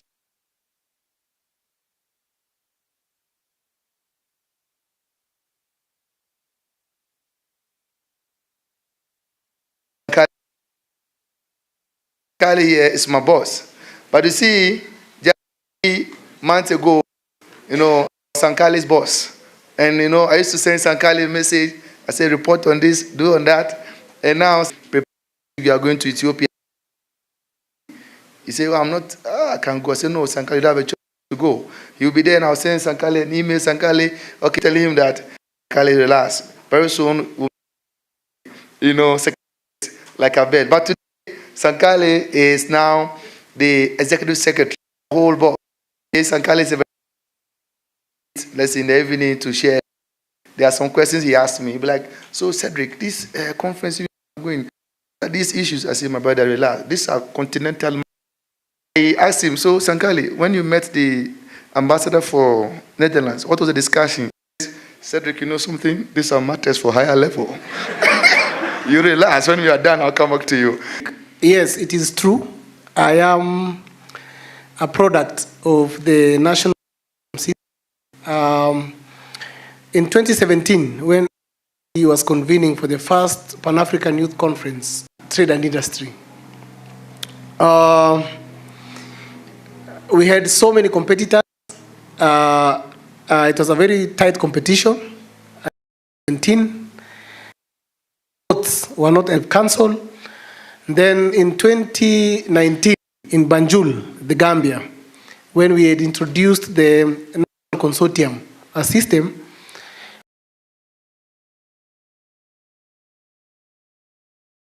for peace and security, mainly because through the consortium, you are supposed to flaunt or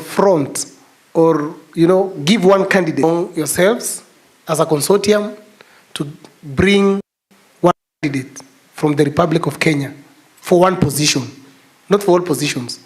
For example, if we are for peace and security, if it is for the Commissioner for Rural Economy and so on, so you have also to agree, so that whenever you go for the election, you ensure that Kenya secures and regional representation. And situation where we have got commissioners from Kenya, one commissioner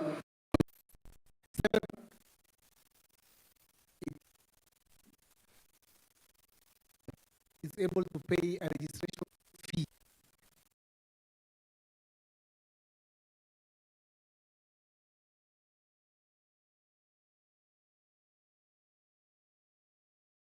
Very, very good. ECOWAS, COMESA, EAC, SADC. It is going to give you an opportunity to interact and engage with development partners. If we get an opportunity to serve in the Executive Council, and we get an opportunity to travel, for example, to ECOSOC in New York, who is covering the cost of travel, will pay for your allowance because you are a commissioner of the AYC, right? So, abilities will be handled by the commission. For example, Cedric here will be going to New York in April for the ECOSOC Youth Forum, and the commission will cover for his cost because he's an employee of the commission. Not only that, It's not about travels and opportunities. We are also giving you an opportunity to network, to build your capacity, because we believe in the next 10 years as the Secretary General. So we are preparing you for the future so that we will teach you how to conduct business as an executive commissioner. So WhatsApp group. See Cedric, you can see Brenda out there. You can see Mbaga is here. Mbaga, where is Mbaga? Mbaga, entirely an AYC matter. Michael? Yes. So if you are not in our for gender, I don't, the title is very, but I am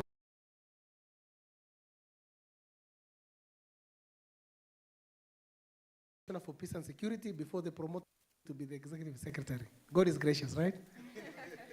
So this is our team. Jennifer automatically is my boss as a commissioner to the executive council of 9 commissioners and the chairperson. So I know if you are here, you're going to be my boss if you're intending to run, and I hope I have treated you fairly well.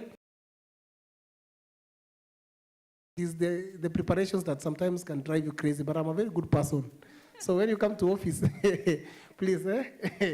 So this team that is going to support you to join the WhatsApp group. If you have got any clarity, will be joining us tomorrow.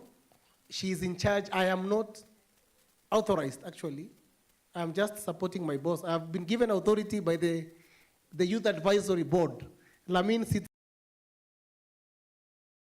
board are the people who have worked for AYC. For example, Jennifer will be transitioning to join the advisory board. People who have served with dignity and honor in the commission, they get a privilege to now guide that level. So Lamin has been part and parcel of AYC since inception, and that is why he sits in our executive, not executive, the advisory board. And when he's here, he's our boss. That's why when you see him, that you want about the elections, the chairperson will be here tomorrow. But in the meantime, the team here will hold forth and support you in that particular process. Tomorrow. Thank you very much. So, colleagues, on that note, it has been a very refreshing and fruitful day. If you agree, let me hear a loud shout.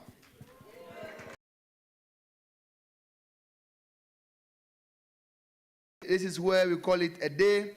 Please make sure that you continue the networking, the interviews, the pictures, and don't forget